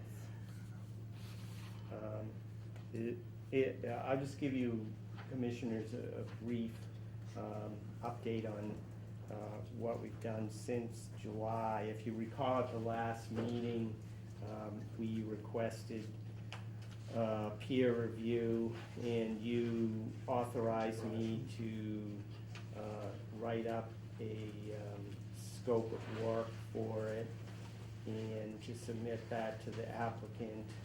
And if the applicant approved it, then to hire a peer reviewer so that we could get the process going as soon as possible. So all those things were done. A one-page scope of work was written and minor changes made by the applicant and approved. They sent a check for the work. I was able to hire, I got quotes from a couple of different companies. I was able to hire a peer reviewer, and the peer reviewer began the work on September 3rd. And so tonight we're going to hear from the peer reviewer, Tracy Peter, and she's going to present a report to us based on that scope of work. So that's where we are at. Couple of other things. The last time we met, we had made a few other requests. Okay, let's see. We asked for a letter from DEP regarding the DEP notice of non-compliance from 2012, that they were happy with what the applicant had been asked to do, and that they were pretty much releasing the property out of the notice of non-compliance. And that happened. I have a letter from DEP that the applicant forwarded that they are released from that notice, so that's completed. The next thing is we asked for the applicant to file a certificate of compliance for the orders of condition that were issued in 2001. Yes, 2001, to close that out. So they requested that, filed that, paid for that. So I have the certificate of compliance for you to sign tonight, and then we can issue that. Are there any questions on any of those things? What does the certificate of compliance say? Well, it says that they were in compliance, that compliance was met on what we asked Aggregate to do under their original filing, which was basically to put that pond in.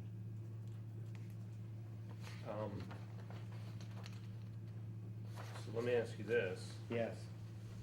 But wait, at that time, Aggregate owned both properties, correct? Yeah, they were the owner of everything else. So there was no issue with being on a different property or anything like that? Oh, no.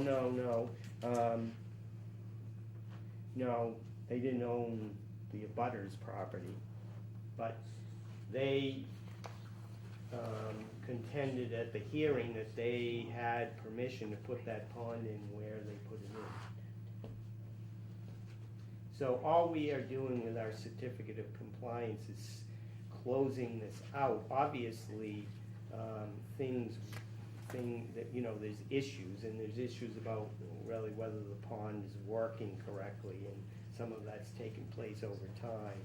But this was a loose thread that kind of should be closed out. So did we have a plan from that order of conditions that we can look at to verify that in fact it was done right? Mm-hmm. Do you have that? Don't make me pull it out. It's in the files, yes, we have that in the files. And you're saying that it showed the pond across both, Yeah, on the other people's property? Right. And you said that was okay? right, right. They met the orders of condition. That's what this says. They met the orders of condition as they were written. In 2001. Yes.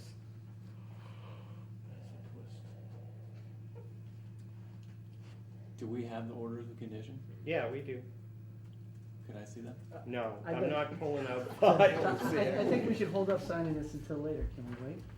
Yeah, we can, you Let's know, wait. but, Let's wait. okay. The other thing is that we asked the applicants to post no trespassing signs on the property and increase the security of the site to prevent further vandalism. I don't know that that's been done. The last time that I was out there, it was not done, so I'm not sure. So we would probably want to ask about that. And let's see what else. That's pretty much what we asked the applicant to do. All right. So I think the next thing that makes sense is to hear from our consultant on the results of the peer review. So, Tracy, you've got the floor. I'm sure you haven't had a chance to look at the copy I sent online. No. And I only have a few copies. We'll share. And here's just the report that I got the attachments. And I've also given copies to the applicant out back here.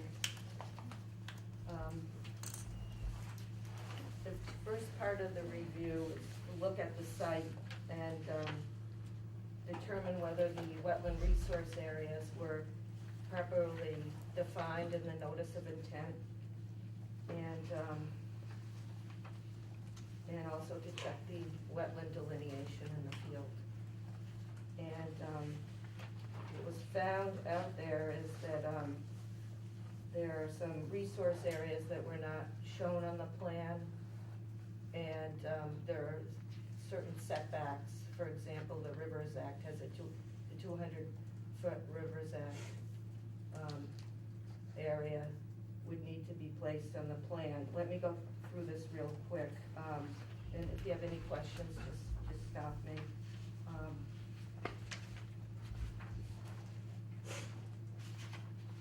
Found that the brook out there, Brindle Brook, is a perennial stream. It's not documented as such on the U.S. Geological Survey map. It's shown as a fine blue line. However, if you look at the stream stats, which is part of the wetlands regulations, there's a calculation that can be done per 310 CMR 10.58. It's 2A LCI, and the stream actually has the minimum flow requirement for a perennial classification under the DEP wetland regulations. And I've documented that in Appendix B. In the back. And it shows that there is the required flow of 0.01 cubic feet per second at the 99% flow duration. And this information is available for the state of Massachusetts. There's been a new equation provided since I'm not sure what the date is of your USGS maps, but I believe that this equation was developed after the map was published. So the stream stats would be the most recent available information to determine whether there is perennial flow or not. Do you have a picture in here showing Brindle Brook and the 200-foot marker onto the property? So is my understanding that the 200-foot marker needs to be placed from Brindle Brook then? Yes, and, there's a watershed map here, and you can see Brindle Brook, and, as it goes underneath Salem Street. And that would, you need to find the mean annual high water and figure out what the 200-foot extent of the Rivers Act is. And that goes all that blue mark all the way around? Yes. So that's like covering a large majority of the property, 200 foot from that. No, that's just the watershed. So it would be wherever the mean annual high water is, which it's not shown on that map. This map is just showing you the extent of the watershed. Could you show us on the larger map that's here so we can all see? Yeah, could you draw it or something? It's somewhere up in this area.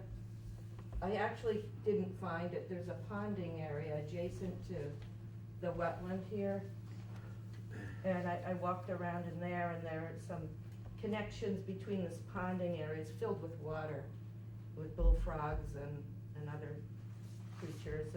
But it's connected to the Brindle Brook, which is running in this direction north under Salem Street.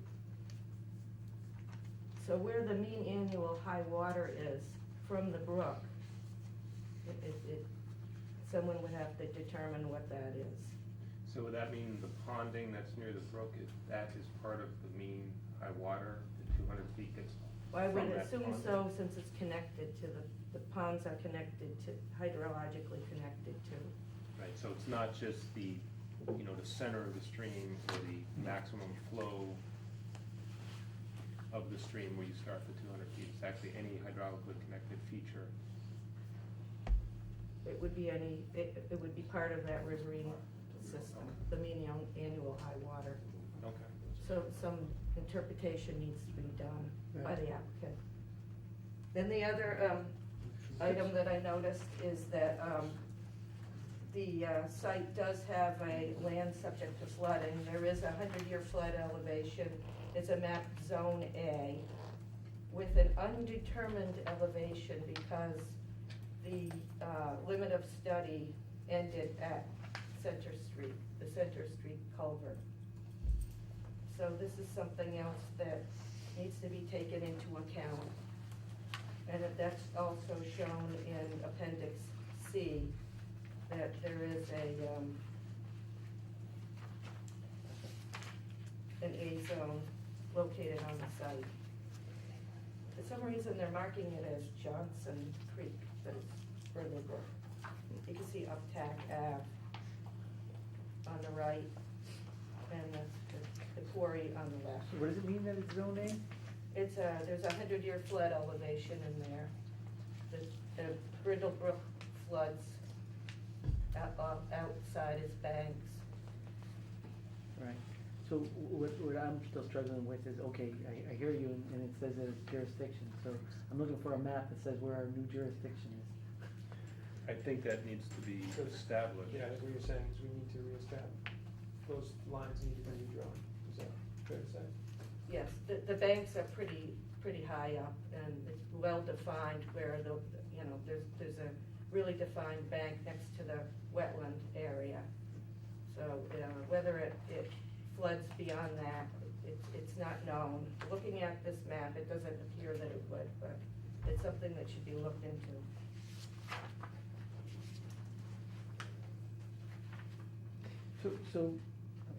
I'm sorry.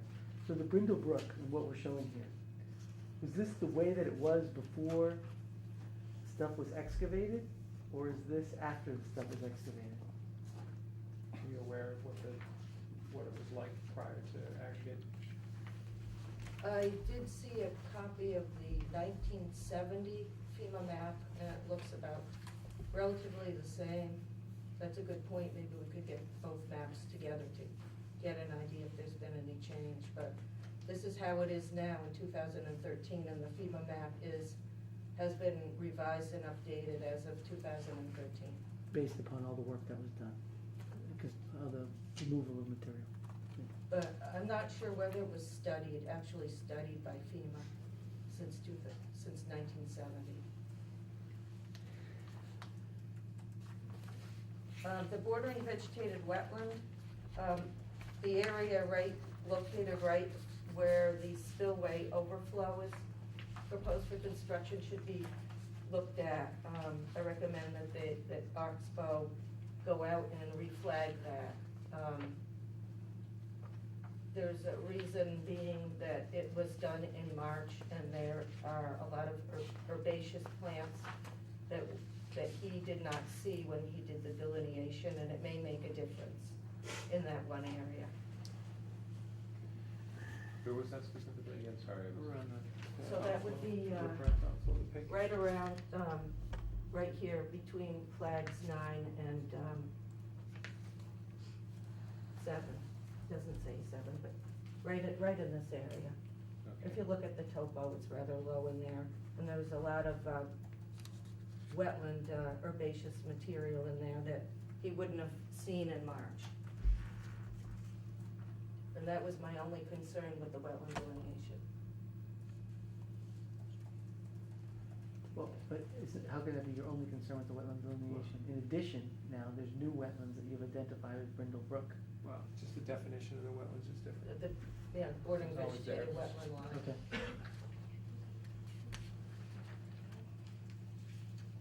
Wildlife habitat, I just noted that there seem to be frogs and birds that use the area, the Brindle Brook. I have documented, I have some photographs, if you need them. And this, last but not least, the stormwater management plan, I had Philip Christensen of Christensen and Sergi do a review on the stormwater management information and the revised plan, which is the one provided by Steve Treadle on July 30th of 2013. And as you can see, there's it's going to be enlarged now. Since your last hearing, I think the plans changed, and there's going to be an enlargement of the basin. And he had a lot of concerns about the construction of the basin and what the basin will actually, what is the purpose of the basin, and what is the drainage, the grading around the basin, as well as what is the future filling going to be on site. And there's, it's noted throughout the documents in the file that there is going to be fill brought in, and I mentioned that also in my report. And there are concerns also, not only about the adequateness of the design of the structure, but also the location. You have the spillway being built right there in the 25-foot no-cut zone to the edge of the wetland. There may be concerns of the bordering land subject to flooding, 100-year flood elevation, and there's been previous issues with stormwater runoff and siltation and erosion into the resource areas. But his report is attached, Appendix D, and it's pretty thorough, a lot of recommendations.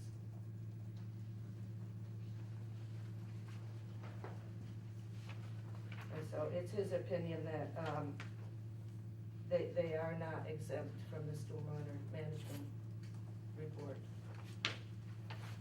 And also in the report, I found there was no mention that this site is located within the Wellhead Protection District, Zone 2. And that's something that should be taken into account. And that's where best management practices are very important at the site.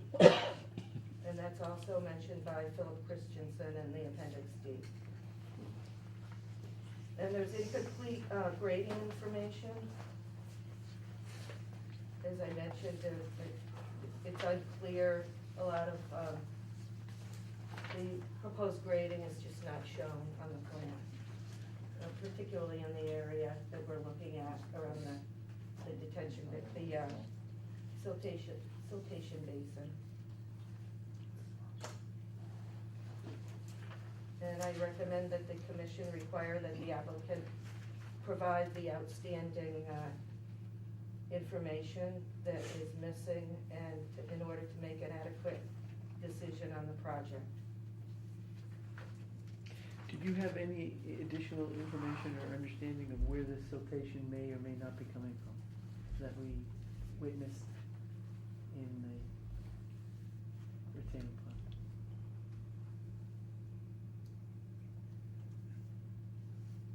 Or the discoloration of the water and where or why that's that way? Any information on any of that? No.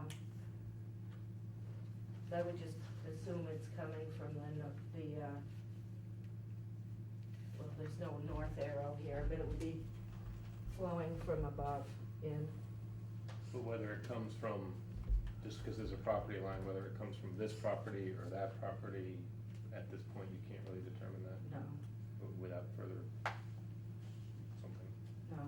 I also wanted to mention, somewhere in the report, they're talking about an access road and an area where they would wash down vehicles, but there was isn't shown on the plan, and that's a major concern.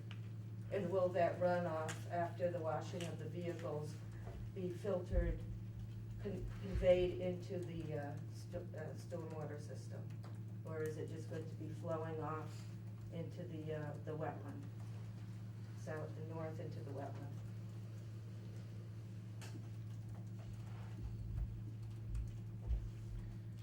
In our description, Mike, of the work to be done, Yes.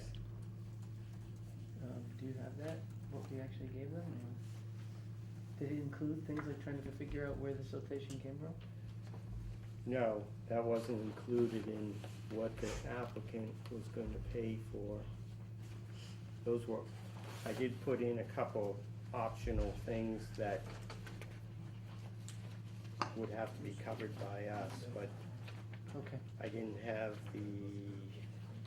didn't feel that I had the ability to approve those after I saw the cost of what that was gonna be for us.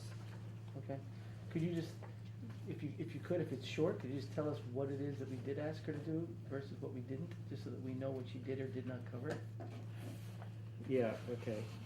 Tests 1 through 4? Yeah. Because maybe more interesting than what she covered is what she didn't. Oh, Well, we never saw the final, because we gave Mike the power. We That's never right. saw the final. So that's what I'm asking for. Let's review what we actually asked for and what we got. One thing I forgot to mention in the report, I just mentioned that there's a MISA review ongoing. I guess the final date to comment was the end of June, but Natural Heritage hasn't made a decision on that. I think it's still ongoing. Yeah, they asked the applicant for more material, more information.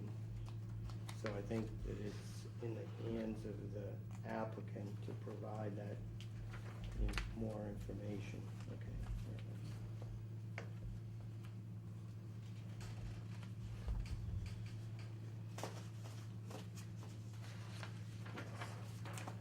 What do you want me to do, to read this? Just very high level summarize. I mean, you can Okay. read it if you can't, if you have to, but. All right, well, the scope of work involved 4 tasks. The first was visit the site and observe the existing conditions.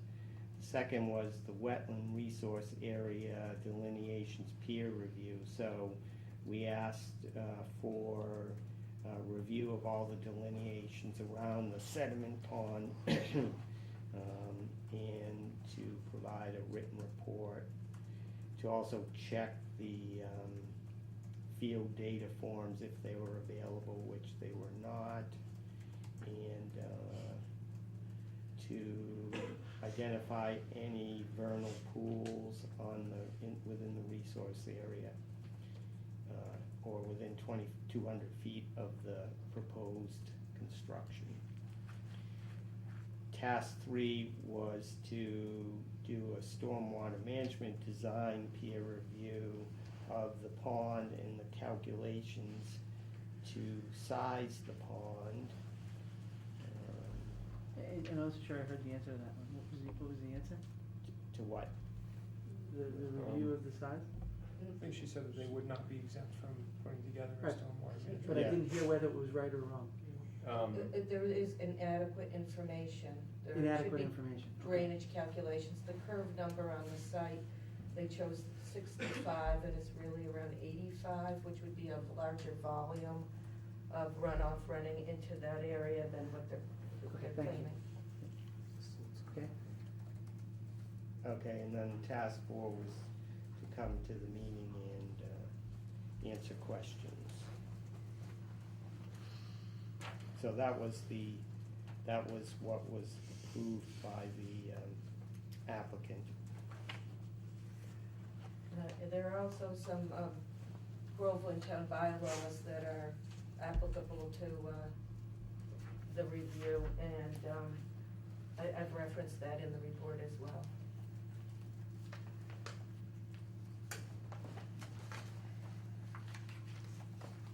Thanks, Mike.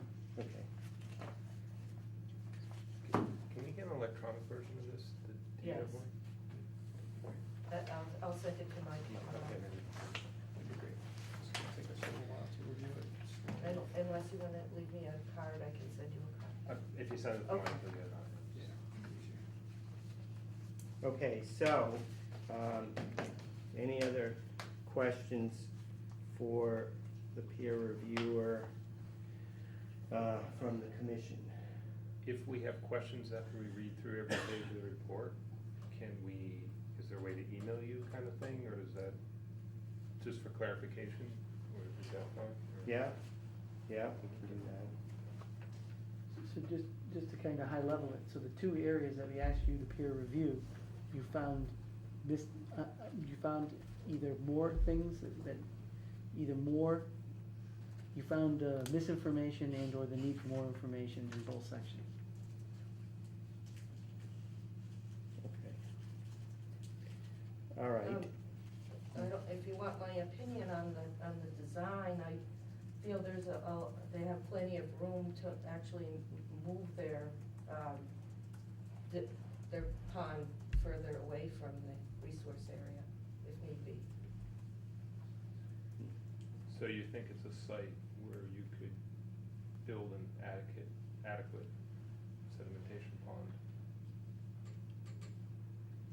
I think they need to look at it, but it's a very large site and there's be plenty of room to relocate it.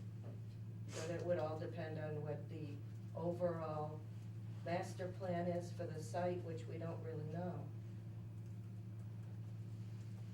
So, so basically variations in a master plan, even if they were to fall outside of what we would consider the lines right now, could significantly change opinions about what should be done. Is that fair to say? Well, they should take a look at what resource areas are missing on the plan and find out if they actually are able to place it where they have it. As you can see, Phil Christensen talked a lot about the spillway and also the fact that the way it's designed now, you're supposed to have a 3-to-1 slope within the basin. A 1-to-1 slope won't work. So if they, even if they design it the way they do, that level of spreader is gonna end up in the wetland. If you read his report, when you do the calculations, it's with the slope that they're recommending, it's gonna be in the wetland. And as it is designed now, it's already in the 25 no cut zone. It doesn't meet your bylaw regulations. Plus, it's to the very edge of the wetland. It's gonna be discharging into the wetland as it stands now.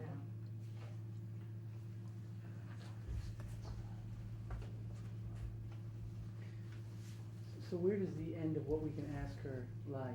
Like, Well, because I realize there's questions, but we could ask her that maybe aren't appropriate or not the right thing? I think what we need to do is to, if we don't have any other obvious questions right now, we'll take a few minutes to see if we have any questions from the public, and then we have to hear from the applicant before, you know, we make any other further decisions regarding, you know, what we're doing. So, Get a hold of me, that's the easiest way. Can I ask one more question? Yeah. Quickly. I guess what I wanna understand, is when it comes to the overall property, what do you feel that we need to know about the master plan to be able to be comfortable that we're doing the right thing for the wetlands as a whole?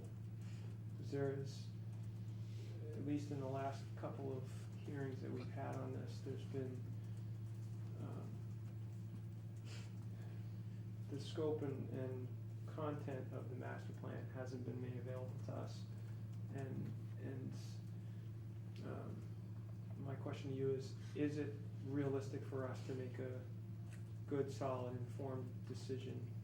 What do we need to know to be able to make a good, solid, informed decision that we may not have been told yet, or that you haven't seen on any of the plans that you've been shown? Well, your feeling is if it's being segmented and you need Yeah. a picture, you have every right to ask for that information. So is there? To do a filing for the, even if they don't know the details, if they could at least provide the access road, where the filling will take place exactly. Right now, you have a couple of plans showing the filling to be different heights, different locations. If you could get the details of what will be done out there. I mean, These are the all things- overall scope, right now, you're just looking at a small little piece. But these are all things, details that you believe that are most definitely relevant to Yeah. water flow around. Okay. Because the stormwater management plan should be the entire site, not just what's in this area next to the wetland. Okay, so it really does come down to the stormwater management plan more than anything else, because it does cover the entire site. Okay, fair enough, that answers my question. okay, so we'll take a couple minutes here of general questions from the public. George? Yes, looking at the Natural Heritage website, they update their decisions, if not weekly, daily. And it is really no question of taking a priority habitat. They should come back pretty quickly within a week.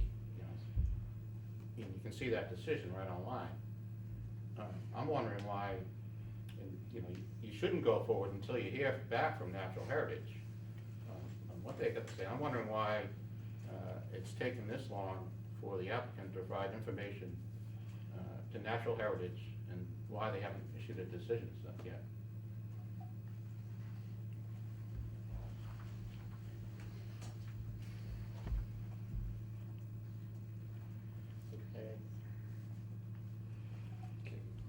Okay. Oh, yes, there's that later, we'll get that. I got that noted here. Someone else have a question? Richard? Richard Lombard, I'm on the Groveland Board of Health, and I guess I need some clarification. I've been to at least this one and the previous two meetings. Are we talking about a design of a retention pond for the existing site? And I keep hearing it muddied by filling. I mean, I don't see how you can, I thought he was coming in to design a system for existing. Are you trying to guess what it should be if the filling all takes place? Yeah. Can you clarify that, or where we are at right now? Well, it's the commission's belief that the reason for this filing is to fix the pond because there are obvious impacts to the surrounding wetlands that need to be addressed. In addition to that, there are some plans for the rest of the site that will come in the future, and the pond should be adequately sized to take care of those potential other plans on the site. But that's only from the perspective of the commission that we know, and that's, can be typical for a filing like this. We could get a filing for a subdivision and only see the infrastructure plans and not necessarily know exactly which houses they're putting in or how many houses or whatever, so that can be done. It isn't always done, and it might not be the best way, I'm not sure it's the best way of doing things, but, it is done.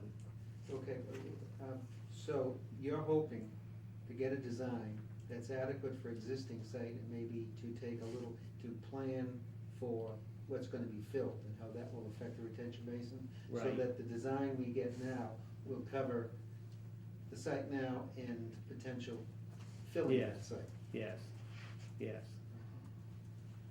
But I think the applicant really could address this issue better Well- than me, but, They could estimate what the fill's gonna be. yeah, And then design it for that. And if Right. they're gonna go past it, then they should stop. Right. And they'll have to be redesigned or right, something. exactly, right, Assume they meet everything else. right, I mean, that they can't come with a hypothet, or a design for what they're gonna do, and then they just go beyond it and say, well, we went beyond it, so let's keep going. Well, I at mean, they that have to point, design what they're gonna do and At take that into point, account it- all the issues.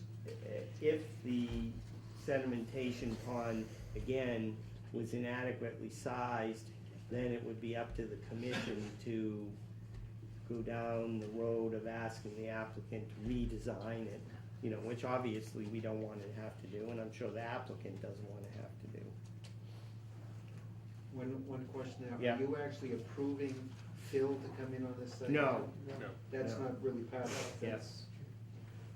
Yeah, so There's a from lot of issues with that. Right, I mean, that goes Outside. before the Board of Selectmen. But, from our point of view, the main thing that we're looking at is, fixing the problems that are out there where the pond is not working, hasn't worked in 10 years, and, there's tons of photos of, times when it heavily rains that the wetlands are being impacted. So that's our main concern. Okay, so the fill will be another issue.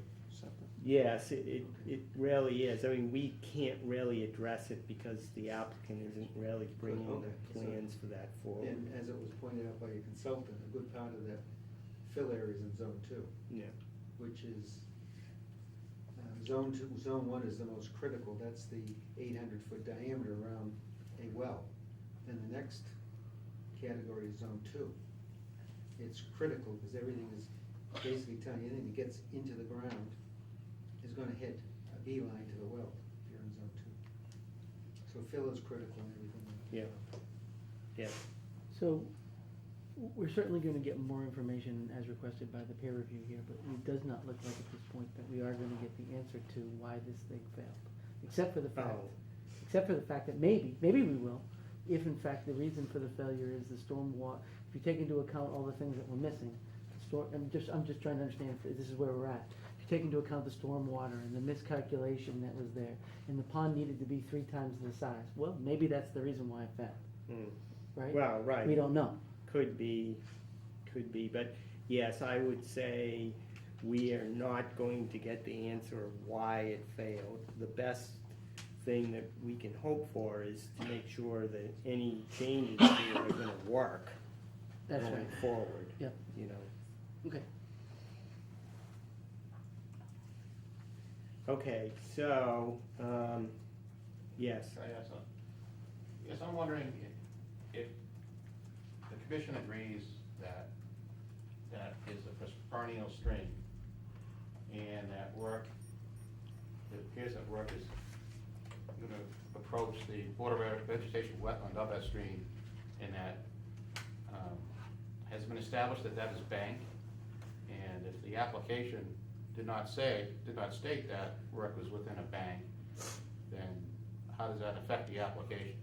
The application needs to be revised. That a new application have to be filed, a new hearing? I mean, it's just a procedural. I understand. I don't know, do we just revise the application We could. as an amendment? Hmm. The applicant, I would assume the applicant would have to revise it. Right, right. According to Phil Christensen's report, 7 out of the 8 standards, stormwater standards, need to be met. And right now, they're not. Mhm. I understand that again, so 7 out of the 8 standards currently are not being met, or that's just what needs to be reached in total? That needs to be reached in total, and originally the applicant said that the standards are either not applicable or have already been met.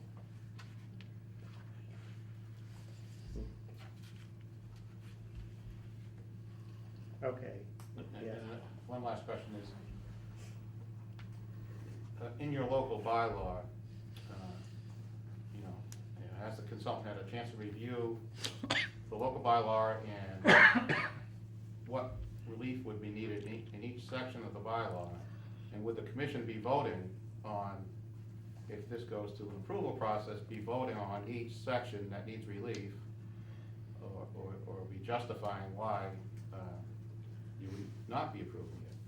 So, I don't know how your commission, I've seen other commissions look at an application, see application state which relief in the bylaws are, and the hearing process is to establish why we need relief. And I'm not familiar with this commission's process and how you deal with deciding on each section of your bylaw, and if not, then you have to justify why you wouldn't grant that relief. So you're talking about waivers or something? Right, to that waivers. effect. One's been pointed out is the 25 no cut. You say, all right, we're gonna grant relief. You gotta say, is that, what benefit or what mitigation is being offered the town for granting that relief?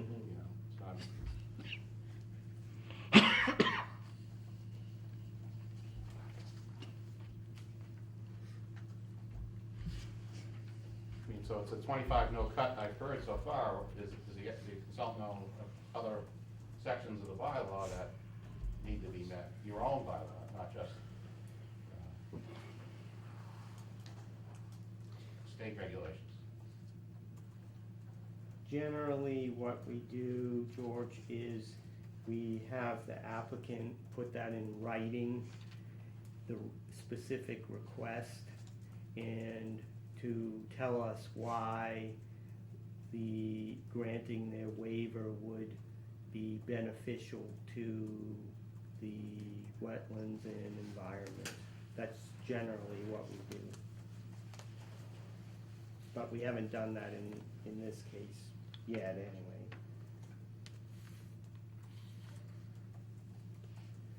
Okay, I think that will, yeah. One more question. Would you mind sending an electronic copy of this report to the Board of Health office, just so we have one in file ourselves? Sure. And, yeah, I just wanna mention, Robert O'Hanley was gonna be here tonight too, but he's up at VC Park at another meeting, so he couldn't be here. Oh, okay. He was concerned with being here for the meeting. Okay. Just, just to the office would be fine, to Laurie. Yeah. Just so we have it, maybe I can glance through it. It sounds like it's kind of complex. Sure. All right. Thank you. So I think we're turning it over to the applicant. Thank you. It's nice after starting in April to actually now have a discussion about the basin. So just in terms of the scope, because I think there is some confusion, and I think your name is Richard, I think he seized on it, and I think that's one of the problems that I had with the peer review, other than the fact that we didn't get it until tonight. But nevertheless, it puts us in a position where we can respond and we can start to address the concerns of the bylaw and of the act. We said at the last meeting, when we agreed on the peer review, that we haven't developed a plan for the fill, for what's ultimately gonna take place. But what we discovered after we met with the selectmen, and the selectmen said, come talk to the Conservation Commission, and we went through the process, we found that part of this basin was not on our property. And as we've talked about many times, if I built a basin on your property, you would tell me to get it the heck off, and so that's what we're looking to do, which is just to deal with the existing conditions. That's all that we're looking to do. So I think that's the first, and I think that's the most important. With respect to the delineation, I don't think we've ever considered that to be riverfront. I'm gonna have to ask my wetland people whether or not, Tracy says it appears, it's based upon stream stats, it's not identified. So that has to do with calculations in terms of the size of the watershed. I actually have never gone over there to see whether it's dry. I don't know if you people have any experience with that being dry, or people in the neighborhood have experience of being dry. If it's perennial, that means it runs all the time, all through the year. And I really don't have any anecdotal knowledge, and maybe that will be helpful for some people in the neighborhood to talk about that. It appears, as we've said from the beginning, that this is a buffer zone project. I don't hear that we're in BVW. I hear that she'd like to see around an area in terms of where the flags are, but I don't think that says that we're in the BVW. Interestingly, your no cut does provide for a 7-foot pathway. Tracy's taken a position in her letter that the spillway, if it's 7 feet wide, doesn't constitute a pathway. I think that's for you to determine. But we have an existing pathway now, but we're trying to get away from Mr. Ryan's property, so we thought we would put it this way. If we can't, then, you know, we've got an existing spillway, so we can just go back to the way it is under the current process. But that, again, that's something that we wanted to talk to the commission about and to the neighbors, whether it makes sense to have an emergency spillway that goes here or comes down on the other side. I think that's the kind of discussion we want to have with the commission in terms of how you think that's the best way to frame it. In terms of the Christensen-Sergi, our engineer's not here tonight. When I realized we weren't going to see this thing, I didn't ask them to waste their time. When I asked the question about the size, I was informed that we had more than 2 times the amount of capacity that was calculated for existing conditions. As I read it, I think he said that if you adjusted the cover and added water, that could go up by 1/3. So I still think that the size is right, but then that's for our engineers to take a look at. So I don't see from a size standpoint that there's an issue. With respect to the stormwater standards, again, I think the peer review is looking at this as a big picture item rather than just existing conditions. We're looking at just changing the configuration from the way it is until to the way it's proposed, to take it off of somebody else's property. So this pre-development, post-development, we're just taking the existing conditions. We're not changing anything else. There will be some limited grading. I don't think the grading is going to take away flood storage, so that we're going to increase flooding. I'd be very surprised if the flooding from the brook went beyond the BVW. It's probably contained in there. But again, that's something we can look at to see whether or not this is in the floodplain. If it's in the floodplain, then you know what the rule is. I can't add to it. It's like a bathtub. I can't add to it and take away flood storage capacity. Well, you know what we're doing in this project? We're adding it. I mean, we're excavating. So we're creating flood capacity rather than taking it away. So I think I'm encouraged by looking at the peer review, because I think it's identified some areas that we need to give you some more information on. I don't see anything in here that I would consider to be a showstopper for what we have put in front of you, and this is what happens in peer review. You've got an engineer that's going to take a look at this, and a wetland scientist, and they're going to have disagreements. I'm sorry that couldn't take place before tonight, that we weren't, oftentimes you can have the engineers talk to one another, or meet out in the field. I believed, from looking at the scope, that Tracy was going to do data forms, and she would tell you where the line was. That's the way I read it, but I don't think that took place. And when the chairman asked me whether or not we had done data forms, we sent a report that I assume was sent along to Tracy that explained how they did the B series. So again, I'll pass that along to my wetland person and ask them to respond. Could he give me a call? I can explain it very easily to him. Yeah, I think that's, Okay. I think that's very simple. There's another question about Mesa. Remember what happened with Mesa? And again, this is the confusion over what's taking place out there. Mesa wrote you a letter that I was copied on that said that as far as the sedimentation basin was concerned, they didn't have any jurisdiction. There was no taking on that area. They did say, if and when we figure out what we're going to propose on the remainder of the site, then we need to give them additional information. So the reason we haven't given them the additional information is, we're trying to get through this first before we do that. But Mesa has signed off on this notice of intent that's in front of the commission and said that it does not involve the taking of priority habitat. I'm sorry that I didn't mention that. Yeah, because, well, there's a lot of things that are flying around here this evening, and it's obvious that we need to come back at the next meeting. It's in terms of our, I don't know, Steve, did I miss anything? No, just I wanted to emphasize that specifically, we've designed this for existing conditions. So we don't even know if the project is gonna go forward or what it's gonna look like. So we were trying to expeditiously take care of existing conditions as you articulated. And that's what we're trying to do. And we've been 6 months at it, and we really wanna get this thing built and to take care of existing conditions. I do have two more quick comments. With respect to the certificate of compliance, yes, you can hold that as long as you want. I mean, I recognize that as, first of all, we didn't do the work there, it was aggregate.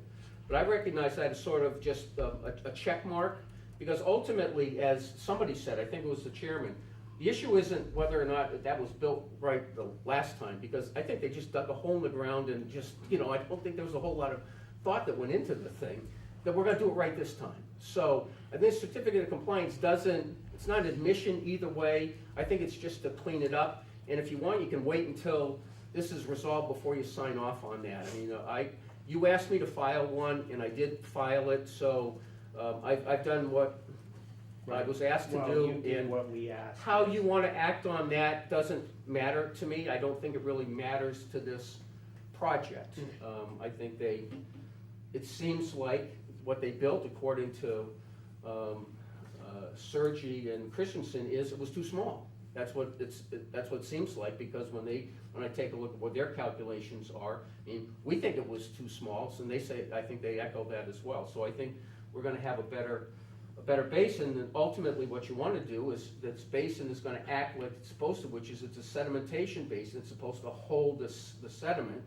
We haven't talked about an O&M plan, but we expect, once we start taking that material out once a year, that you're not gonna have that discoloration. I think that's just crap over, I'm on TV, right?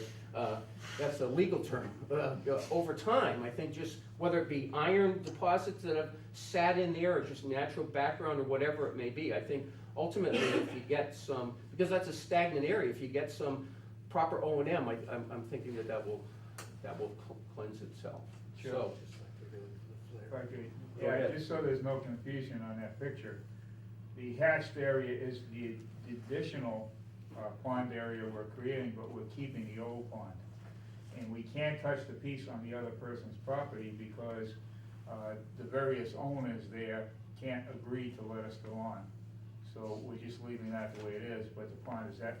So our calculations show that pond can handle, has twice as much capacity as the computed runoff.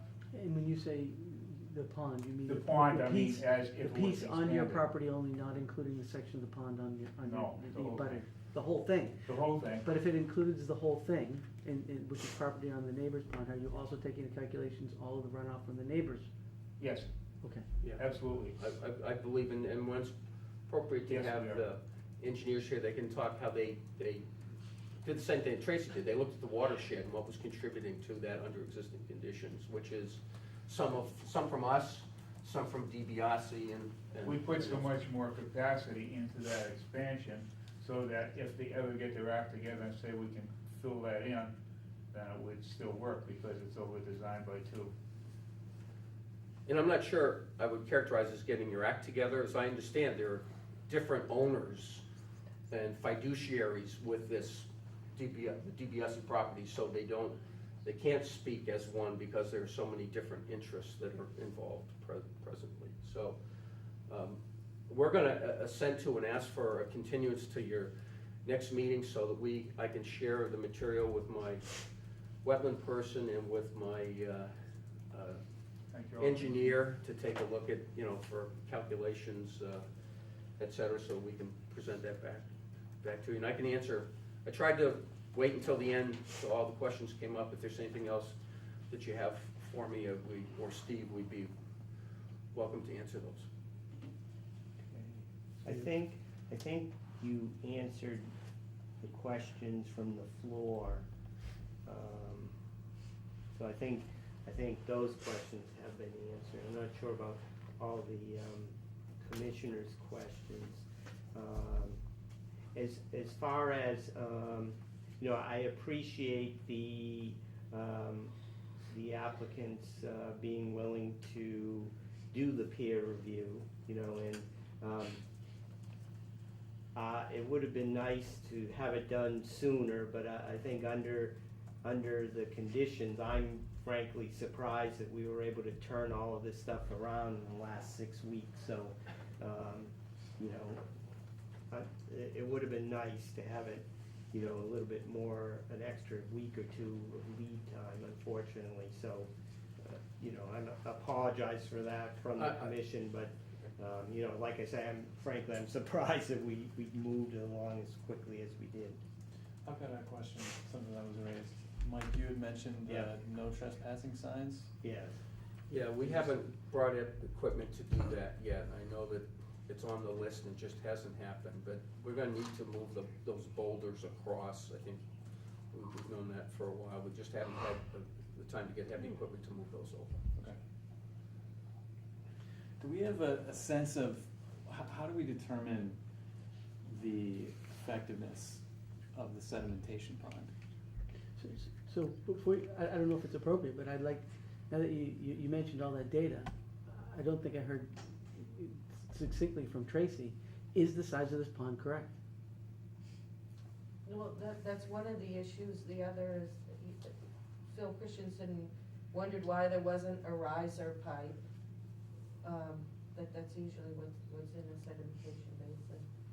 And also the recharge, it's in the zone 2, and why is there not, the BMPs, the recharge, that's one of the, supposed to be, I think it's 80% recharge should be in that. And are they meeting that requirement? We don't know. So those are some And issues. just some of these, and he actually would have come to the meeting, but it was too short notice. Yeah. So those are some of the issues that Can I will be speak to worked that, out. Mike? Yes, go ahead, Steve. In most cases, the way when the water goes, at least now, the water that goes into the pond simply recharges into the ground. Right. There's no liner, there's no clay or anything. Rarely does that thing ever overflow. Did you do, because one of the things that we were venturing around was figuring out what the actual absorption rate was from the pond, right? Sort of like what you do when you do for the groundwater to see how quickly. No, but that's an easy calculation. I was just giving But have we done it? observations. No, we haven't estimated that, other than knowing anecdotally that it barely ever overflows, it just sinks into the ground.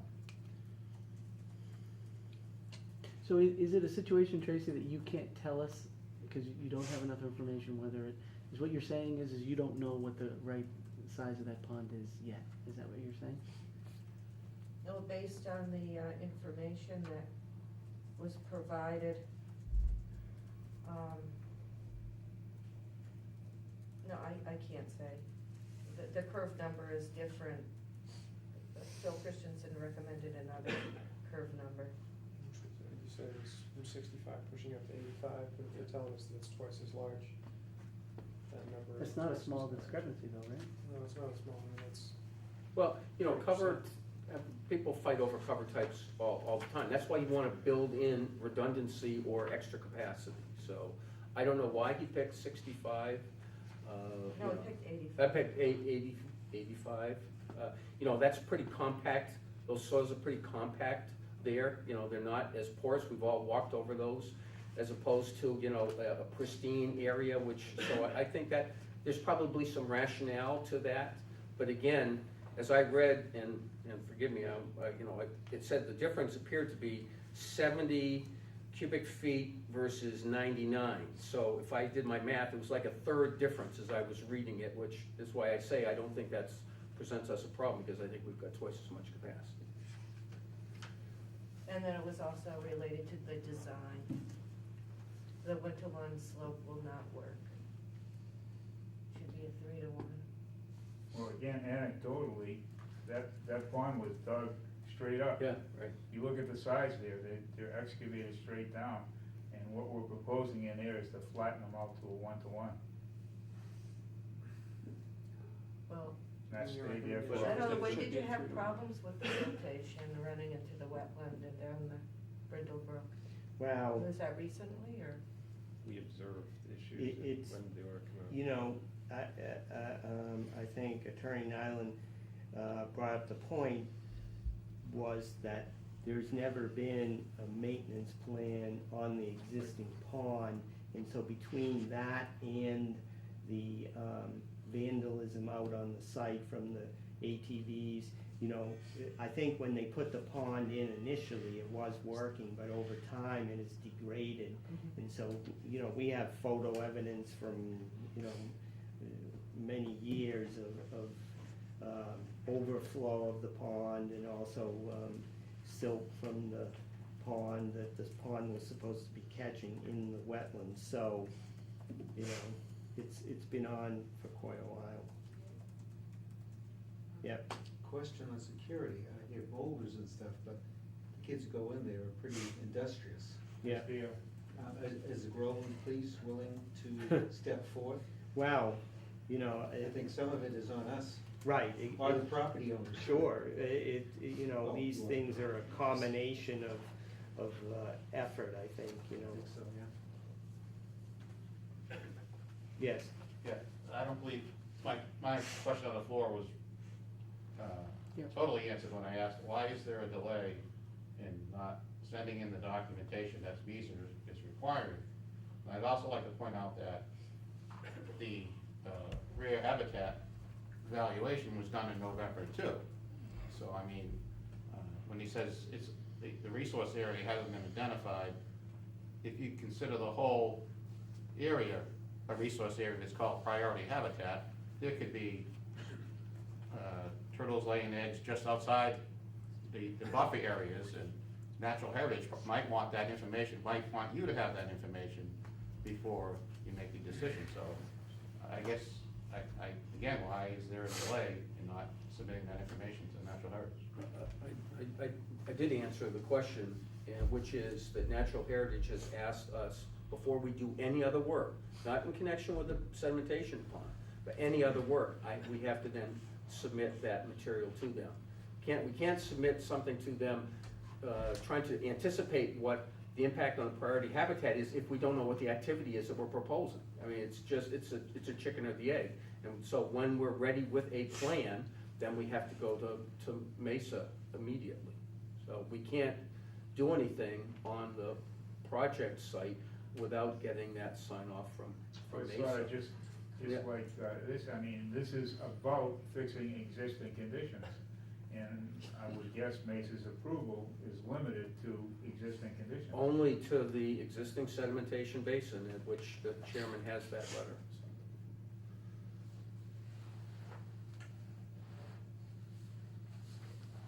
Yes. I'm a little confused. If if I'm understanding you correctly, you don't know what you're gonna do with the rest of the site. Or you don't have plans at this time. So whatever you plan for the rest of the site, have some kind of impact on the pond and the stormwater because if you raise it or lower it, it's gonna affect that pond in some way. And when you purchase the property, you must have had some idea of what you were going to do. So I'm a little confused why you don't have, or you're not ready yet to at least give some outline of what your plans are. Well, through you, Mr. Chairman. When my clients bought the property, they were gonna do industrial or residential development, and the market went away. So they didn't buy it with the intention to do the work that's now, that they're looking at. When and if you do a master plan, you can direct your stormwater any which way you'd like to, and you could ultimately have less stormwater coming into this area, or you could have more. It really depends on what you do with those contours out there. So, as the chairman said earlier, depending upon what that final design is, this basin might have to be enlarged, or it could stay the same, but that will obviously have to be taken into account because you have to deal with the stormwater. But there is, given the terrain out there, there are a number of different ways that it could be designed. So that's why, but when it was purchased almost 10 years ago, it was not with the intention of, putting in, fixing the sedimentation basin and looking at fill rather than residential industrial development. Okay, so, I guess we are gonna continue the hearing till next month. In the meantime, the applicant agrees that you don't mind communicating directly with the peer reviewer to work out those issues. I'd love to have them, especially if it's a month, I'd love to have the wetland people talking and the engineers talking. Yeah. That makes the most sense. Yeah, okay. And the commission thinks that's okay. That's fine. Is this, so Tracy's continued involvement is still under the budget that we've? Yes, yes. Do we have in our budget for her to come to next month's meeting, just to finish it off, or no? That probably goes over what the original quotation was, but that's still Okay. far below what the amount we requested is. Okay, so, I mean, at a minimum. So I'm sure the applicant is probably more concerned than us about the cost of this, so they're gonna be willing to. So I was just looking for then, after they go back and forth and whatever's agreed, maybe a final one-pager from Tracy on, here's the state of things after Right. talking to I would, yeah, I would also like, not just from Tracy, but also from Christensen and Sergey, that if there's a point where he has in the report, or you have in the report, where after further discussion, either one of you says, oh, whatever, we came to this understanding or something, to sort of, not in great detail, but explain, okay, we thought of this, we thought they had to meet this standard or whatnot, but after discussion, here's why we don't think that's necessary, just so we understand, why, as opposed to coming in and say, well, we took these things and we just said, no, we're not gonna bother with these, and we're actually gonna only look at these things. Does that seem reasonable to? Yeah, well, I mean, part of her job is to tell us, to assist us, kind of like she already has, but a final assistance on the orders of condition that we'll write up, so, that's what we'll be getting.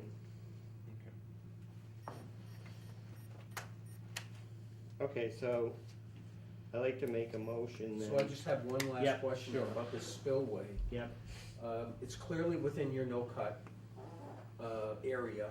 We have a 20-foot area that, in a 100-year storm, but there's a 7-foot path of stone riprap because you talk specifically about a pathway. Mhm. It doesn't distinguish whether that's rock or pavement or anything else, but we were trying to take advantage of that so that, other than, sending it back the way that it is now. So does the commission have any druthers there? Because we'd have to ask for relief. I think you asked about relief. I think this is the only relief that we need from the bylaw that I'm aware of. But that may be, if you could give us some guidance here as to whether or not you want us to abandon that and go back to where it is, or whether or not, with the proper mitigation, that we could send it that way. Yeah. But where it is a wide pathway from the pond directly to the wetlands. So it's the same situation, just in a different location. Mhm. Mhm. And, that's all choked up, the stone is all choked up and gravel. So it's really the same, whether it's existing or there, It's just in a different it's location. just in a different location. We try to pick the shortest distance to minimize any impact in that no-cut zone. So I think we followed the Yeah. regulation in the 7 feet, Yeah. and the rest was gonna be left as it is. But that's up to you. I mean, the Yeah. pathway is an ambiguous term, and we can read it any different way. You're the ones who interpret that. Right. So we'll have the commissioners review the bylaw and send you some guidance. Yeah, that'd be helpful. I mean, just, we could redesign that whole thing with that whole side being a little bit lower, and just let it go into the natural buffer zone, and then go to the wetlands. Any of those things could be done. We're trying to minimize the impact. Yep. Okay. All right, so Does that area taper from a 20-foot wide to a 7, or is it? It's 7-foot wide swale, okay, and then the No, rest it's of just the grass. area is left It's undisturbed. just grass. So you would, that would take, in most emergencies, it would be contained within the swale. I The other is frankly just doubt outside. that Yeah. it would ever be beyond the swale. Again, that is based upon an assurance by the commission that it's big enough. That's the whole key. Yeah. Yes.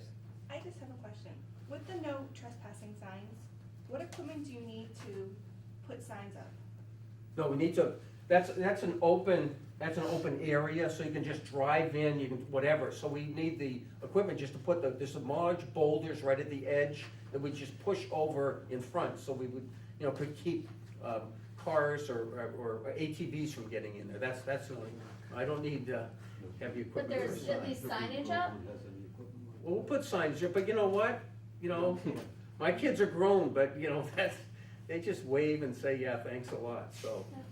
We do, but maybe we'll make it a little bit more difficult, but I'm it's a just joint. thinking, if we're talking to the potentially, police driving by enforcing, if there's no sign, the police are gonna have difficulty enforcing that. Yeah, I think I agree with that statement, so, and we did say that we will do that. Okay. Real quick, Tracy, would you have an opinion about whether or not it would be better to have a spillway or no spillway? I'm gonna leave that for Phil Christensen. Okay, I'm gonna make a motion that we continue the hearing until October 9th, 2013. Second. Any questions on that? Okay, all in favor, say aye. Aye. Opposed? Thank you for your time. Thank you.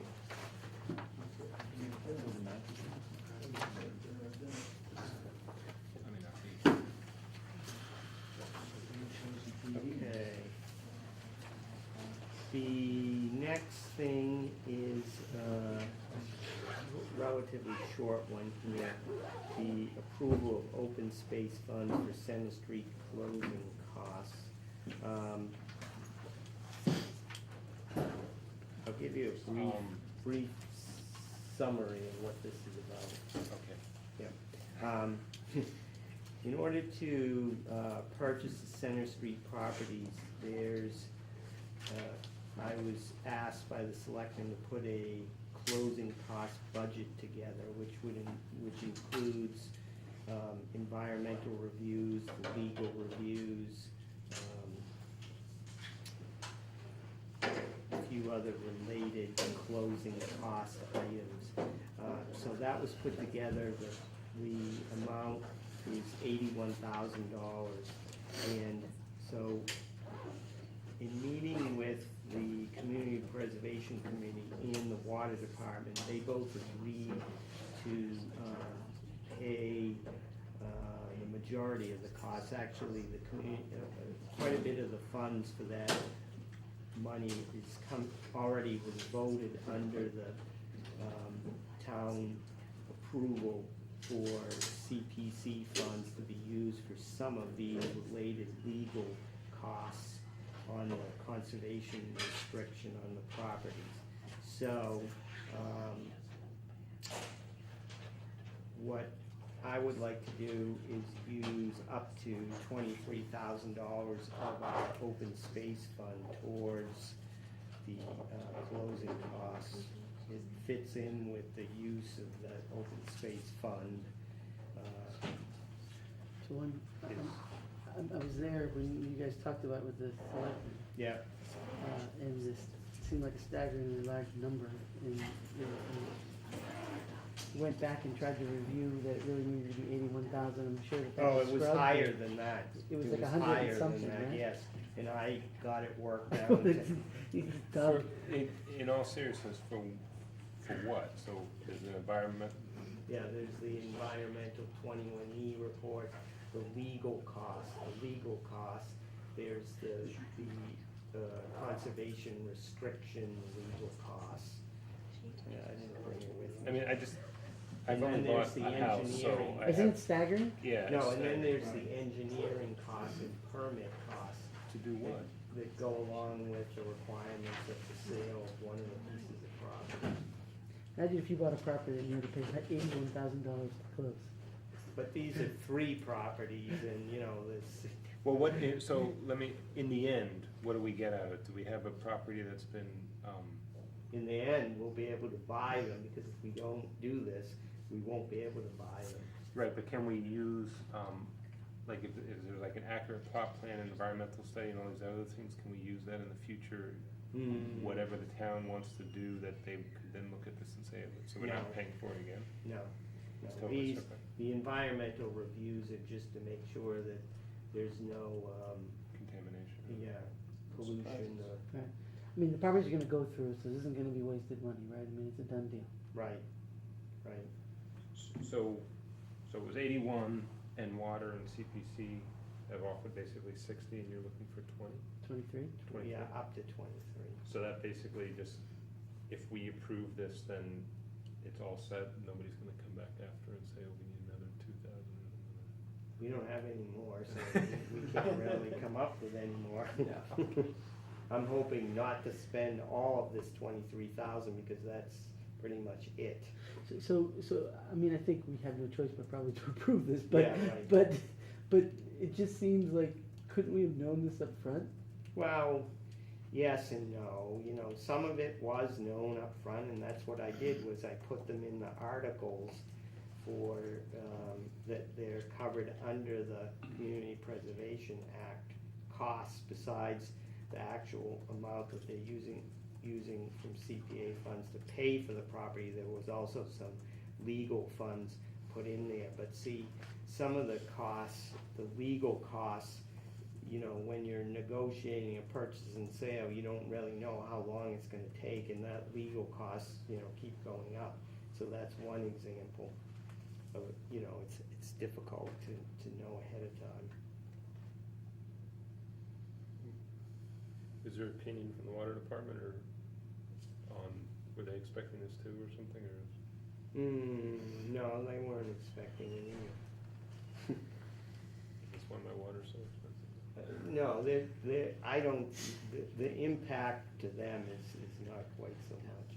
I mean, the biggest impact is from CPA funds, and the CPA if we had known the exact numbers ahead of time and could have got them into the article, we would have done that. And Right. so that's why CPC is carrying the biggest portion of this. So if we take this money and spend it on this, Yes. what are we not potentially spending it on?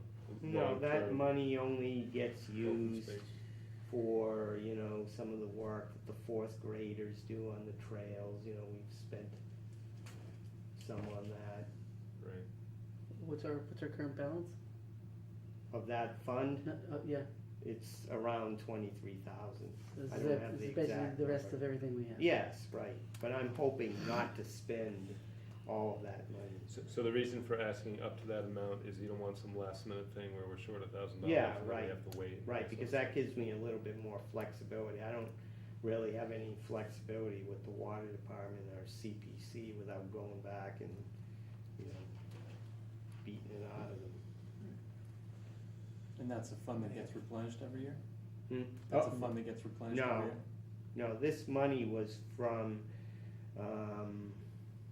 about 15 years ago. We sold a piece of property to the state, and we got, I forget the exact amount, but, so this money's been around for 15 years. So how do we plan to replenish that We, fund? we don't have a way of replenishing it. What's that? Bake sale. Well, Hopefully we could find another piece of I property. think we need the to start state thinking wants about a way buy. to replenish the fund. Yeah, right. And this can't come out of CPA funds? Well, like I say, they're already giving some, but, I Reluctant had to to give more. concede that the three of us would work on this. So theoretically, each of the other ones are giving 30 and we're giving 23. Yeah, well, it's Yeah, not exactly. Not exactly but- that, but we're giving the smaller share. Yeah, Well, it really feels like we got a gun to our head on this one. well, I mean, I'm What are we gonna sorry. do? It's like, there's no other alternative. I'm just thankful that we do have that money to put Well, towards this. So it's from the open space fund, so the only thing we can use that money for, like you said, is projects that Yes. support the open space. Yes, exactly. Um, And that's why we have that money, because we don't have a lot of places to spend it. We've spent it on building the bridges in Meadow Dog bridges and Pond stuff. and doing some trail work, a few other things the fourth graders have done. We donated money towards turtle studies that Parker River did in Georgetown. So, we've done a little thing like that, but I mean, that's why we still have 23,000. I think the original amount was 40 or something like that. So we've only spent, less than half of it. All right, so I'll make a motion that we contribute up to $23,000 of our open space funds towards the Center Street closing. I'll second it.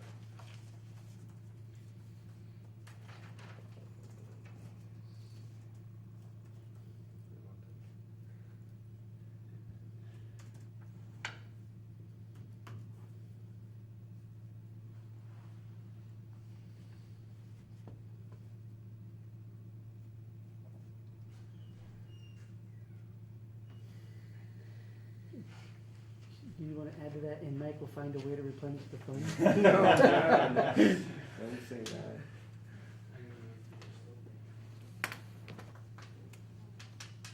Okay. All in favor, say aye. Aye. Opposed, say no. Abstain. All right. The Could I add last. something real quick, Yes. Mike? I just wanted to say about, to the Gorski property. Yes. I can't remember what it is. They have, what is it? 186 Washington. 186, thank you. They have put in silt fence and double stake hay bales all along the road and all the way up the hillside. Right. So now it's more in compliance than I've ever seen it. Yeah. So He finished it today. Right, so he renewed all the original siltation, and, to give them credit, I mean, that has, because of that extension law from the state, normally that project would have been done years ago. Yeah. But the only reason why is because of the state's law that allows it to be extended inordinately amounts.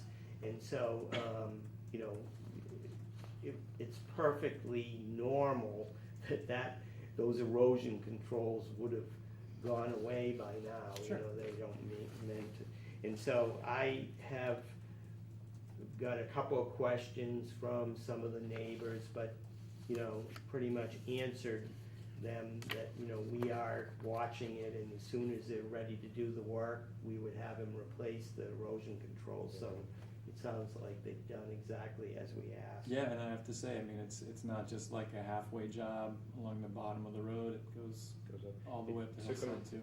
When I forget, I drive by there every day, I forget exactly if they cut the driveway and then they did the bales, or they did the bales and then cut, but it was like within a day. Yeah. And then the last couple of days, he brought it up the side, to Yep. make sure anything else. There's a little bit missing that he originally put closer to the existing driveway, Mm-hmm. but honestly, I don't think it's needed now because he hasn't touched any of that. It's all Exactly. vegetated. Yeah. I don't see the value in forcing him to do that. Yeah, I feel the same way. As the the site protection was degraded, but only at a time when the hillside was vegetated, so it was Yeah. kind of irrelevant. But ever since there's been bare soil, it's all been there. Yeah. Do we have any, I haven't spoken to him, is he gonna get this all set before November? Or, Don't know. I doubt it, is what I It doesn't seem like it's possible, but And we just need to make sure he understands the restriction or comes in for a waiver. I can call. Yeah, just give him a call again, try to see, you know, see if, is he planning, he's got, what has he got, 2 months? A little less than 2 months? He has to be, everything, there can be no work after November 1st? That is the, Not in the buffer zone.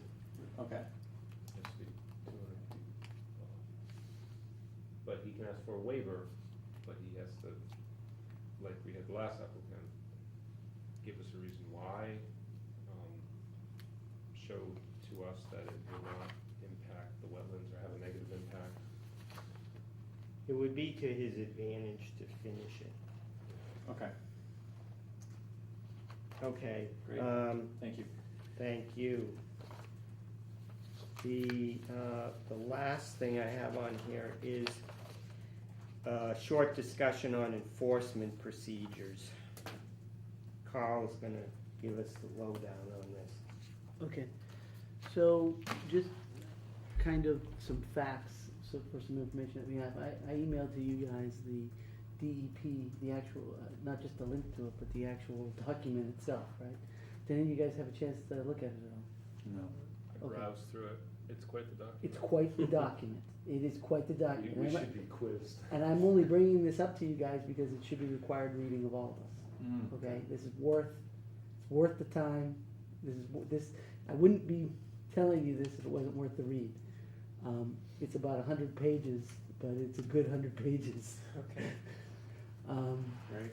I'll just highlight some things from it, right? Because it's all the stuff that we sometimes sit there and go, well, you know, what are you supposed to do? It's pretty darn clear in here from the Mass DEP what you're supposed to do, and it also goes over what legally is what our rights, what we're supposed to be doing by being commissioners, what's expected of us as commissioners, and also what our rights are, where the law is backing us. A couple of interesting, so it talks about even how to write enforcement orders, the things that need to be in it, how you go about it, all sorts of good stuff.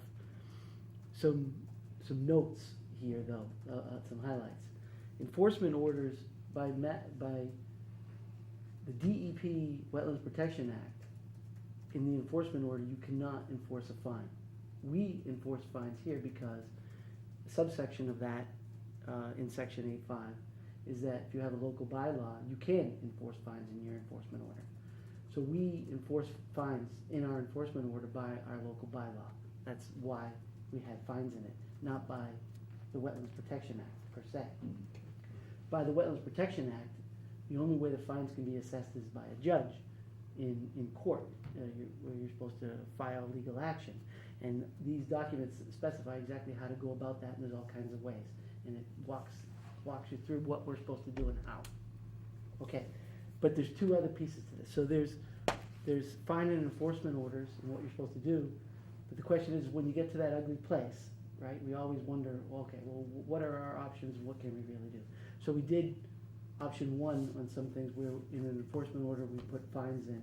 The fines are by our local bylaw. What's the next level? Well, the fines from the local bylaw can be forced, right, through that local bylaw, and town council needs to push that. And town council can do that. When you say push that, send They a need to nasty take letter, legal or action. they need to bring the people to court if they don't Correct. comply? Correct. So, town council to enact the fines, to get them done, it typically, this is by, you can always, the town can do whatever it wants, right, but typically, by then, it's town council would, take legal action to enact the fines. Well, you know that's not so easy, we have to have selectmen on board, you have to have everybody on board, and you need to do that. So that's not, it's not an easy road to hoe between writing an enforcement order saying you're gonna find somebody and actually getting it done.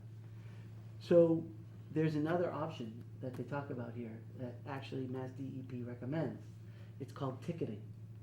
And what their recommendation is that you enact in your local bylaw the ability to do, and there's a provision in mass law as well to do it. But before, I'll tell you about the ticketing, but I want to make one other point. An enforcement order given by us cannot be taken down by anybody except for the Supreme Court. Well, I just wanted, that was a fact that I just wanted to share with you.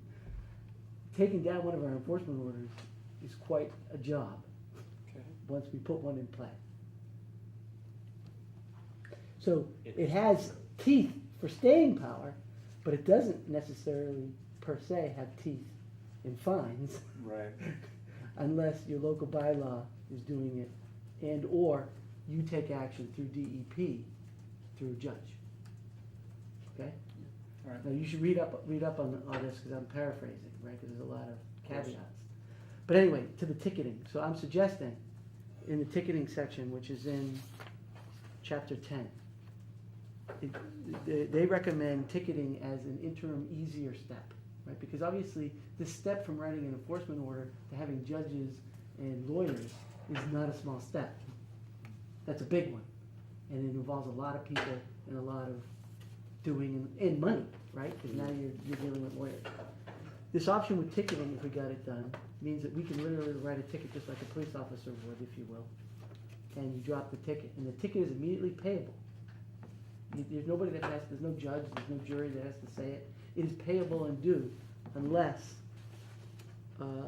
they actually appeal to a court, I believe, is what they said it here. So what it allows is a fast track to us to get to a fine without having to have legal action taken. And if they choose to ignore the ticket, We, does it require legal action? I mean, we'll read it. but- yeah, you gotta read it, yeah. But this is DEP's actual recommendation as a, what did they call it?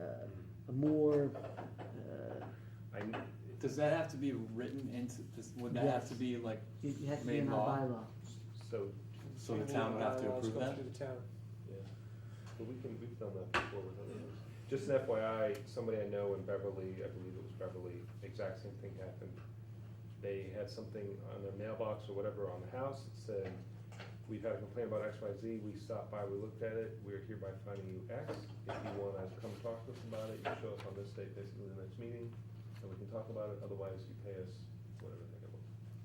So I'm wondering if that's sort of what that Right. ticketing was. I'll read directly from here. If your community has a local wetland bylaw or ordinance, other enforcement techniques exist that can bring about compliance before escalating to a lawsuit. I.e., now you can inflict a real fine without having to have a lawsuit. And that's what I'm saying, is sort of this step that I think we need, something between a full-blown lawsuit. Well, we don't, and, ultimately, we you know, just want the people to comply, we're not trying to fine them for the sake of fining.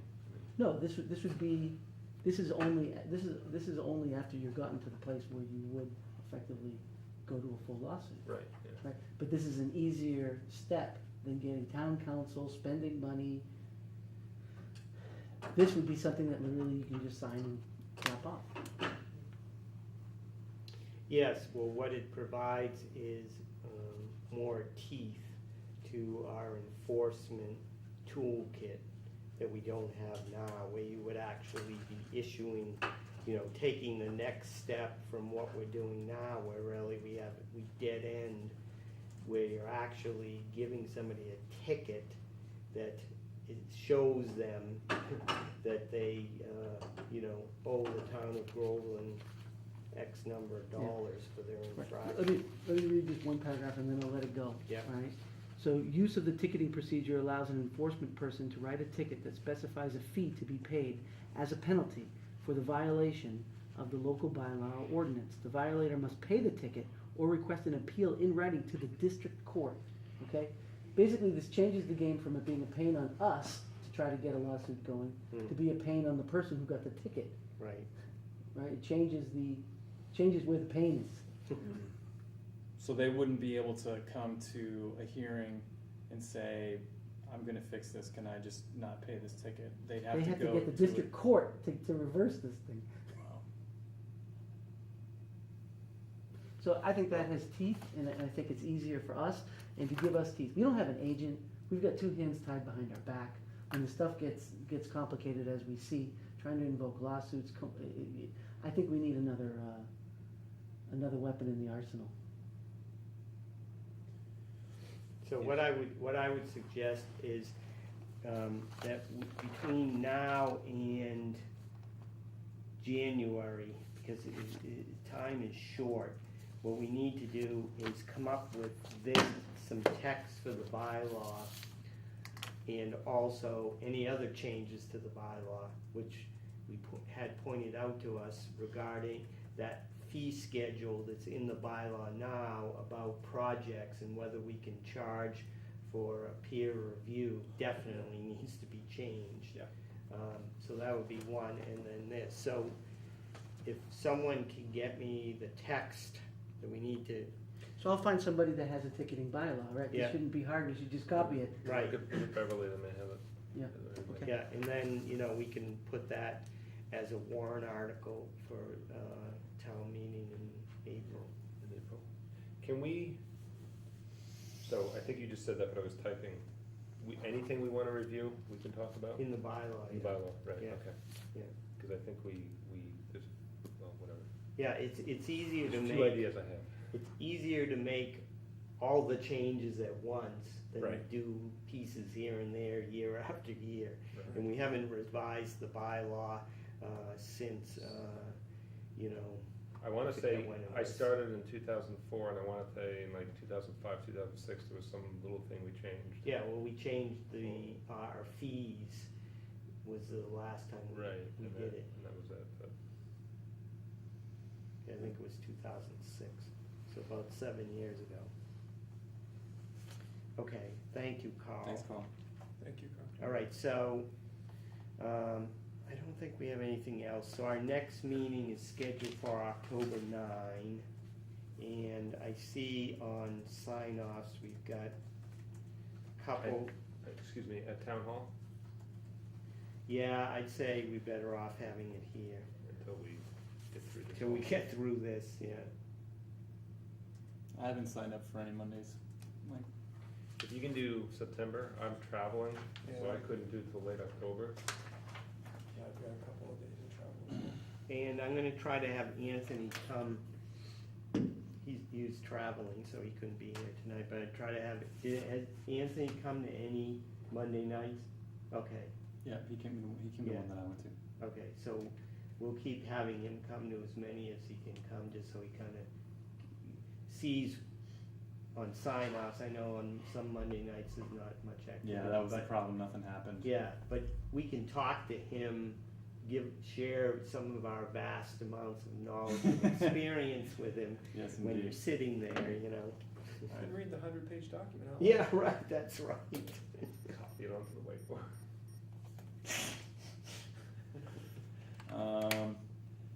Did Terry say he could do something in September? Yeah, Terry said he wanted one early, that's why I wrote him down for the first one. Oh, duh. can anyone do, Carl, can you do the 30th? Sure. I can do it if I'm not traveling, but I literally would not know until like the Friday before. So, I have something on the 30th. So what did you have? You had the 30th and you need me to do it? Okay. I'll do the I 23rd. might be traveling that day. I know I'm going on the 23rd. I've been doing extra duty, so next month I think I'm gonna lie low. Yeah, I think we're good actually, if someone can do the 7th. The 21st.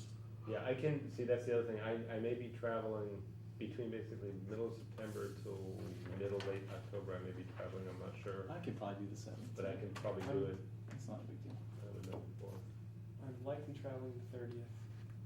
There's a 60% chance the 30th, 60% chance the 7th, or 40% chance the 7th, so that's why. Right, so September 30th I'm on.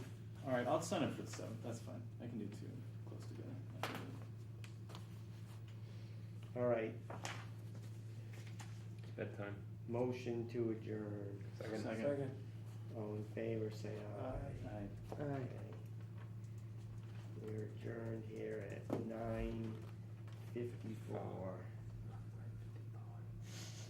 Can't spell adjourn either. Who seconded that? So Bunch of so people. you David and typing me. definitely pipes you down though a little bit.